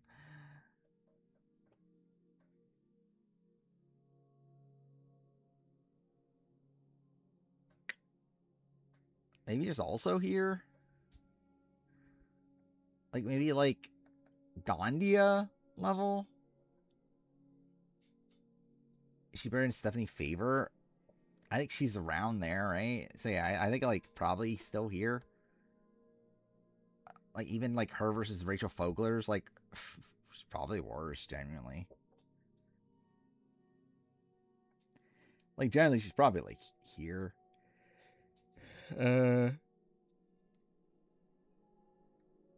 Actually, is she just, like, chat?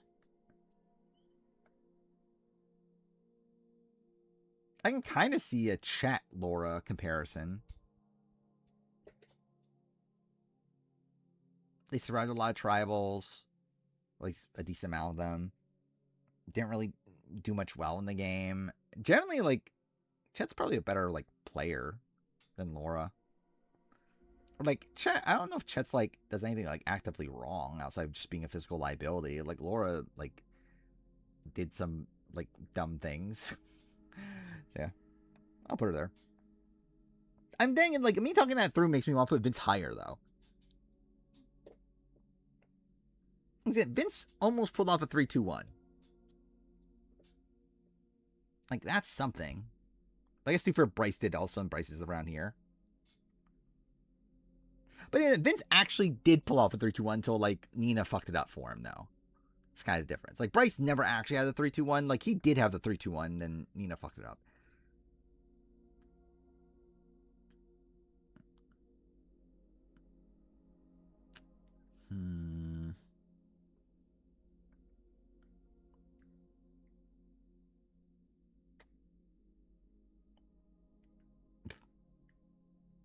Whatever. I'll leave it there for now. It's fine. It's late.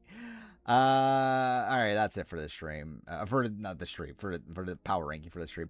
Or player ranking. I do need to get work done on this, though. Unless I fuck up next stream like I did the previous one, I will hopefully do another one of these next stream. Hopefully I don't start stream at, like, 11:50 again. I don't intend on it. Generally, I should have the Rumo video done by, or at least part 6 by next stream, for sure. I'm debating on what exactly I want to do part 6, because I mentioned this before, that, like, part 6 is really meant to be like part 6 is essentially just all the stuff that happened after Rumo, which I kind of want to wait until 50 finishes airing to, like, finalize it, because I kind of want it to be, like, up until 50 finishes airing is kind of what the time, because I feel like it needs to have a, like, definitive, like, end point of, like, this is when the information ends. And I kind of want 50's airing to be that end point. So I feel like it's like a video that's like, I'm willing to still make adjustments to it until 50 ends. So yeah, it's like, I'm thinking of, like, I probably will still export it and upload what I have now, but, like, I'll leave it open to be, like, to be adjusted until 50's over.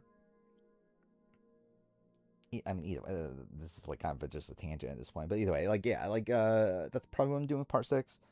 And I think the, like, super cut of them all together, I probably just won't post that until after 50's done. Like, either way. Yeah, live reunion. Yeah, probably, like, day after 50. Yeah, because we'll probably get more info from, like, Exit Press, potentially. Yeah, I think, like, week of finale. I'm trying to remember finale week. Finale week is, well, finale is on the 20th, right? Yeah, 20th. Yeah, so, like, part 6 is meant to come out on the 30th. So, yeah, I should still be able to have it out, like, a week. Yeah, because, like, press and stuff will be on Thursday. And I could probably finalize it on Friday. So, yeah. They'll still be out, like, a week ahead of time for member. Like, I mean, I still think I'll still, when I get it done on whatever day it is, like, Tuesday, Wednesday, I'll still put it up for members. But I think I will, yeah, like, I think that'll be the day that I finalize is on a week from Friday. Like, that'll be, like, the cutoff point for info. But yeah. 41 being mixed with 30. Yeah, that is something that does bother me, but it kind of has to be that way based on, like, the number of seasons and, like, returning players and all that sort of stuff. But yeah, it is weird that, like, 41 just, like, randomly mixed in with like the late 30 seasons. Right. Spoiler talk, I guess. I mean, there's not much to talk about. Like, there's nothing new. But I guess we'll transition to spoiler talk. Okay, cool. Cool. Okay. Again, this is the greatest keyboard of all time. Reality TV spoiler talk. Like, generally, there's like nothing new to talk about, from my memory at least. Like, not even like promo stuff. There's like nothing to talk about from it, right? What am I playing? Like a Dragon. How much am I really gonna play? It's very fucking 2:30. I can't believe Joe Hunter's winning. Joe My Daddy's winning Survivor 50. That's clearly what's happening. Yeah. Pincer ad. Yeah. Yeah, there's nothing. Yeah, there's nothing new. There's not really much of a real point in the spoiler section, but whatever. Wondering if Tiff goes home this week due to Devin's playing Shine in the Dark. That'd be cool. I'd love to see that. I would expect Tiff to go personally. Yeah, I'll at least play. Yeah, at least get something done in this game. And I'll surely finish this game at some point in my life.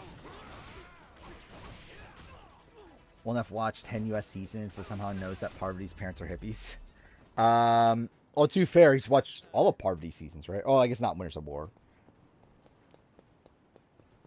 But I mean, like, I think you, like, knowing Parvati is Parvati and that she's white, it's like, I think you kind of get the sense that, yeah, her parents are hippies.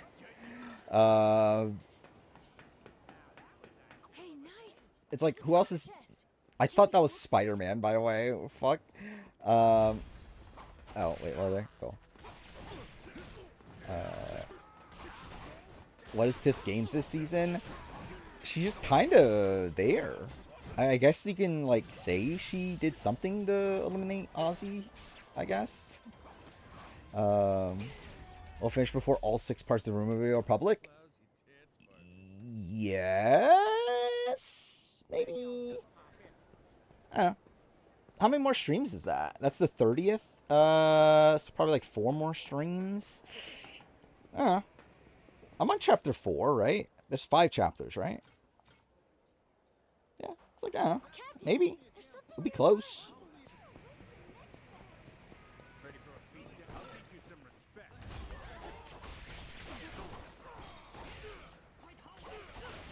He's calling her Parvati. I'm telling people corrected him that they're wrong. I feel like I'm interested in seeing how the stream goes tomorrow. Like, I feel like it must be such a fucking mess. Like, I feel, is it one of these streams where like Will Neff's just pissed off and is like banning people left and right? Russell saying Rizzo getting out Ozzy was a good move, and that shows you how good of a player Russell Hantz is.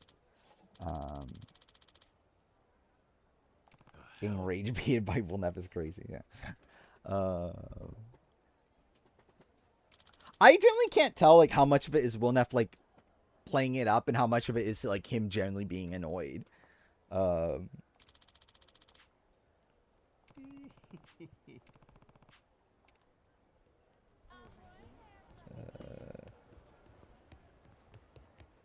think there are some pretty dumb chatters though at points.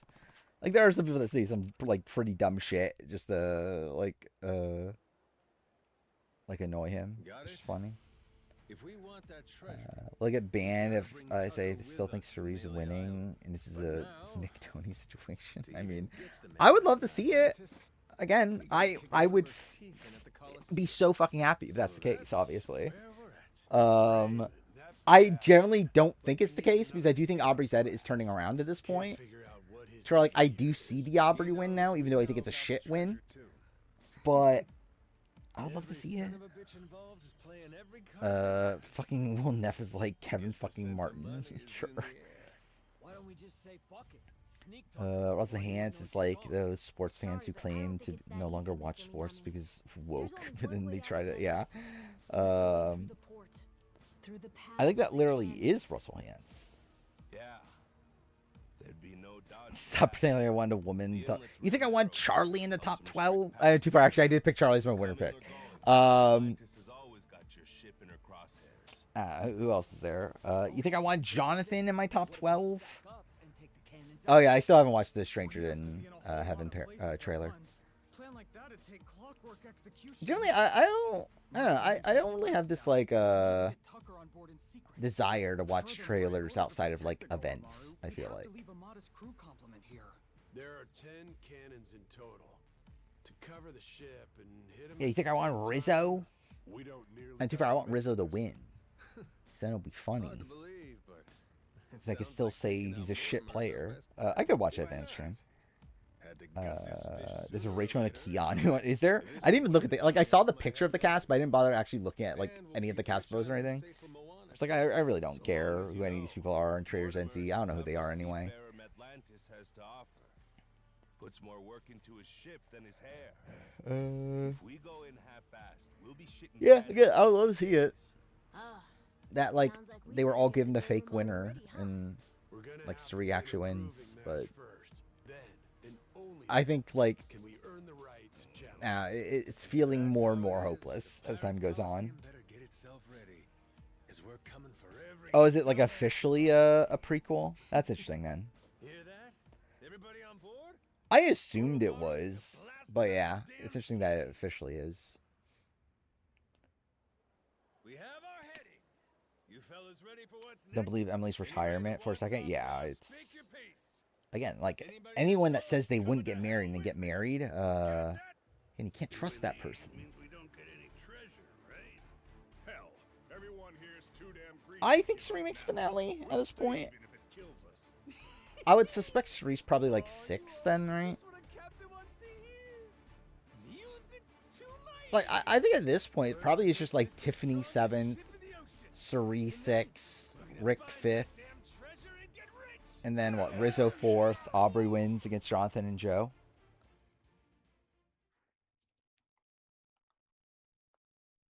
Because like there were Devin's 5th place rumors for a while. But then we just didn't believe it because like it didn't feel like he made it this deep. But now we know he does make it this deep. So it's like maybe Devins was just 5th the entire time.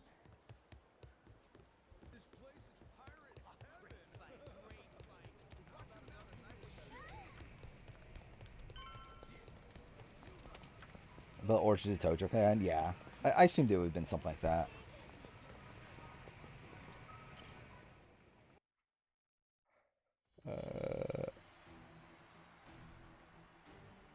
That is true. How people getting haircuts? that generally is the funniest thing about the Rubo. The fact that like we literally like talked about like everything as if it all matters. What Say got a haircut? Christian and Christian like actually did matter, but like still it's like what, they got a haircut? They must be on Survivor. Yeah, what are we doing here? Challenge Mortimer. Okay. How much food did Devins eat postseason? All of it. Literally everything. Okay, so this is what I'm meant to do.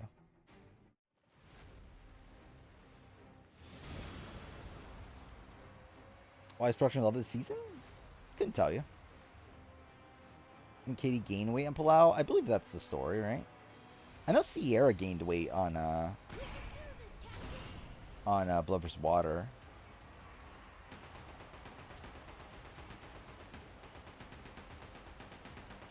Cool. Didn't land a single shot there.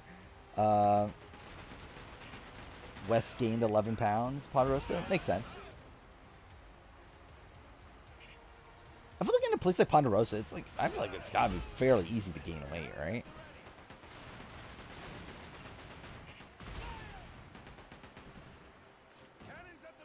Like, considering it's essentially just an all-you-can-eat, like, vacation and everything, it's like, it's probably, like, pretty easy to gain a lot of weight there.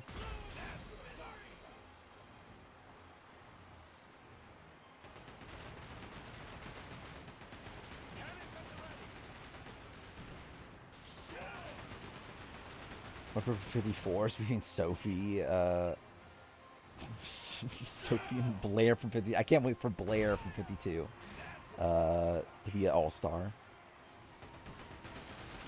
We should do a names draft for... it's like ideally we would have done it for 51, but that would mean taking time away from the player ranking, which is kind of annoying, but we should definitely do it for 52. And like maybe Big Brother. Should we just do a names draft for like just all reality shows? Maybe that could be a thing. Like just a names draft for like all like reality shows in the next like 3 months or something. Watch Suri get rocked out 6. I mean, I wouldn't be that shocked at this rate. Yeah, names draft is a great idea. Like it's one of the best creations in all of my streams.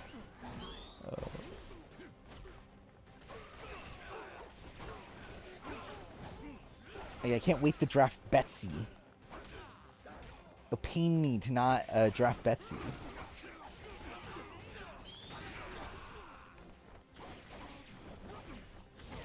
I think Devin's 5th makes sense at this rate. I think 5th or 6th, or 5th or 7th. I mean, it's like he's either out in this next episode. It's kind of a consensus easy boot, or he probably makes it to 5. Oh, what the fuck? That did that much damage?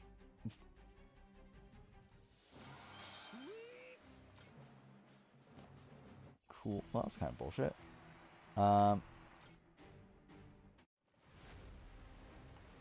People from Bravo shows count. I think we have to actually make like... I think any cast that reality TV fan announces, I think might be what we do. Like it has to be a cast that reality TV fan posts on their Instagram or Twitter.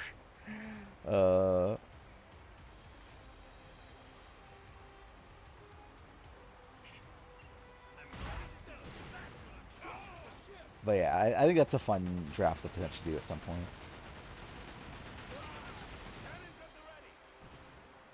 I'm trying to remember the timeline. So we have... generally by next stream, we might be getting some 51 names. Because 51, I believe, finishes filming in a couple days, right? Aren't we on like day 24 or something? Of 51. So final tribal is going to be what, on like Wednesday or something like that. So we could potentially be given some names.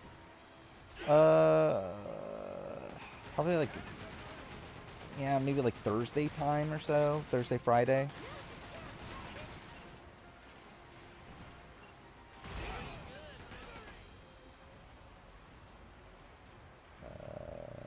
Discovery Network.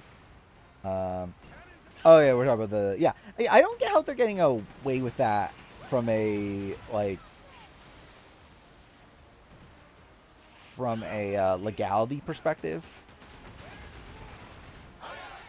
Like, are they allowed to do that? Name it Survivors versus... Like, because, like, it's clearly a spot where they're referring to the show Survivor. So, like, I feel like that feels... like... I don't know, like, I don't know how that works copyright-wise.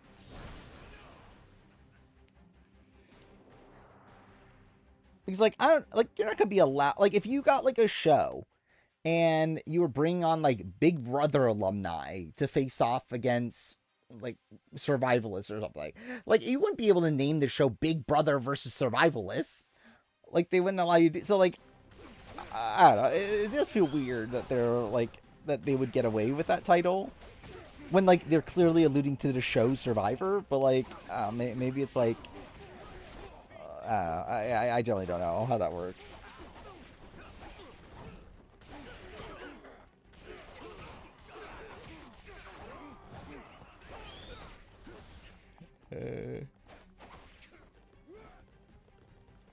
About to buy them? Is that a thing? Who owns Discovery? Oh wait, it is. Oh, yeah, it is Warner Brothers, isn't it? By the way, it died again. Fuck me.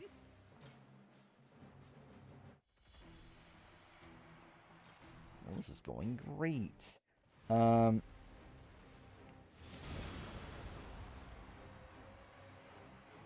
Yeah. It's like I probably actually need to actually pay attention to the game.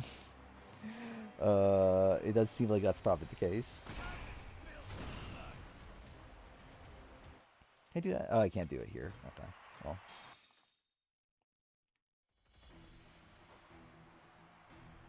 Okay. I guess I'll have to do it here. Starved versus Survivalists. It's not probably a good name, but yeah. And that probably works better. Or like better for like copyright stuff. I have none of these either. That's kind of funny. Oh, there we go. I have a ring there. What does that even do? Defense?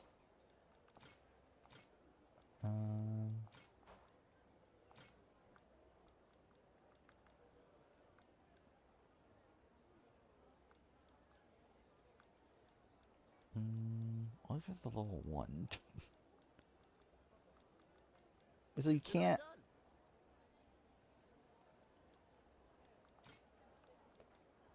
Wait, let me see something. So like with this...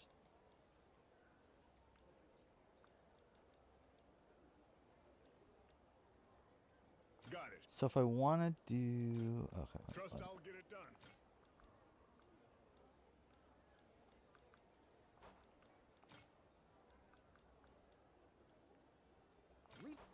Oh, fuck me. Didn't mean to do that. Yeah, so like you can't... How my opinion of Devins as a player changed knowing he almost won. I mean, I think this is overall net positive. Yeah, the question is though, do I want to do side content? Like, that's time. I don't want to spend more time with this game. How dare this game force me to play the game? Why would I want to do that? No problem. I guess I'll add the level 1 ones. Actually, I should probably make him the squad leader. Aye, aye, Captain. Hey there.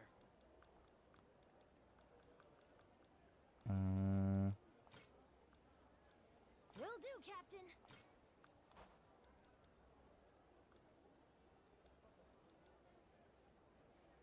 I'll try this for now, I guess.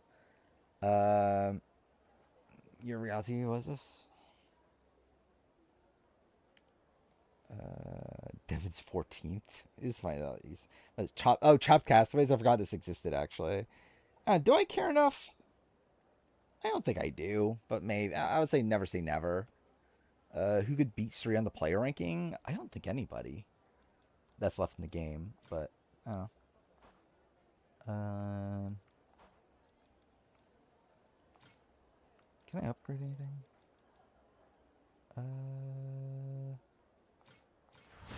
Do that, why not?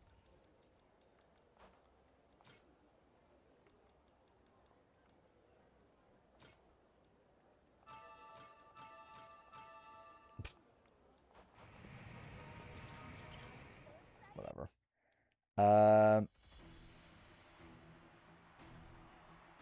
I swear, you can't heal when you're in the thing, right? So I kind of do need to heal now. Load? Okay, why the fuck does that take so long to load? Oh, was there? Okay, whatever.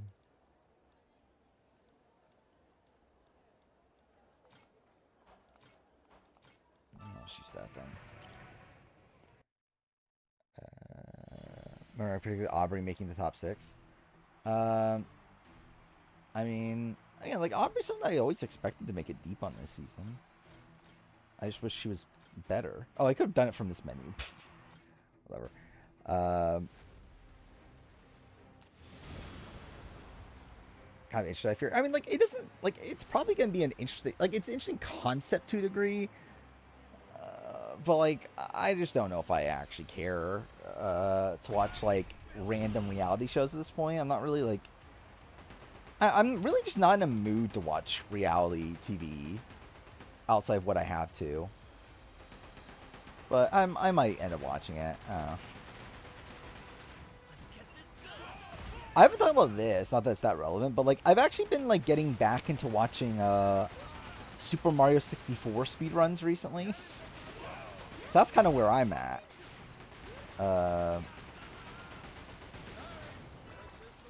I've been watching a lot of that's been like my thing to go to bed to now.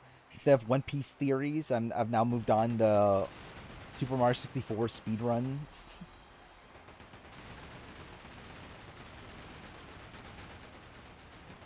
Also watch Real Housewives of Rhode Island. I think I'm good.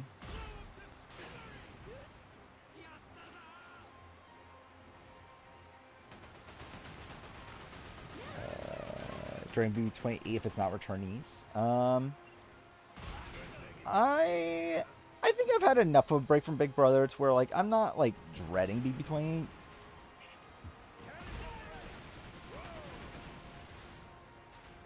In a way, I'm kind of ready to do like to be invested in something that's not Survivor within the reality TV realm. Especially considering just how much time I spent on this Rumo video and 50. Yeah, the Disney Channel Games player ranking. That's obviously what I need to do.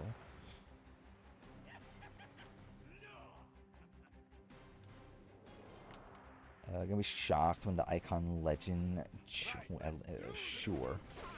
Oh, I need to watch. I forgot about Survivor Quebec. I need to watch that too.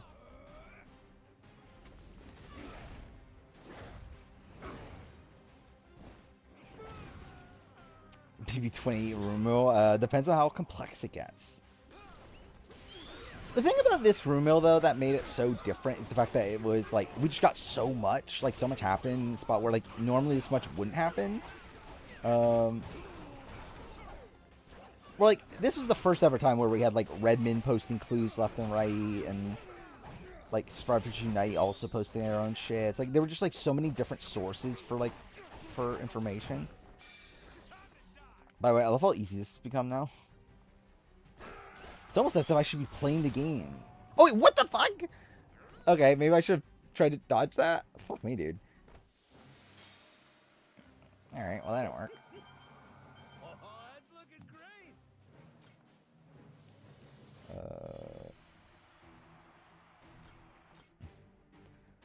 What does Redmond typically do?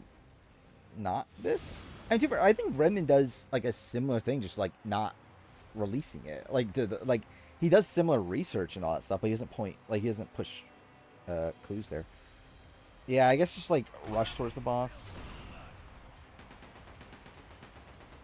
What attack's pretty bullshit.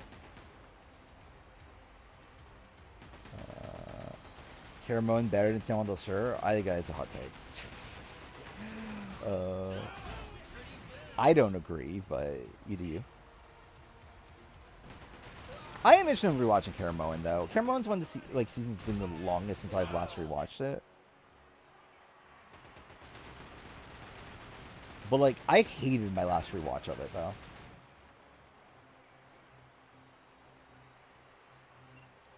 It's funny considering I used to love Caramoan. Like, Caramoan used to be, like, one of my, like, favorite seasons. Especially considering it was, like, one of the first after I started watching the show again.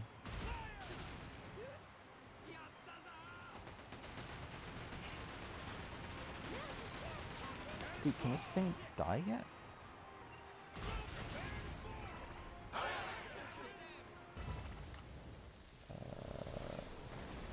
Feel like I go down Cochrane's game? I don't know. I don't know if I will. What hints would Redmond usually give, though? He wouldn't give any. Like, he usually just wouldn't post anything until, like, he has the entire cast. Or, like, he would have, like, everyone that went to casting finals. That's what he used to do. It's, like, post everyone that went to casting finals. But, like, there were no casting finals. Or at least not in the same way. Which one's the boss? Okay, that's not what I meant to do. But that's fine. Loved Brand getting massaged, obviously. That was my favorite scene. And Philip Shepard was on it, so that does make the season better. Oh, wait, which one's the actual boss guy that's like killing me all the time? Is it this guy? Is it Jones? I can't. Okay, cool. Yeah, I can't heal. Goddamn. Okay. Yeah, I kind of fucked this up already.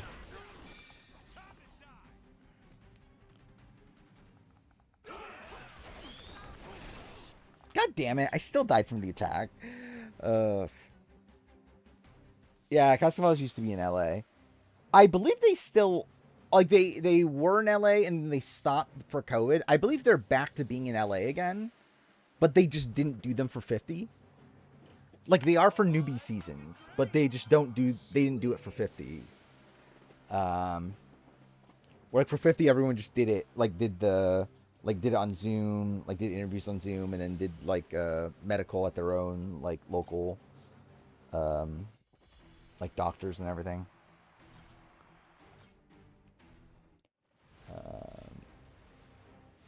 Korean post-doc with professionals. Yeah, that's fair.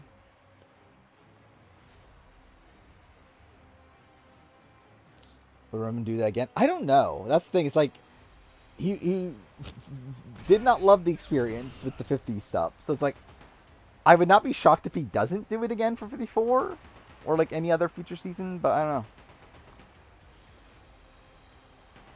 He's still posting some stuff about like 51, but like obviously not like yeah, not like updates on the cast or anything though. He's like, I'm too fair, he doesn't know it, I don't think, at this point. But he's still posting stuff. Like, he's still posting if like it's a double elimination this week and that sort of thing. So it's like, it's not like he's not posting anything.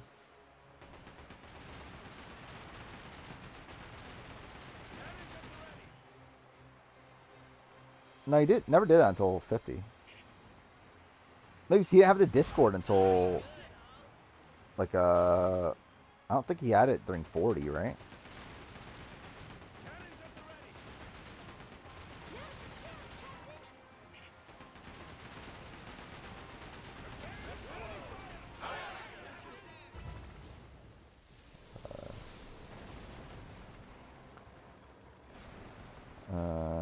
Since Kage, I've just wanted to watch that season again. It's so good, yeah.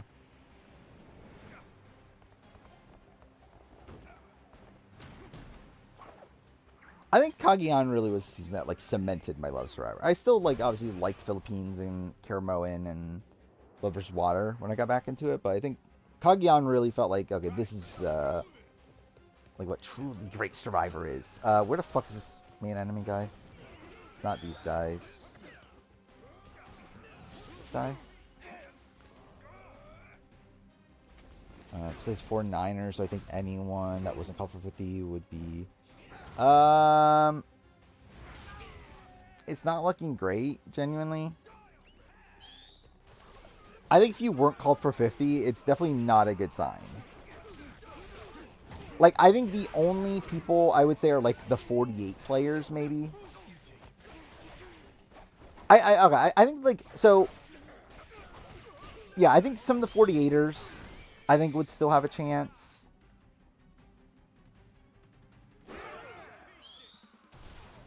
God damn, okay, I still die from that. What the fuck? How am I meant to avoid that?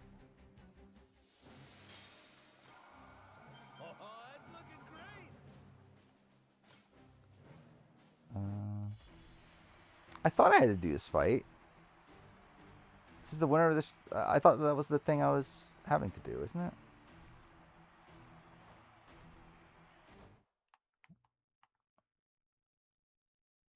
Yeah, let's see. First out season being 27 to 33, so peak. Yeah, it's a pretty great time. We're gonna have to prove ourselves if we're gonna challenge Mortimer. Time to go all out. Yeah, so that's what you have to do, right? Oh, wrong thing.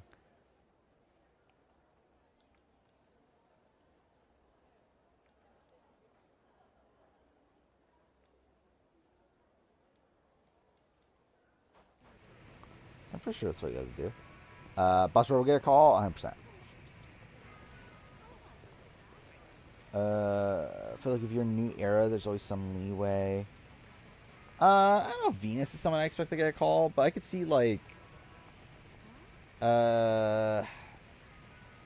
Hunter maybe potentially get a call.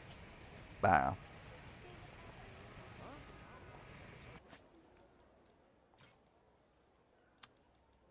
Can I upgrade anything?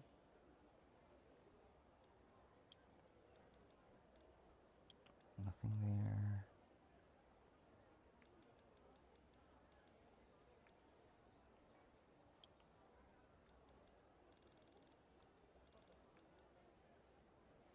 Fuck is this?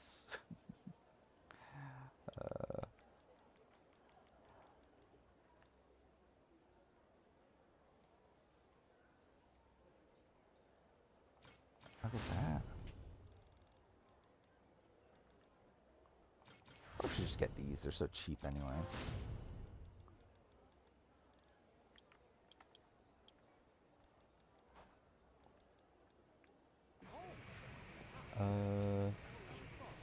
Jake. Yeah, Jake's a maybe. I don't know. I don't really get the sense they love Jake, but yeah, it's not impossible.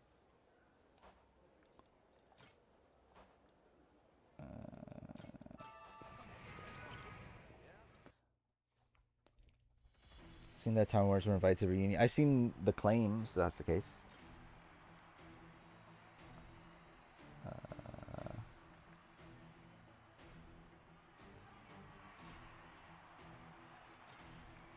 Actually, let's. Well, I mean, the problem is that I'm just getting insta killed.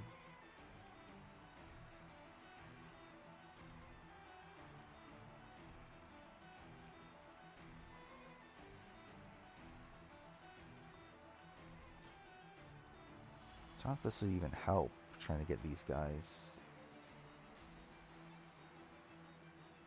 Consider it done.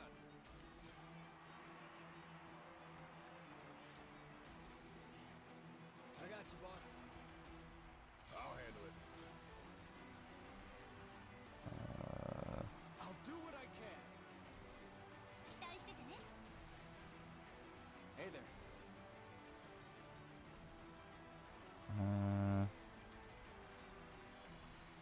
Yeah, I'll do that.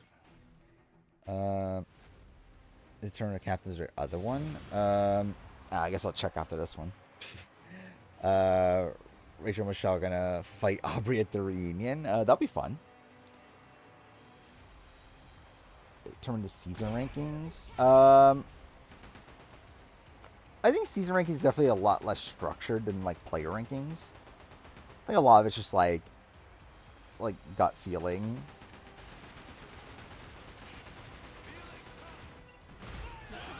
Because I think with that, it's like there's a lot more like favoritism that plays a factor. Where like player rankings, I'm trying to at least be objective and trying to figure out like reasons for why like this is the case. For season ranking, it's purely just like I just feel like this is the case.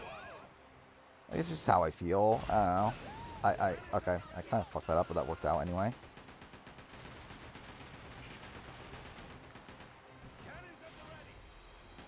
I think there could be more than 4, maybe. I don't know. Maybe not. It depends on the size of the cast.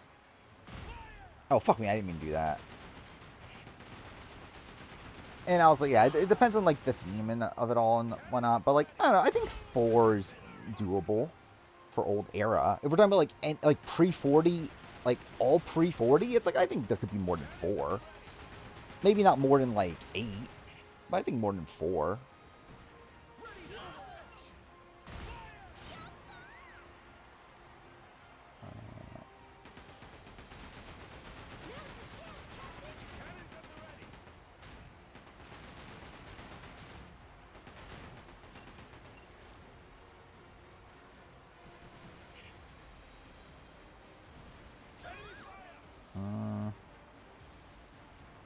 I guess we'll just see. I'm assuming I probably will die again on this, and then I'll probably just check on what I'm going to do after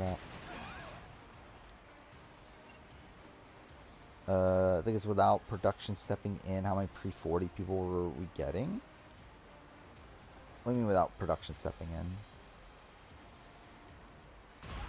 Oh wait, fuck, didn't mean to do that. It's like, I think we were always getting a lot of the people we were, like, at least the pre-40 people. It's like the only people that were pre-40 that we weren't getting initially was Devons. I didn't mean to do that. Fuck, mate.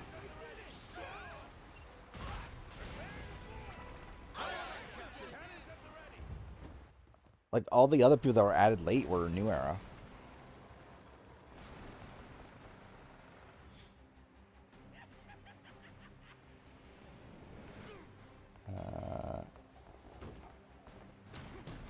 New Era, like, it's not real, the New Era Massacre thing. It's just a thing we thought happened, but it didn't really happen. Like, Jeff got his way. Like, this is essentially just the cast that Jeff wanted the entire time.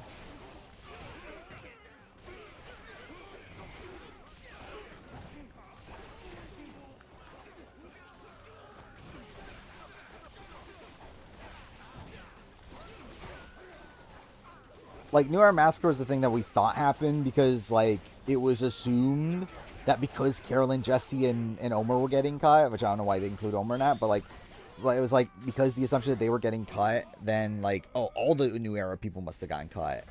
But it's like, no. We just didn't know the right people. God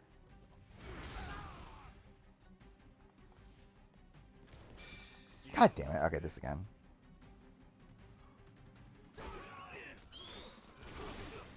Oh, I survived it this time. That's something.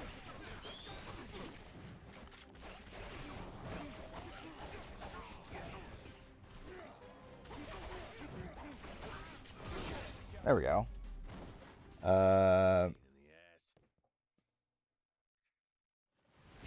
He chose not Mother Shan, yeah.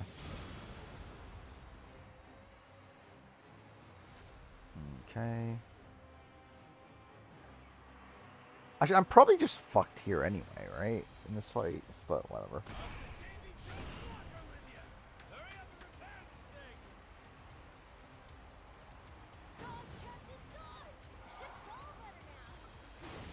Okay.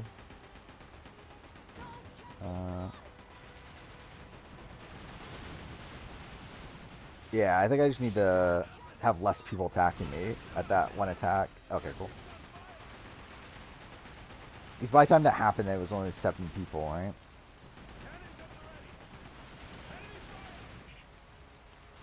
Wait, am I on fire? Oh, that's great.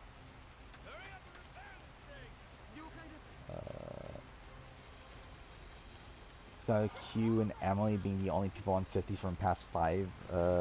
Yeah. It is funny, right? That, like, when New Era Massacre happened, like, for some reason, Redmond actually thought we would only have, like, 3 New Era people on 50, which, like, I genuinely don't understand how you thought that was going to happen.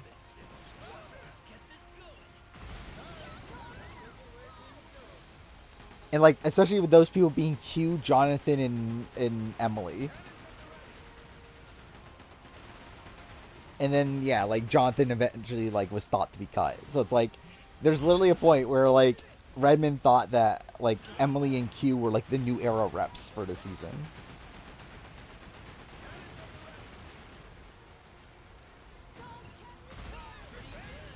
Okay. Probably just fucked in this fight anyway, but whatever.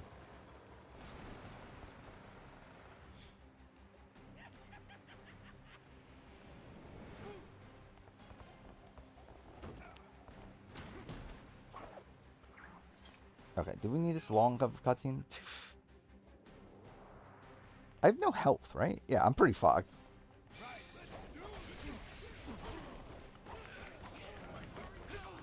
God damn it. Dude, okay. That's annoying.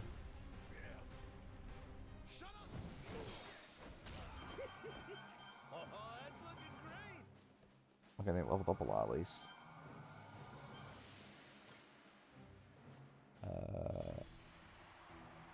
Okay. Alright, let me see something. So, is this actually what I'm meant to be doing? I think it is. Like, it does say that I have to challenge Mortimer. Mortimer's like, it says that the winner of this tournament may challenge Mortimer. I guess I could do this to try to, like, level up, I guess.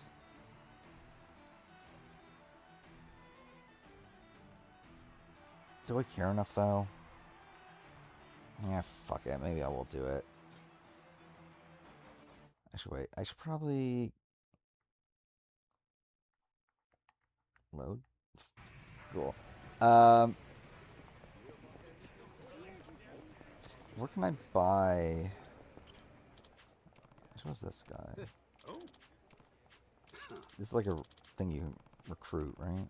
Okay, I don't care. I'm not reading all this. Yeah, you know what? No, don't care enough.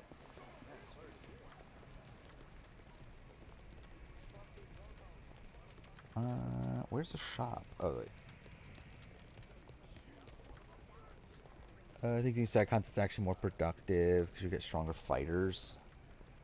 Probably, right? It's like, do I actually care enough to play the game? What? They already forced me to play the game. Oh, wait, I already have all these. Do I need a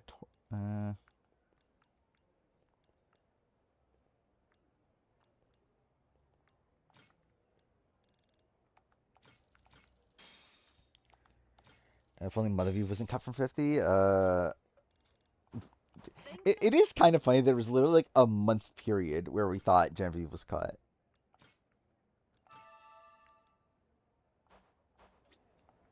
Hi. Thanks so much. God, how dare they even consider cutting Genevieve?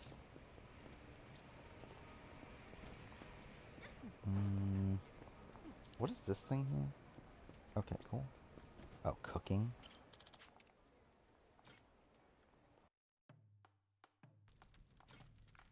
I definitely know what all this is. Oh,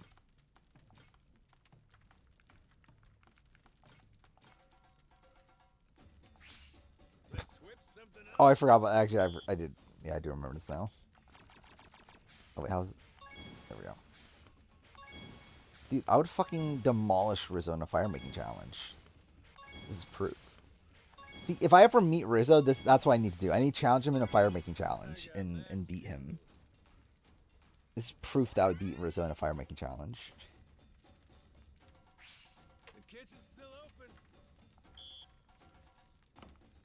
Oh. Nice. Cool. Oh, wait. Am I meant to just hit all of them? Oh. Okay, I misunderstood how this works. Oh, fuck. Order up. Nice. Easy.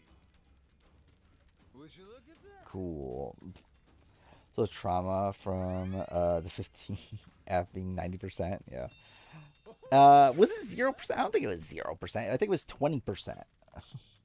I don't even think I even talked about that in the room. The fact that he did go to 20% at a point because it was just kind of like irrelevant, right? I probably should have mentioned it in retrospect.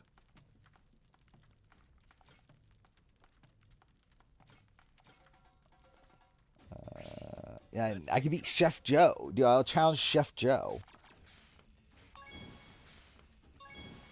And look at this. I'm so much better than Rizzo at fire making.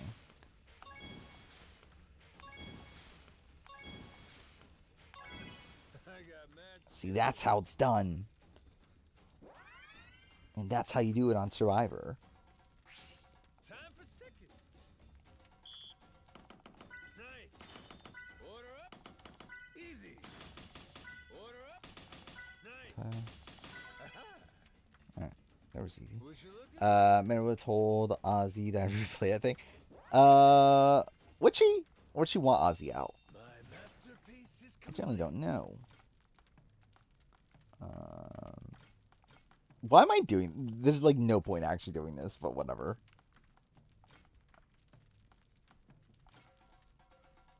But I need to just prove that I'm better at fire making than Rizzo.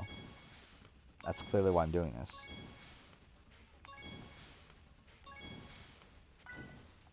Fuck. God damn it. Oh no. I got mad skills. Oh, thank God again, this is proof. On to the next course. Fuck do you do this? Fuck is this?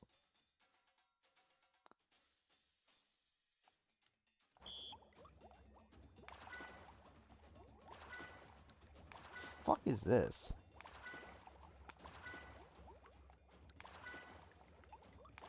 Yeah, what a mini game.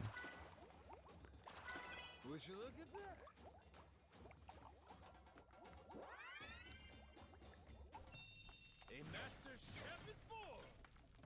This is actually, I generally don't even know if this, like, what is this, like, obviously I assume this is, like, foods that I can make, but, like, this has actually helped me in any way that would actually, like, benefit me.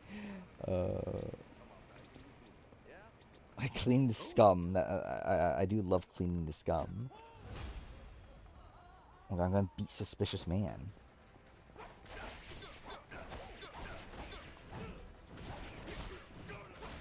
God damn it.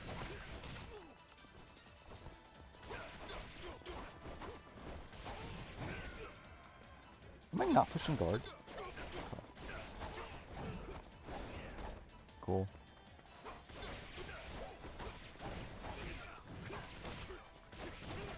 There we go. Fuck me. What time are we at? 3:11. I'll probably just end up grinding shit for the rest of the stream, I guess. Cool. Take out Raphael. He does not look like a Raphael.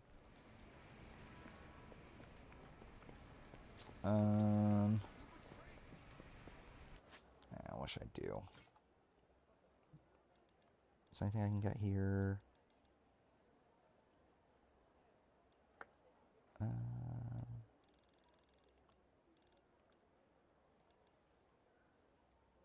Increase the number of doppelgangers summoned.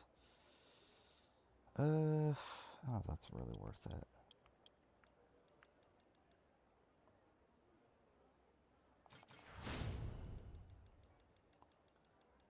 Can't do anything else. Perfect. Do I bother trying it again or not?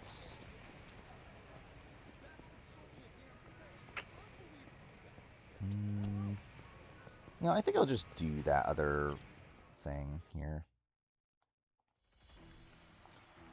I'll just do this one. We'll see how it goes.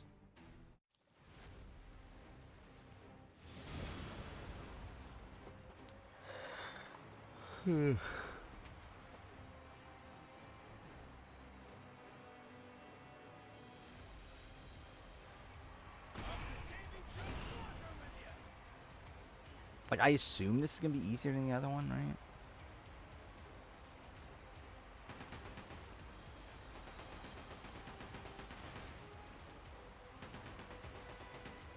Cool. Not even fucking hitting him.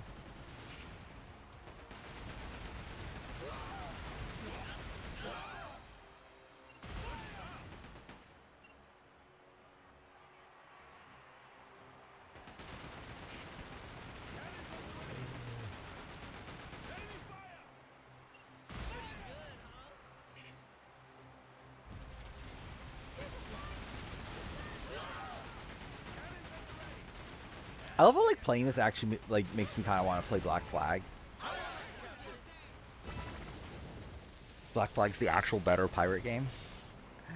Which I will be playing Black Flag in, like, 2 months?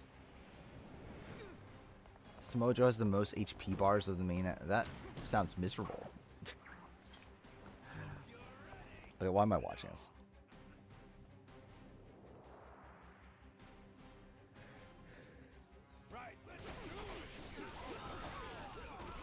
I think it'll be funny if I get to the final boss and just give up again. Like I did in Like a Dragon. When I played on stream, I mean.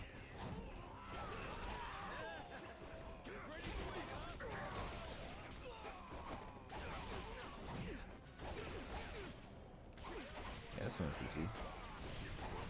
Or not. Die? Cool.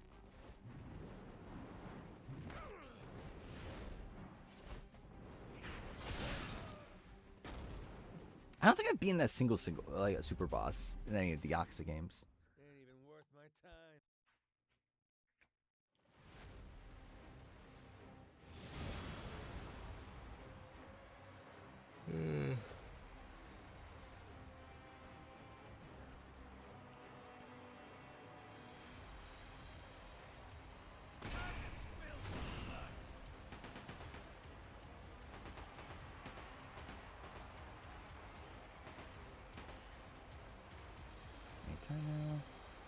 Yeah, hopefully by the end of the week I can start playing games again. which I'm not sure what I'm going to play.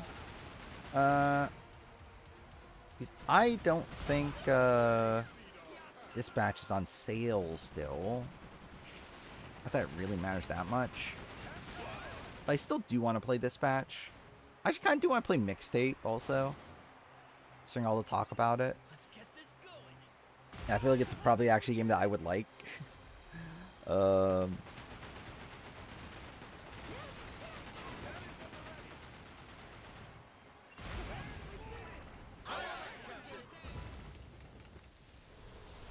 Yeah, if I actually pay attention to the game, I probably would like the game more. That is probably the case.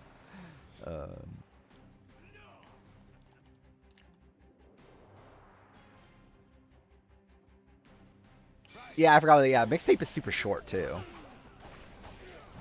How much is Mixtape actually? The problem, like, the question is, do I bother getting Game Pass for it, or do I actually buy a digital copy of it? Yeah, it's only like 3 hours or something, though, right?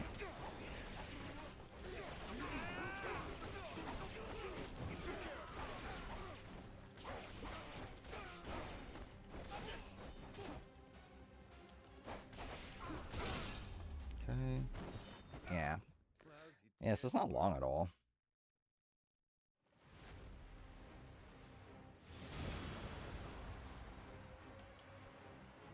Something else I was thinking about playing was Metal Gear.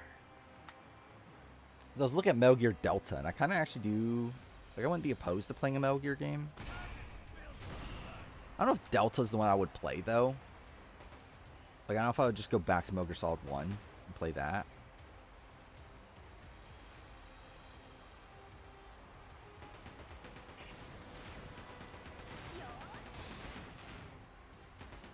Or I might just say fucking just play Gears of War like I was going to anyway.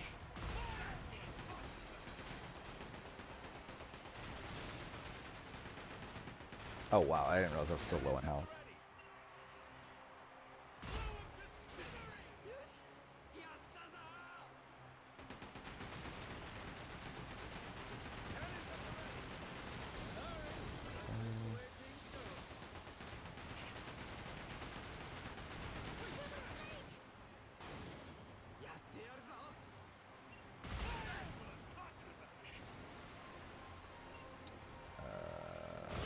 Cool. Oh, fuck me, I hit the wrong button. I keep on doing that, accidentally hitting R2. There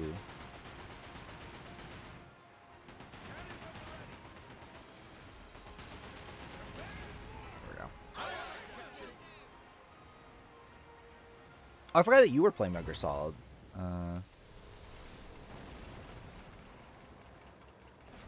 Yeah, I would love to play the original Metal Gear Solid games.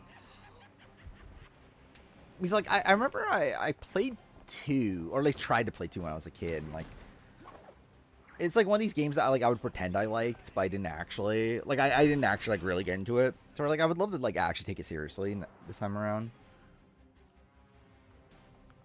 Because I would assume it's a thing I would like. At least narratively, I assume it's a thing I would like. I don't know gameplay-wise, but... Let's see.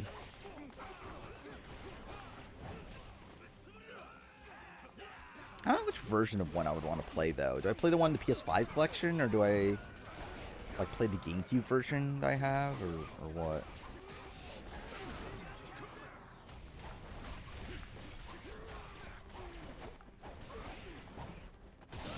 There we go. That was easy.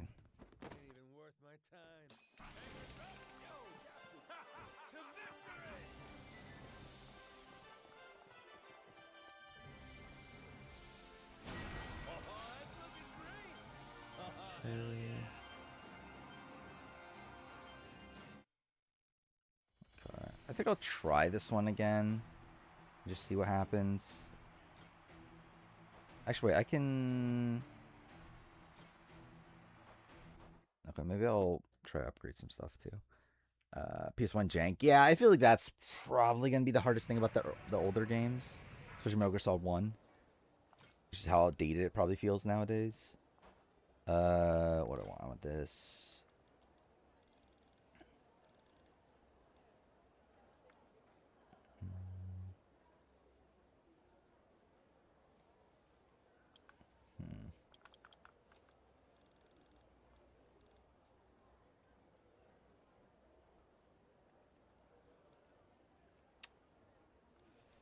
Should I can get both these. Oh, let's just do it then.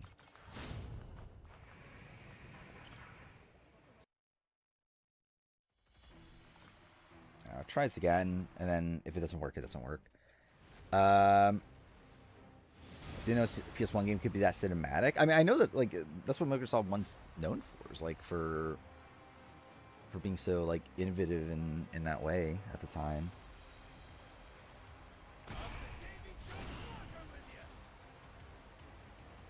So I mentioned seeing like, yeah, like how cinematic it actually is. I probably will play Gears of War first, just because like there actually is a new Gears of War game coming. But yeah, I wouldn't be opposed to playing Metal Gear not too long after that, though.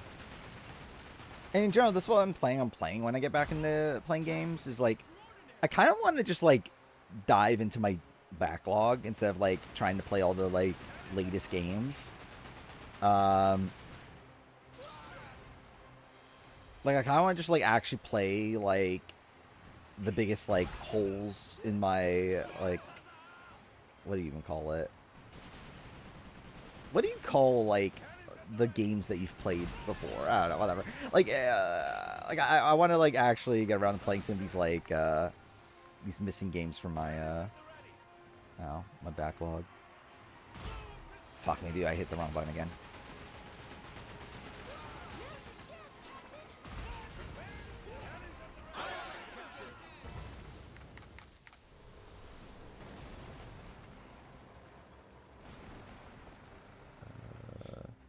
I forgot about Mouse PI. I did have a... I probably will... I don't know. Will I stream that? Is that a good stream game? I mean, like, obviously, I know it's a good stream game. There's people do stream it. But, like, is it a good stream game for me? I don't know. I might try to stream it. Too long? I feel like that's the sort of game that feels like it should probably only be, like, 4 to 5 hours.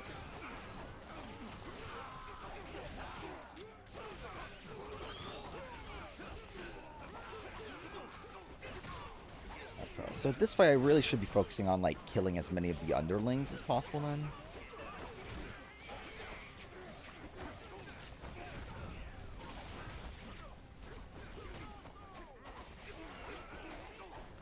Oh, fuck me. Wrong. Okay. Yep, that's what I wanted to do. Ah, fuck. Can I survive this? I guess we'll see. Oh, wow. That was, like, really easy this time. Okay.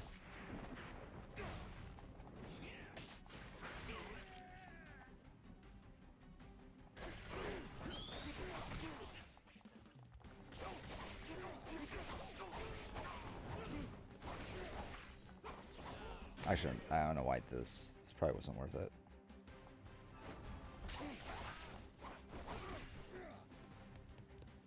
Oh, I didn't realize there were this many enemies left. Okay, maybe it was worth it. Fuck. How the fuck did everyone die so quickly?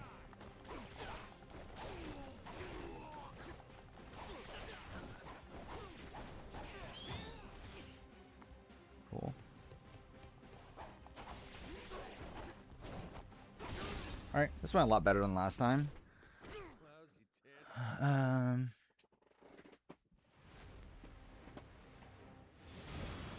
Dude, I have so much shit pre-ordered nowadays that it's genuinely insane. Yeah, it seems like they mostly hit my allies. At least that'll let me survive, though. Oh, why did I do that? Okay, I held. Yeah, I'm just dumb. Okay.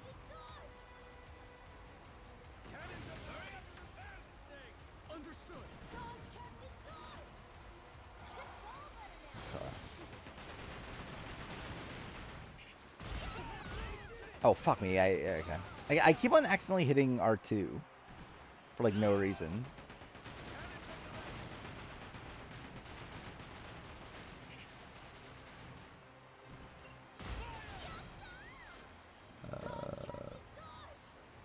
The thing is, I'm not even buying, like, actual new games. I'm mostly pre-ordering, like, physical copies of games that came out, like, a while ago. There's, like, now coming out physically.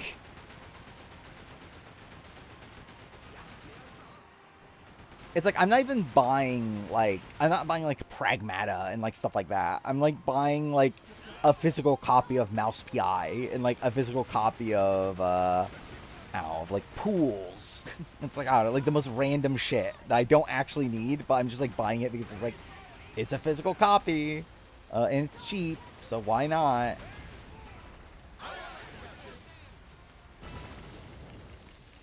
I need to play Pragmata here is pretty good. It's like I know Lasers liked it. I don't think he loved it, but like I think he rated it like a 3.5 out of 5. It's like, it's interesting. RE9 is also another thing I need to play, but like also I just don't feel like playing it is kind of the issue. I'm not really in like the mood to play a horror game.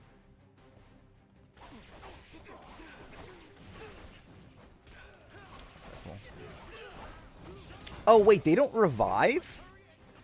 Oh, well that's kind of shit. I didn't realize that. I thought my crew would revive on the next fight.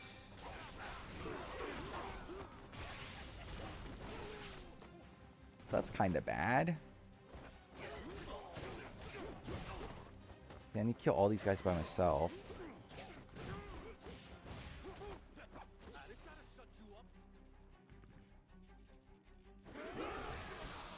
Is it shorter? Really?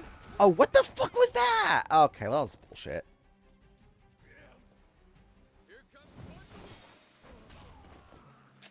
God damn it. Got close that time, though. Like, if my crew didn't die right away, I would have been fine.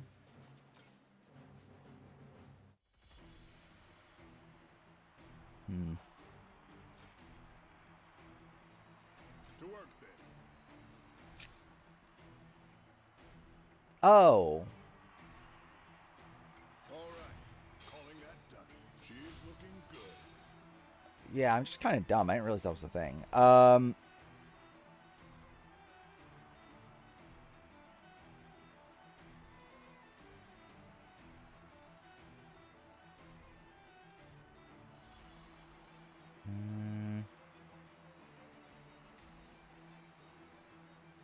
Let's go with that. I'll do that. Generally, I forgot this existed. I forgot that I could upgrade the ship itself. Oh, whoa. You can have this many people? Oh. Well, maybe that would make it a lot easier. Oh, fuck. I need to recruit people. I didn't realize I could have this many people. I thought it would just be like an extra, like it would be 5 people instead of 4. Yeah, 21? Okay. Well, I mean, here I have 15 available, obviously, but like, yeah. Okay, I need to recruit people then. Not a problem. Got it him. Yes.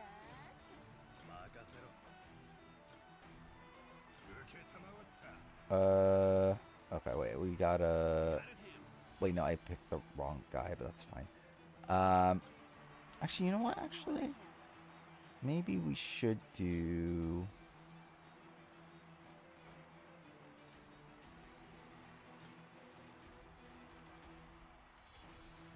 Consider it done. Maybe not. Maybe we'll do this guy. Time to work. And then we'll go in, let's see...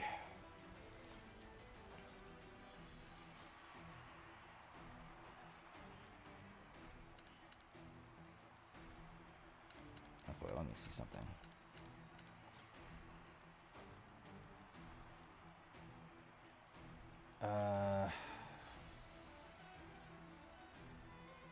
Psychon is how you pad out the runtime of a short game, which is fucking annoying. Generally I hate that about modern gaming, how much they rely on you, like them forcing you to do side content. Like, I think the game should always be in a spot where, like, if you just want to do the campaign, you can. Like, I fucking hate that it forces you to do side content. Like, that's why I stopped doing AC Shadows, because I was just like, dude, I'm not gonna fucking bother, like, grinding and doing all the side content just for the sake of, like, finishing this game. I legitimately don't care. Okay, I think what I'll do is I'll give each one of these, like, one of the higher level people. Like, we'll do that. And then I will give these, like, the level 16s. And then, like, we'll do that. And then we'll give...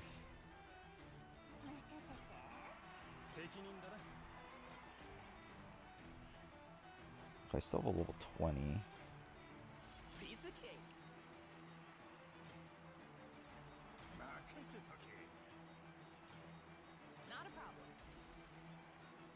Does that actually help any? Okay,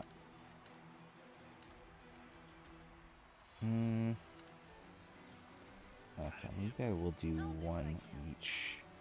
So let's see at least. And then we'll do this. Okay, I didn't mean to do that.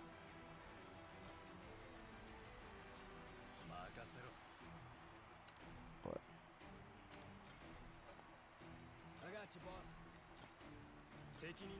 I think I'll try this and just see how it goes.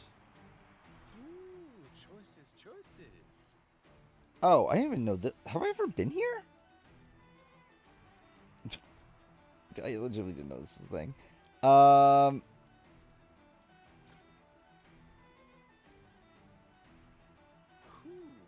I don't really like the thing is, like, naval combat wise, I'm doing fine.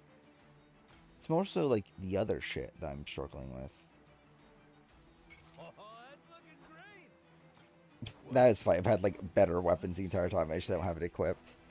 Is any good spoilers? No, nothing new spoiler wise has happened. Generally, I would have ended by now if I wasn't like trying to finish this fight. But I'll give it one more try and then see how this goes.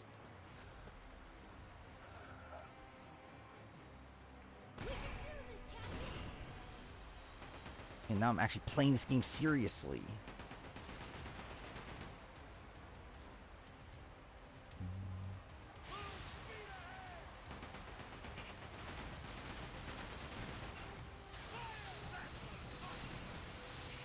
Okay, that feels weird. I actually don't like that, but whatever.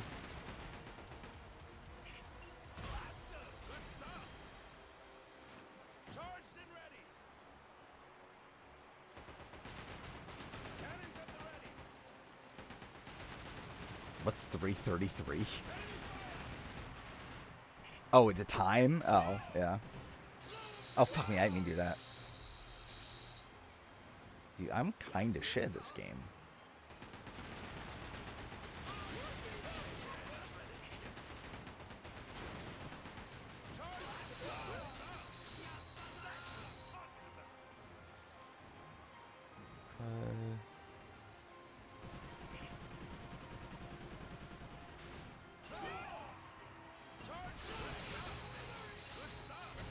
There we go.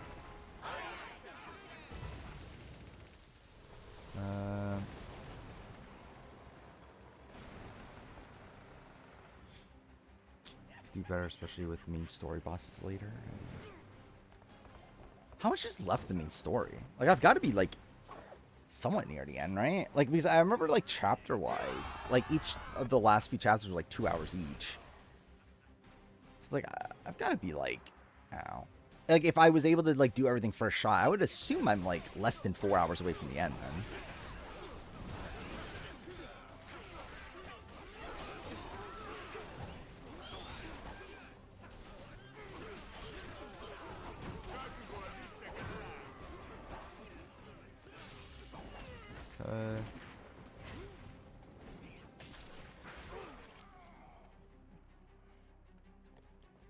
And I made literally no progress this stream, right? Actually, no, I did make progress, right? When I left off. Not much, of any. Fuck. Yeah. Kind of fucked this up. Oh, wait, no. Alright. Yeah, they even hit me. Yeah, I've only lost one crewmate, too. Alright, that went a lot better. Oh, yeah, I watched Stranger Than Heaven trailer before we end, too. How long is it? 5 minutes? Oh, that's kind of long.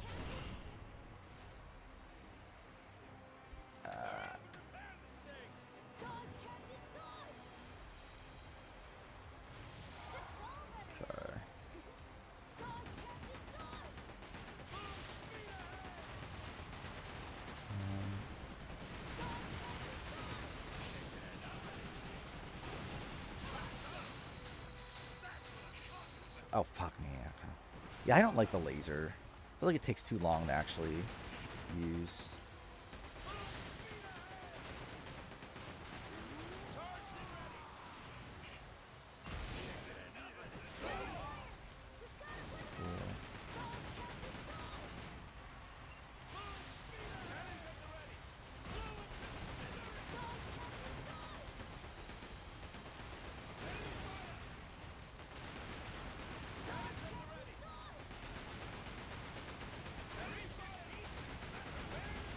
There we go.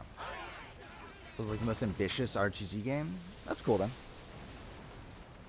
What was the last? Well, I mean this, but like, I guess Infinite Wealth, right? Which like, generally, I barely remember Infinite Wealth at this point, but I don't remember it fondly. I did love like a dragon though, so it's like, I'm hoping. And I love Judgment, so it's like, I'm hoping it's probably more in like the Judgment sort of realm.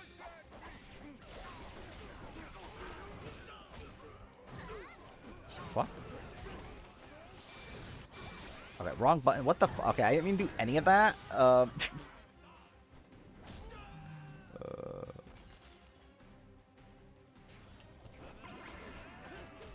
Whatever.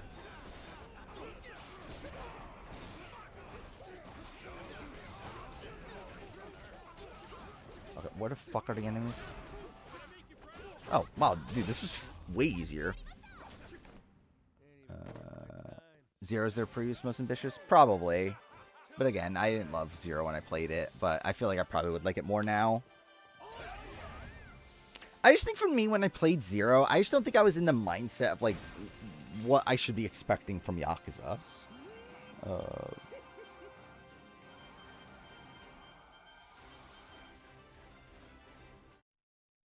Especially with it being, like, all subtitled and everything at the time. I just don't think I, like, paid enough attention to it.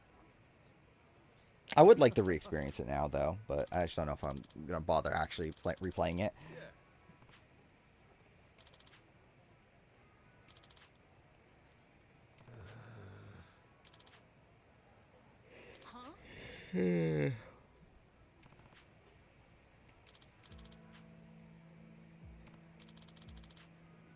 Dude, fuck off. I don't care. I'm going to be, like, forced to upgrade the ship and everything.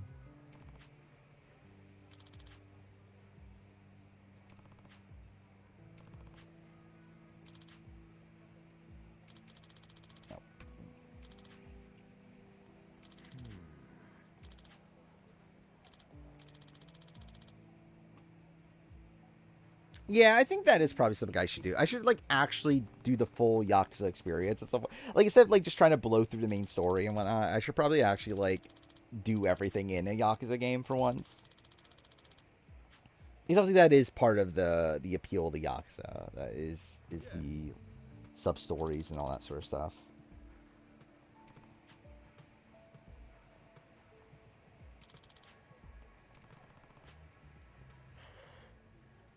Okay.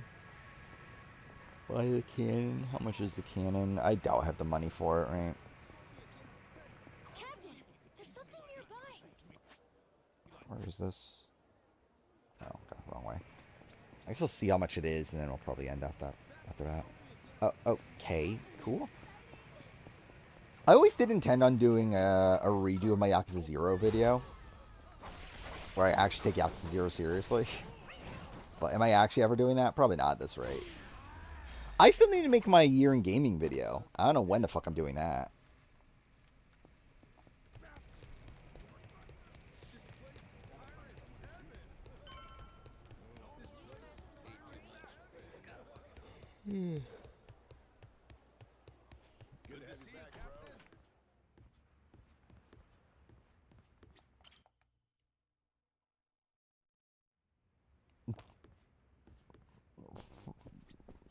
Again, that's insane. I don't think I actually meant to go down here, did I?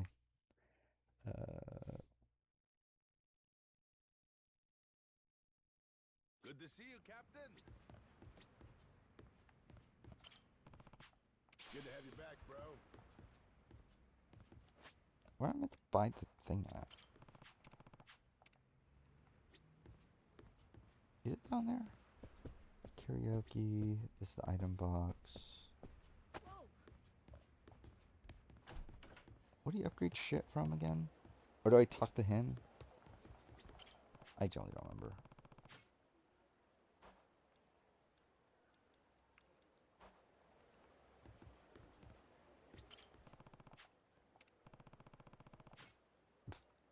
You know, fuck it, I'll give him an item, why not? Oh, it actually does do a decent amount. I love Sageman's just wearing a fucking white shirt. Good work out there.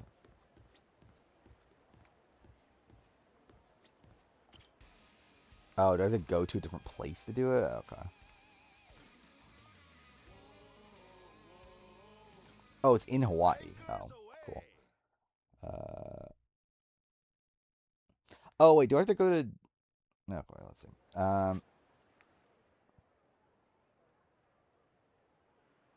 It's just kind of in the middle of nowhere.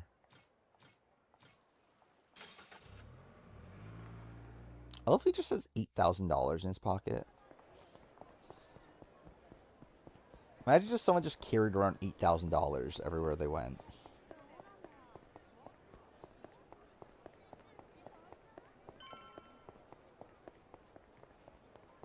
Oh, wait, oh, me.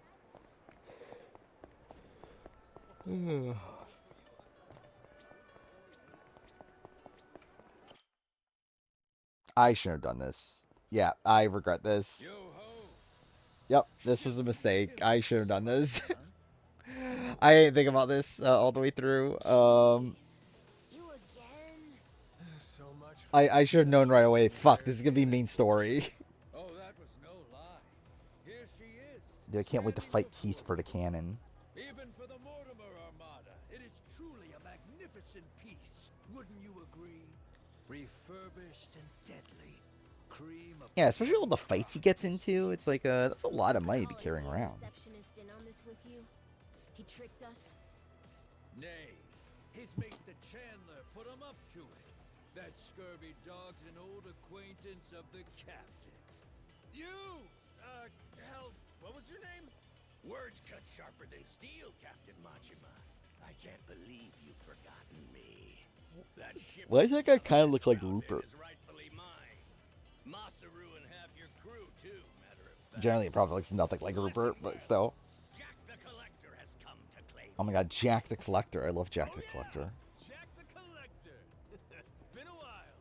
Who could keep track of this shit? It's fine. I'm not upset. Whole reason I'm here. I don't know if he looks like a Jack. When this is over, after you're dead, I'll need never think of you again. I guess there's like kind of a Rupert comparison. Farewell. The hell? I thought you wanted to settle this. Eyes here, coxswain. This here's the hour. You'll soon meet Davy Jones. Dude, I love them fighting Keith. Favorite Yakuza antagonist, Keith the Pirate.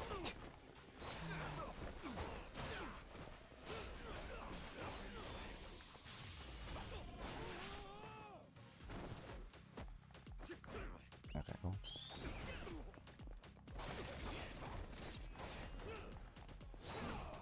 I'm pushing dodge, but whatever.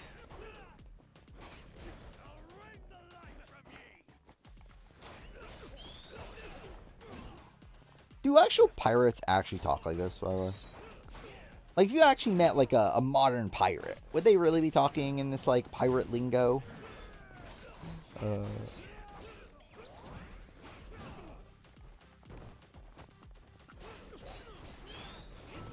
my god, I can't believe I defeated Keith.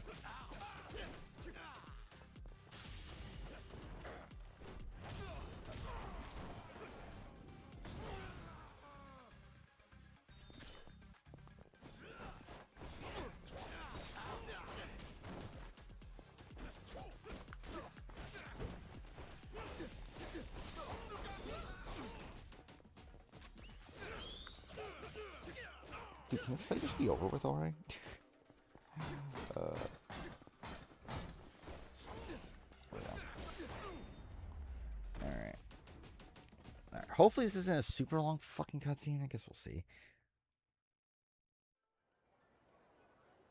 You trying to play me for a fool, Keith? Where's the Dude, imagine being played by a fool from a person named Keith.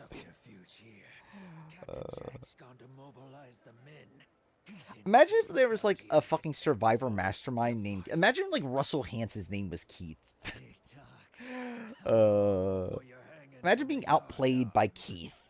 It's like I feel like that'd be fucking depressing if I was outplayed by a guy named Keith. Especially a guy that like, especially by Keith the pirate. Dude, fuck off. I don't know why. I should just, yeah, I made a mistake starting this section.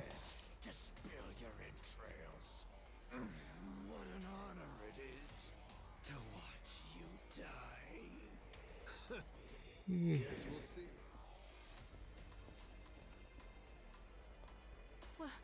What now, Captain? Maybe we just give up. Maybe Majima just allows himself to be killed so this game could be over. Every head aboard your ship has a glittering bounty upon it. Whether full-grown or stripling, ye can rest assured they're a target. Nowhere in Hawaii will be safe for them. This does feel the kind of stuff for the end, right? Tell him to bring the ship around. When I say so, we make a run for the beach. We're running away? Hell no! We're prepping for our counterattack. Just have to clear the road. Bust some skulls while I'm at it. Gotcha. Okay. Okay. Oh, dude, fuck off. This is a fucking escort mission.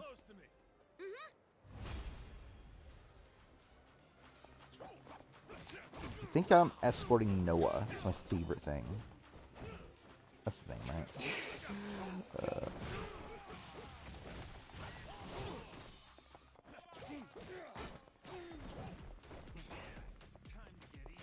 I just realized I don't think I know a single person in real life named Noah. And there's never been a Survivor Big Brother player named Noah. Are there people named Noah that still exist? Is that even like a real thing anymore? Okay, cool. Yeah, I love how like that's how fucking delirious I am at this point.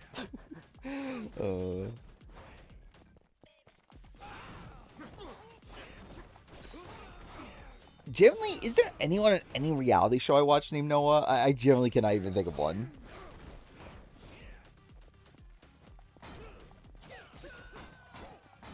Noah the Sun on Heroes? I have no clue. I never watched Heroes. Dude, okay, cool. I know Noah is fucking Kaiba's, like, filler brother in Yu-Gi-Oh! Oh, yeah, actually I didn't know that. Miley Cyrus does have a sister named Noah.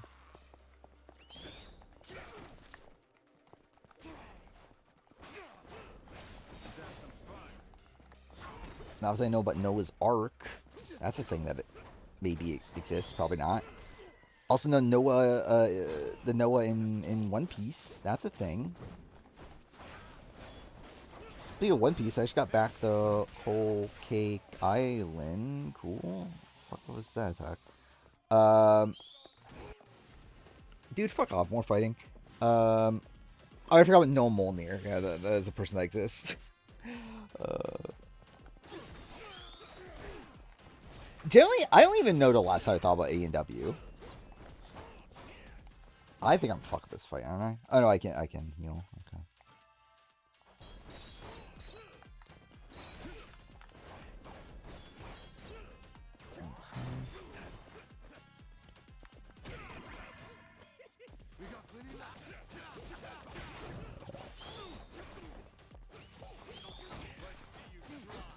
Yeah, it's funny because, like, I remembered it as I watched, like, half of Whole Cake Island. Turns out, I think I only watched, like, the first 4 episodes of One Piece. Because that's literally where I'm at right now, and I think this is the end of what I watched. Is, like, after you meet Pudding and all that sort of stuff. Like, once they actually, like, head to, like, the actual Whole Cake Island.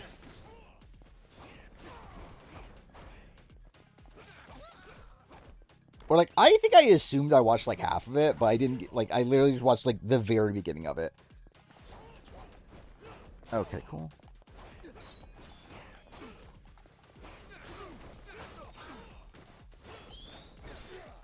Okay.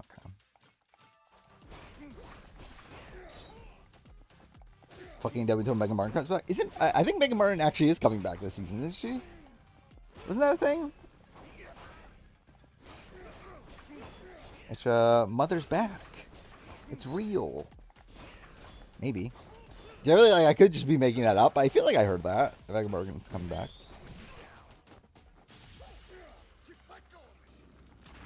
Just Phil heal, but that's too easy. Oh, cool.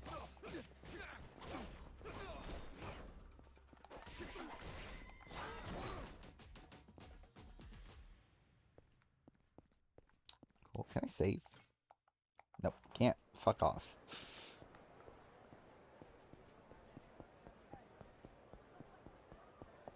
Dude, I made a big mistake. I shouldn't have done that.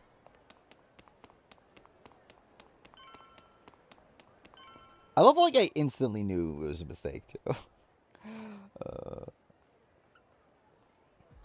Dude, what the fuck? Keith again? Oh, you want another round?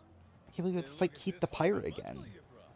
Well, maybe he'll be what makes the difference, huh, Keith? Could be. This brawny corsair, the Mortimer Armada's most tenacious bounty hunter. Hired him on. Yeah, I feel like that was the thing, that Megan Martin's coming back, which I'm not expecting her to do that well, but it'll be interesting though. I'll split ye from toe to goddamn tip! Dude, how many times do you fight Keith in this game?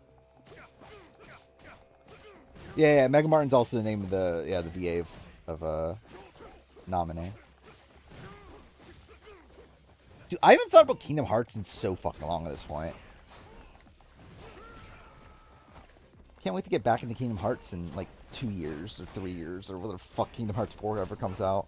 Okay, cool. Dude, okay.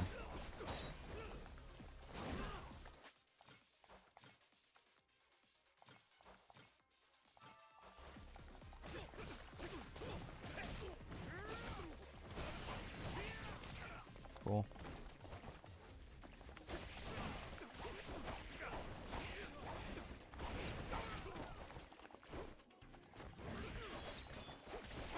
Biggest mistake I made in a choice-based game? What is the biggest mistake I've made? I generally don't even know. I guess like sucking so bad in Until Dawn to get a really shit like ending the first time I played it.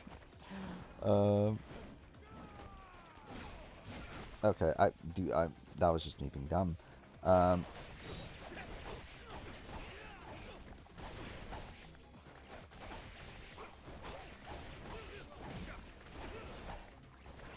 I feel like I got like a really shit ending of Heavy Rain the first time I ever played that too. I'm trying to remember which ending I got though.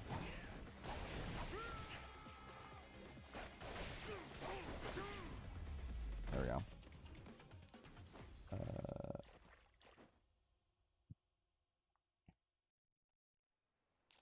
I want to bite the bullet and play the Kingdom Hearts games.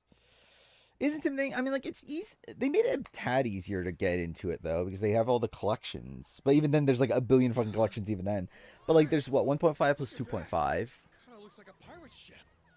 And then, yeah, play 1, 2. You don't really need to play Rechain. You just kind of have to know what happens in it. And then, like, Birth by Sleep. Well, not Birth by, wait. Yeah, Birth by Sleep. That's on that one, right? And then there's what, 2.8 collection and 3, and then probably a billion other things as side content to look at, but still, yeah, it definitely is intimidating. I don't like generally if I had not played Kingdom Hearts when I did, I probably just wouldn't have bothered. Because like I played Kingdom Hearts right before I started the channel. If it was after, I probably wouldn't have bothered. It probably would have been like too much. Actually, I don't know. I say that. Yeah, I did play Yakuza after I started the channel. It's where like I guess it's kind of the same thing.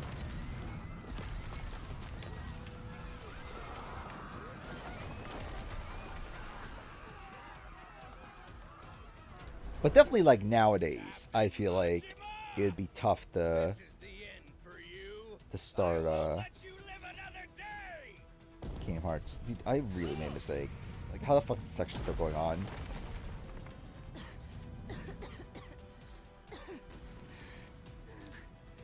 Yeah, the fact that you need a guide is pretty scary. Is this guy completely nuts?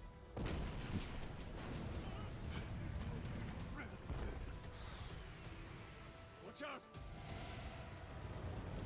What the fuck is happening?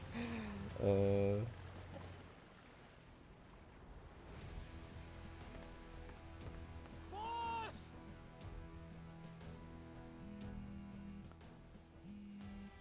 Yo. Kyodai, how's Noah? You still standing? Of course we're standing. Right. Then get yourselves to the ship. It's so fucking weird Don't hearing make me Sage wait in too English, long, too. or I'll sink 'em without you. Careful now. They got more coming. They what?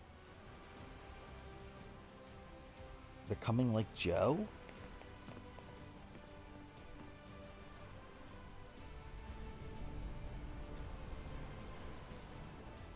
Gotta hand it to you, Jack. I'm gonna just end here, right? There can't be, like, there's no way there's not, like, an autosave, right?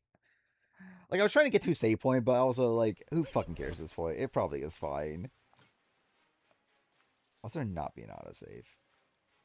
Dude, what the fuck? There actually is not an autosave. What?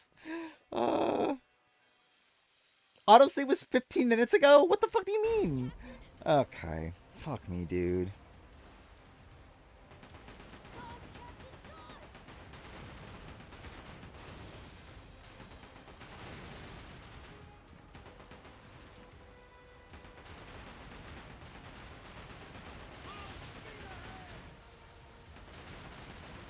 I gotta defeat Jack the Collector.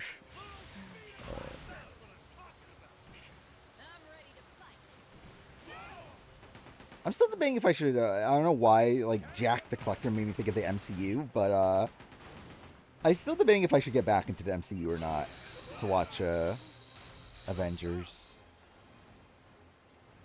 I'm, like, kind of on the cusp of whether or not I care or not. What do you think is out next? I would guess, Tiffany. Not based on spoilers or anything, just the fact that, like, it would feel weird if Tiffany was a finalist, or, like, a person that made the final episode in Modern Survivor.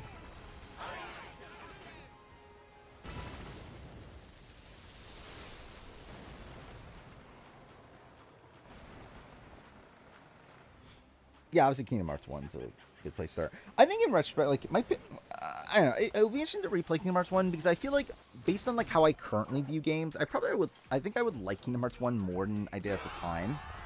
Or at least I think I definitely have more respect for Kingdom Hearts 1 than I did at the time.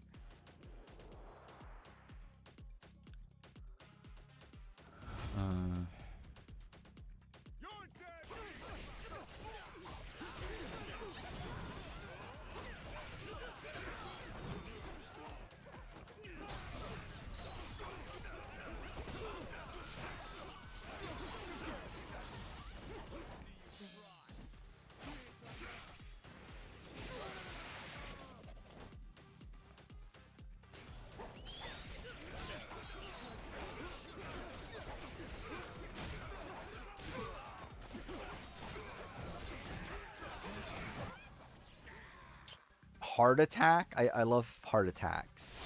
That's like I just love hard things. That's my go-to things is hard stuff. Dude, fuck me.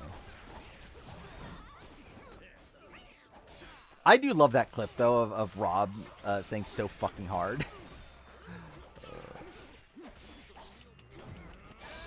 Dude, I keep on doing that. I keep on like accidentally fucking that up. There we go.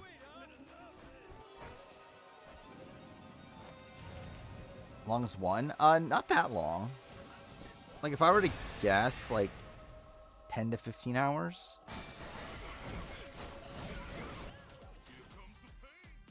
Another heart attack?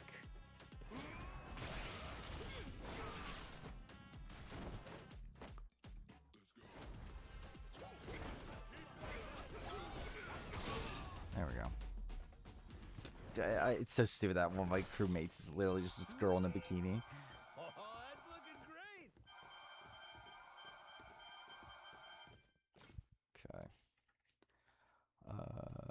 It might be 20, to be honest. I don't think it's 30, though. Because I got to the final boss, and like, too far, I couldn't finish it because I suck. But I don't think it took that long. I'll try to look up how long my playthrough is. But then again, like again, my playthrough's not good because I couldn't finish it. Jack the Collector. Think I'm starting to see how you got your hands on so many relics. Dude, it's been what, 7 years since I played Kingdom Hearts? That's insane to think about. In your dreams. Damn it. Generally, the passage of time is so fucking bizarre. Like, just like how long I've had this. Like, generally, I've had the channel, like the main review channel, for it's over 7 years right now. Yeah, over 7 years. It's almost like a fourth of my life at this point. That's pretty insane. Where the fuck is my Kingdom Hearts playthrough? Oh wait, I deleted it because I didn't fucking fit. God damn it.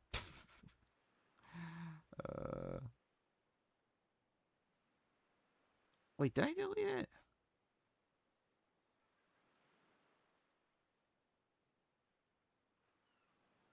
Yeah. Oh no, it is there. No, 20. Oh no, I'm wrong. Okay, yeah. It took me 15 hours.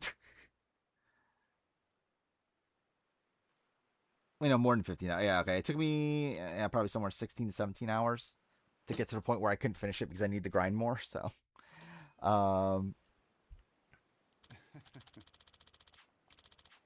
yeah, it probably will take you about 20-ish.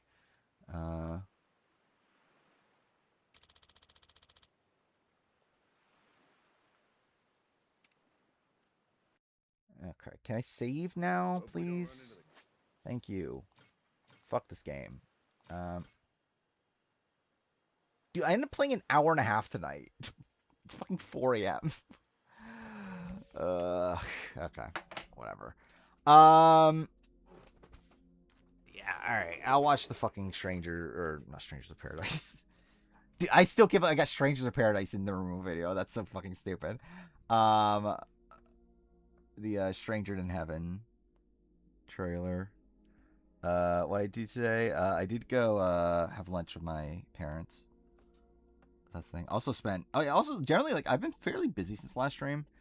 Like the fact that I've gotten as like I got what like 3-part, or like I guess technically 2 parts of the Roomba video done since last stream. I think it's pretty good considering like I've not had that much time, realistically. Considering I was like busy for most of Friday and then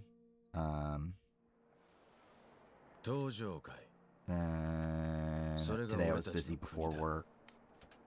And I've worked every other day, so. Oh, so they just like, yeah, they just like openly talk about Tojo Clan at the beginning. やっちゃろうや。兄貴なら絶対にてっぺん取れますけ。ありがとうな。けど、そういうんじゃねえんだ。は？俺たちみてえなヤクザも。Is this game gonna have English 帰る dub? 場所のない連中が生きていける。そんな場所があったらいいって思 I think わね I'll えか。 probably end up playing ねえだろ。dub そんなの。 for this. だから作るんだよ。俺たち自身で。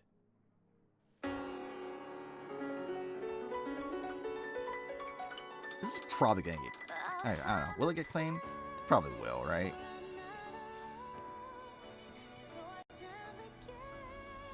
Why does this feel like a Kingdom Hearts song?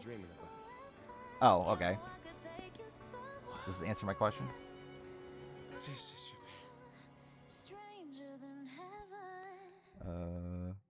Oh, are there multiple languages? Okay, that's interesting.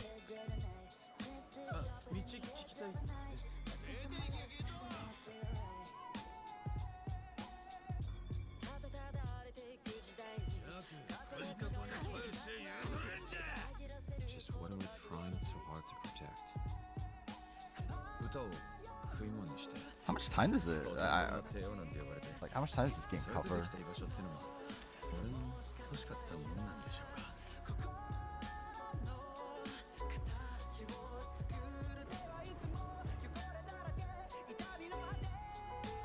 Huh.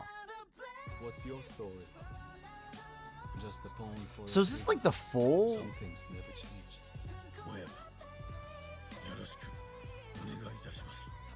Obsessing over one man's This is like a full history of the Tojo clan. I know, but I can't just leave it alone.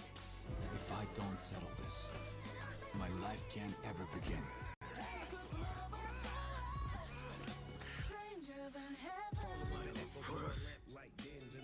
Nice to know you're not scared. It is interesting, like how big of a scale this game seems to be. I didn't realize that it was cool. My phone died. Tori Kelly, my favorite.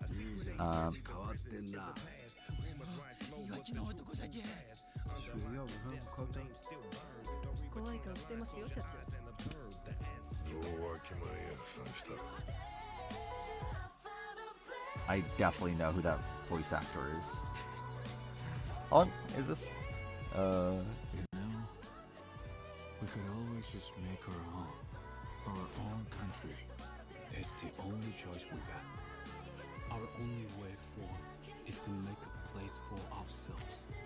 That settles. I love like certain things in this like remind me of LA Noire of all games. We'll carve out our own right from underneath it.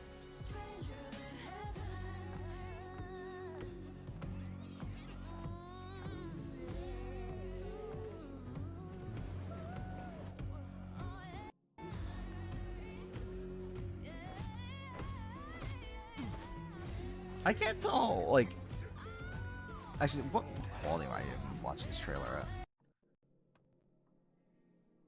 Yeah, it's only 720. I don't know, this is a mistake. Anyway, I'll just do 1080 for now, if that really matters that much.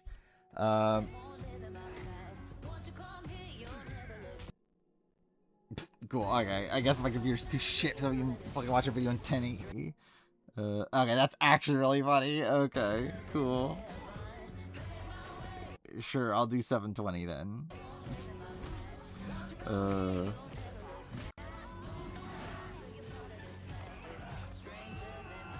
Because there's like points in this game where like it kind of looks like, I don't know, kind of older. There are times where it looks really good.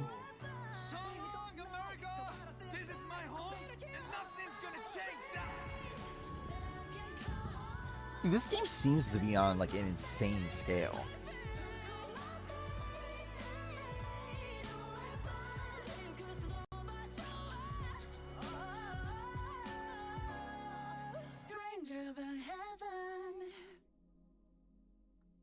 Generally, it does make me a lot more interested in the game. Because like before, I was kind of just like, it'll probably be fine. Like I'm sure it'll be good, but I don't really have like that much investment in it. But it actually does seem like really interesting. Just like how much like time it's gonna cover and everything.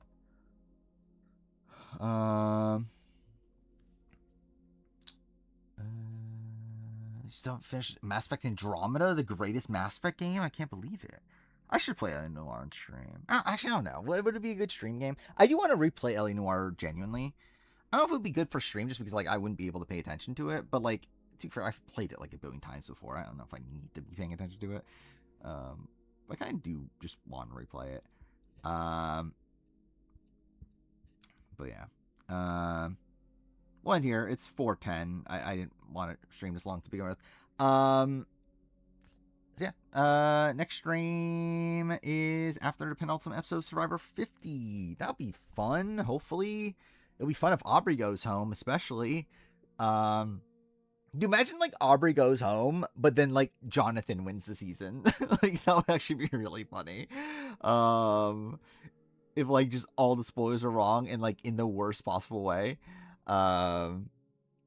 Either way, yeah, we'll yeah, talk about Survivor, do the power ranking, hopefully do a batch of the player ranking. We'll see.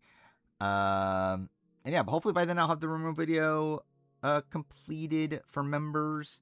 I don't think I'll be done with the. So like once I finish part 6, I'm gonna do the clip compilation, and if I do the re-edit, I'm gonna do it then. I probably will. I don't know. I kind of just genuinely want to see what it looks like. So like I think I'll at least start it, and then like we'll just see how much of a time commitment it is. But yeah, I'll probably at least try to re-edit. But either way, I'm hoping that by this stream next week that everything is fully done through Room Video, and it's just like completely done.